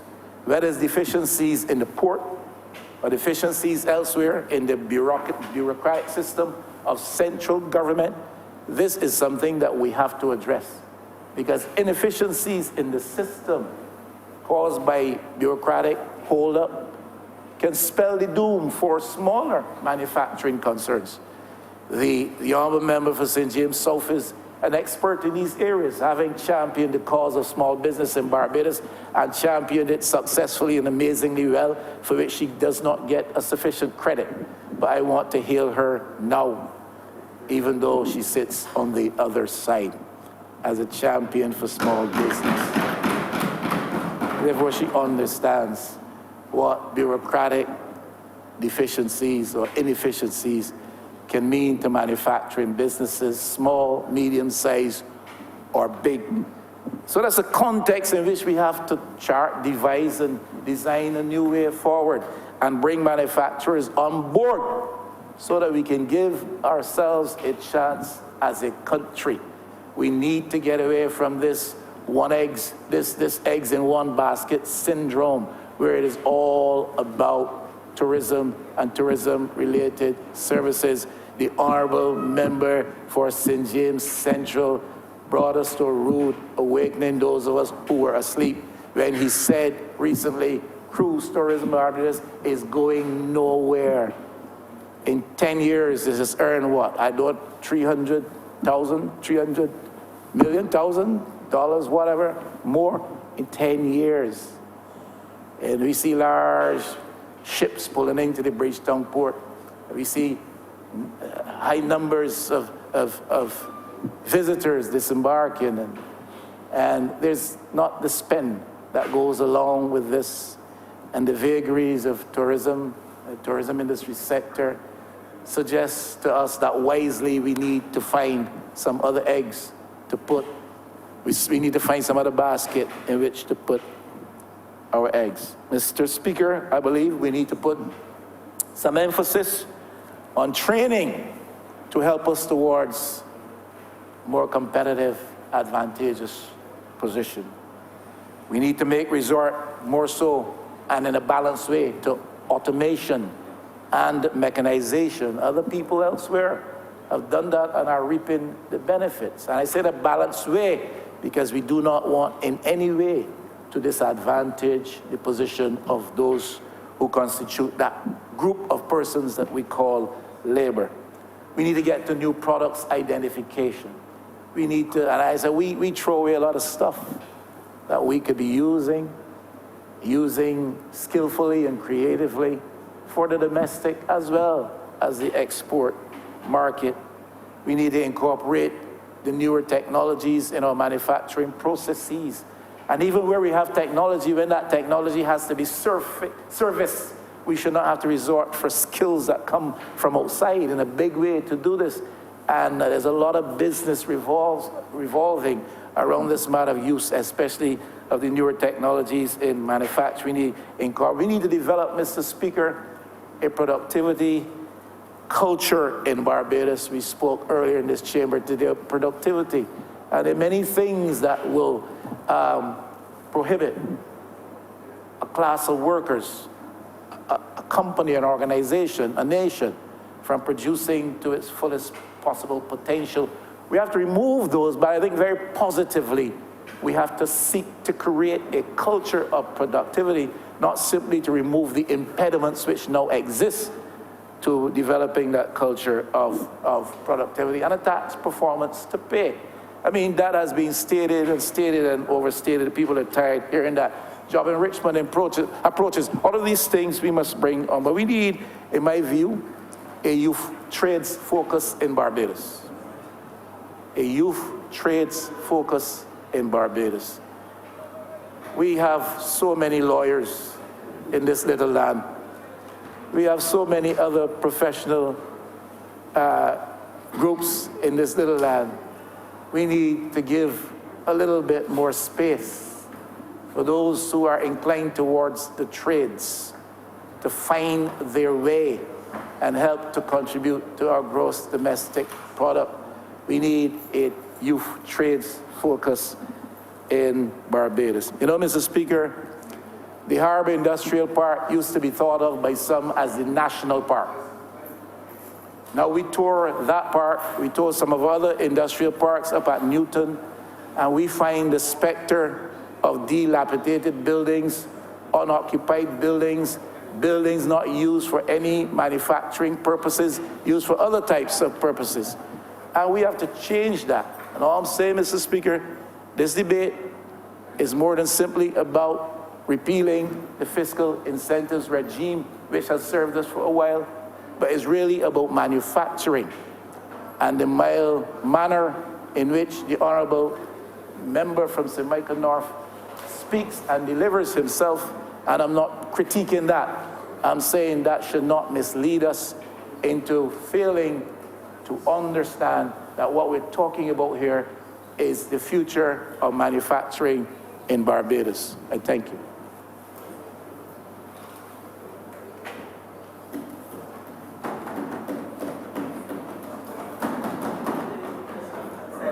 Listen to a word. Yes, Mr. Honourable member for St. Michael North. Yes, Mr. Speaker, I rise to wrap the debate up. I want to thank the honourable members who spoke. There's not really much that I can add to what I said earlier. Just one point, really, just like to clarify. The member for St. Michael West, honourable member for St. Michael West did raise the point that if there's anything about the memo and the waiver of taxes, of duties and so on all inputs for all manufacturers, if the European Union would find that to be to run afoul of their code, but their objection to the Fiscal Incentives Act was that it contained an absolute discretion in the award and the decision-making process to the minister. This memo that was issued has no discretion. It confers benefits on all, without exception, all manufacturers. So I trust the member will be satisfied that therefore the European Union, based on what they've said so far, can have no issue with this. But the fundamental point, and I'm not sure that the honourable member is grasping this point sufficiently, and is this, that while the intention of the Fiscal Incentive Act was clear, although, Mr. Speaker, really and truly, when you think about it, the Fiscal Incentives Act was really more designed for larger corporate entities investing really with a view to exporting big time. It really wasn't designed for anything much beyond that category of manufacturer. But the basic point I think the honourable members may not be getting is that, whatever we want to say about it, it was not being utilized by manufacturers. People were not rushing to the act to get benefits, particularly since 1994, when they had this other option to have a waiver of duties on all of their inputs, and once they were involved in any aspect of manufacturing in Barbados. So the Fiscal Incentive Act just lost its appeal.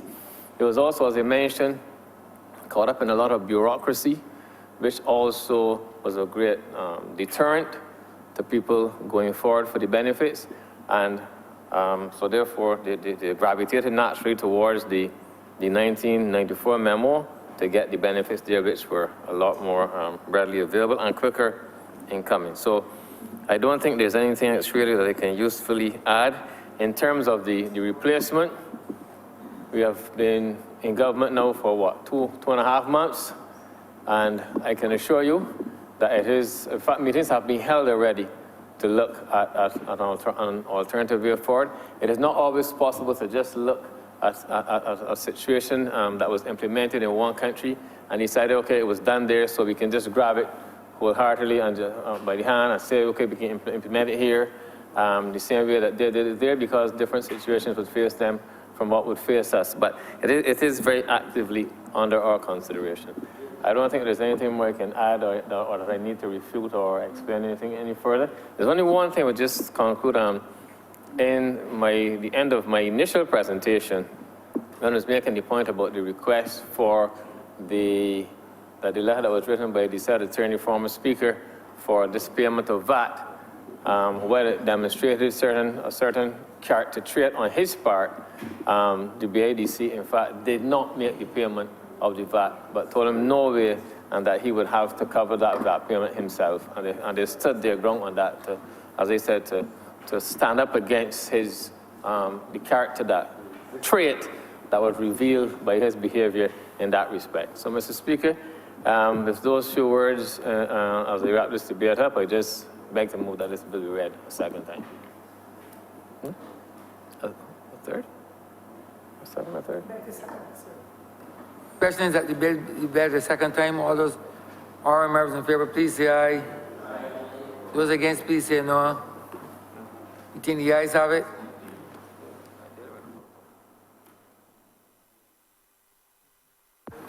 I now beg to move that you do not leave the chair and that this honorable House resolve itself in committee for further consideration of this bill.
The question is that the speaker now leave the chair and the House resolve itself into committee for further consideration of the bill.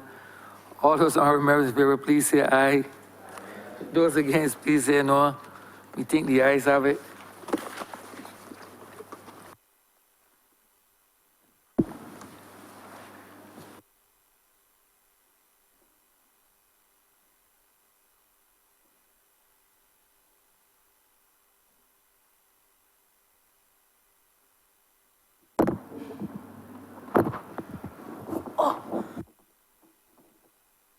This House is now in committee.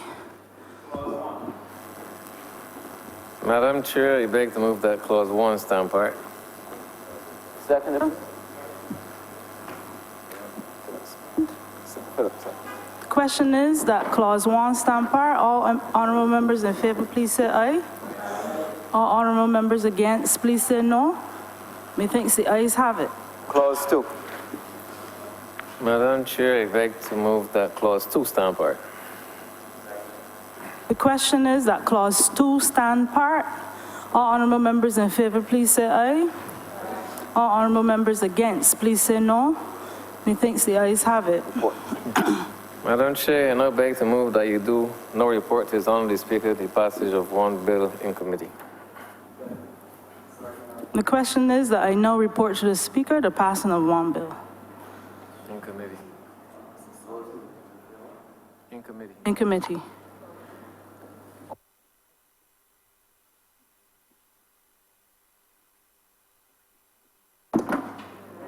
All those honorable members in favor, please say aye. All those against, please say no. Thanks, the ayes have it.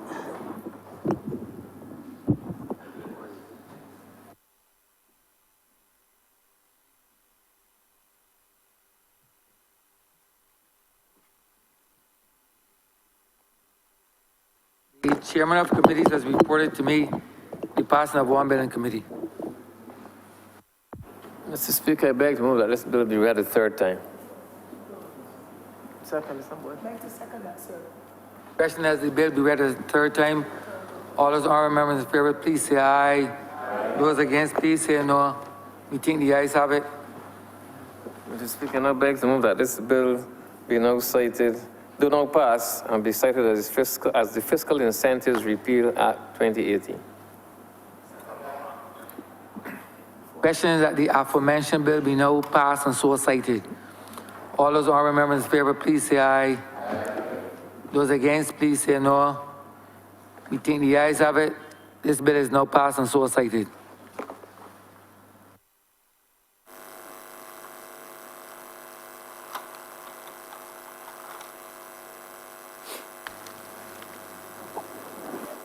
Order number 3, sir.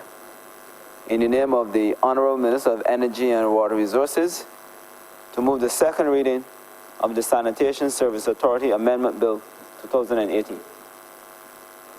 Order number 3. Order number 3. Order number 3. The honourable member for Christchurch East. Hey, beg to move this bill, read a second time.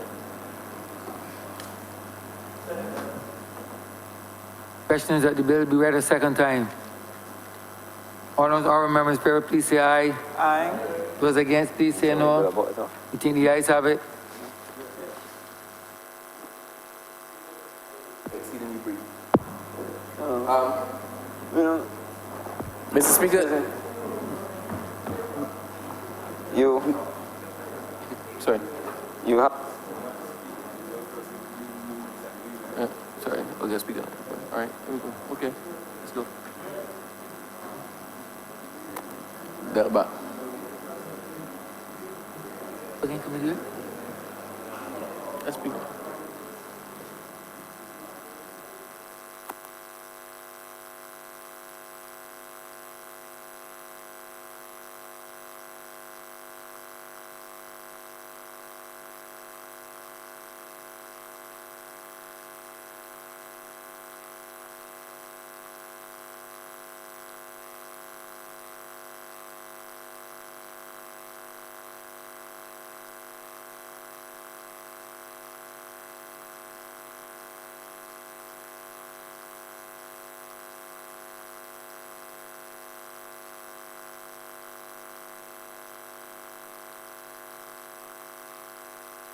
I beg to move that Your Honor now do leave the chair and the House resolve itself into committee for further consideration of this bill.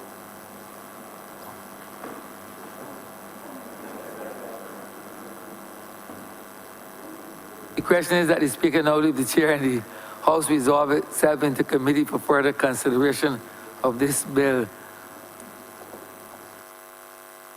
All those honorable members in favor, please say aye. Those against, please say no. You think the ayes have it?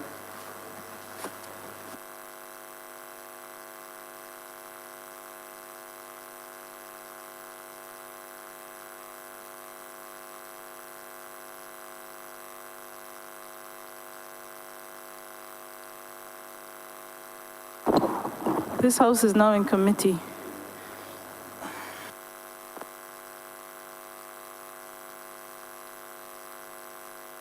On.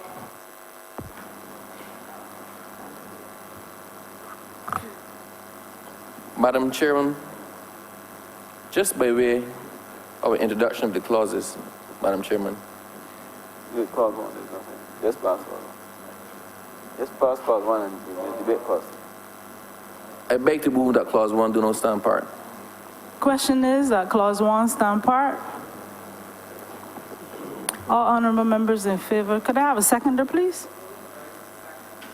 Question is that clause 1 stand part. All honorable members in favor, please say aye. All honorable members against, please say no.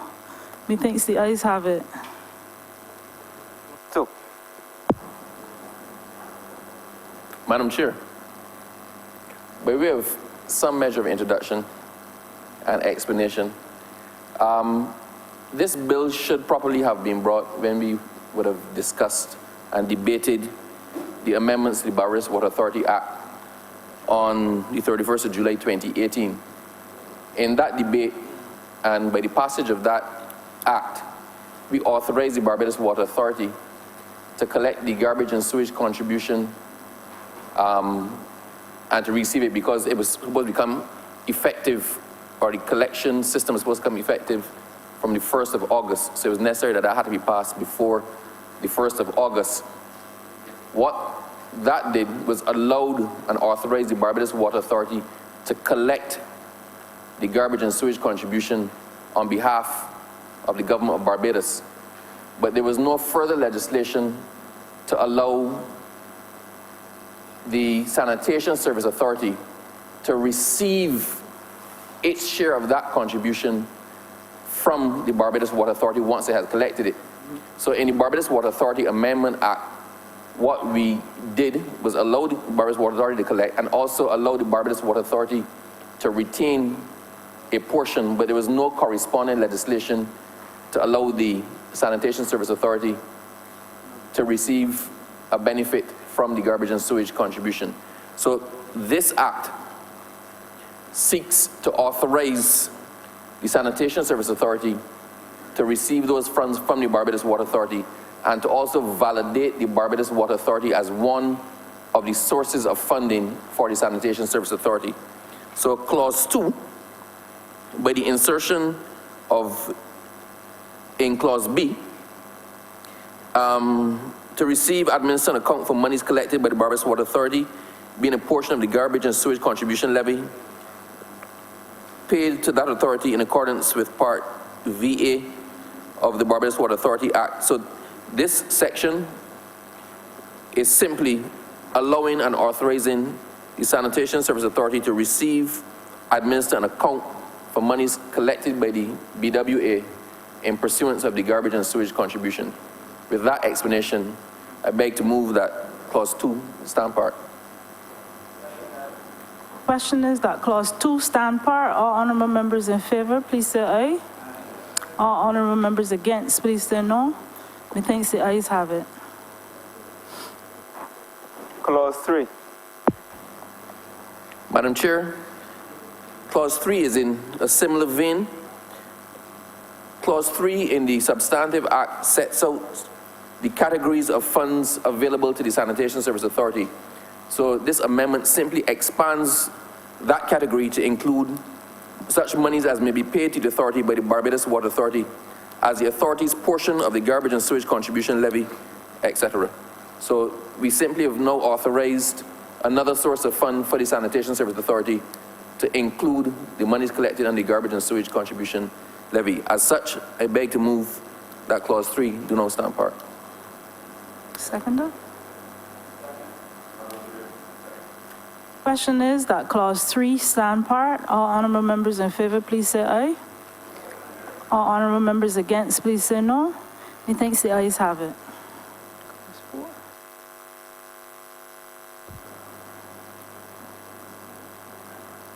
Madam Chair, I beg to move that you do not report to His Honor the Speaker the passing of one bill in committee. Seconder.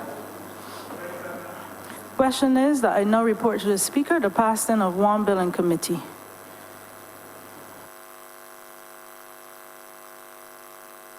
All honorable members in favor, please say aye. All honorable members against, please say no. Methinks the ayes have it.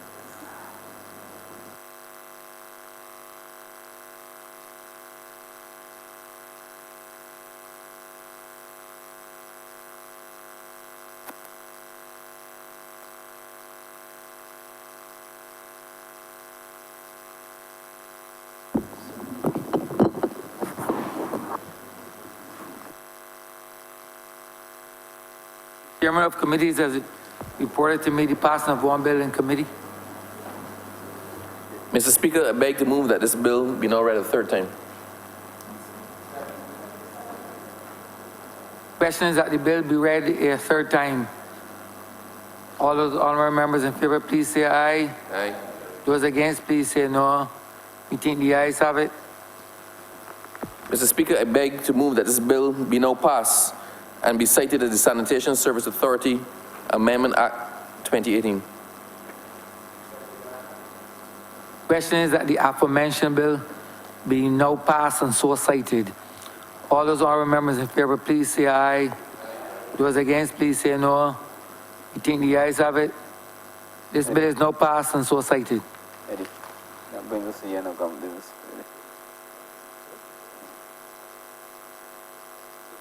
This brings us to the end of government business for today's sitting. We ask that the House be adjourned for hearing on Tuesday, the 28th of August, 2018, at 10 o'clock. Sorry, sir.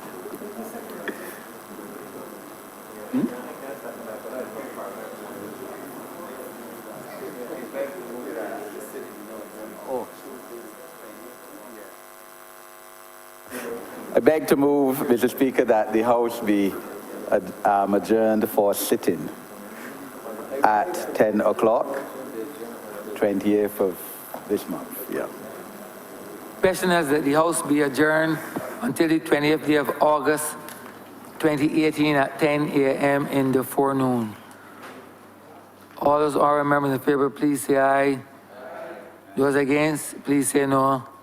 We think the ayes have it. This honorable chamber is adjourned until the 20th day of August, Tuesday, 20th day of August, 2018 at 10 a.m. in the forenoon.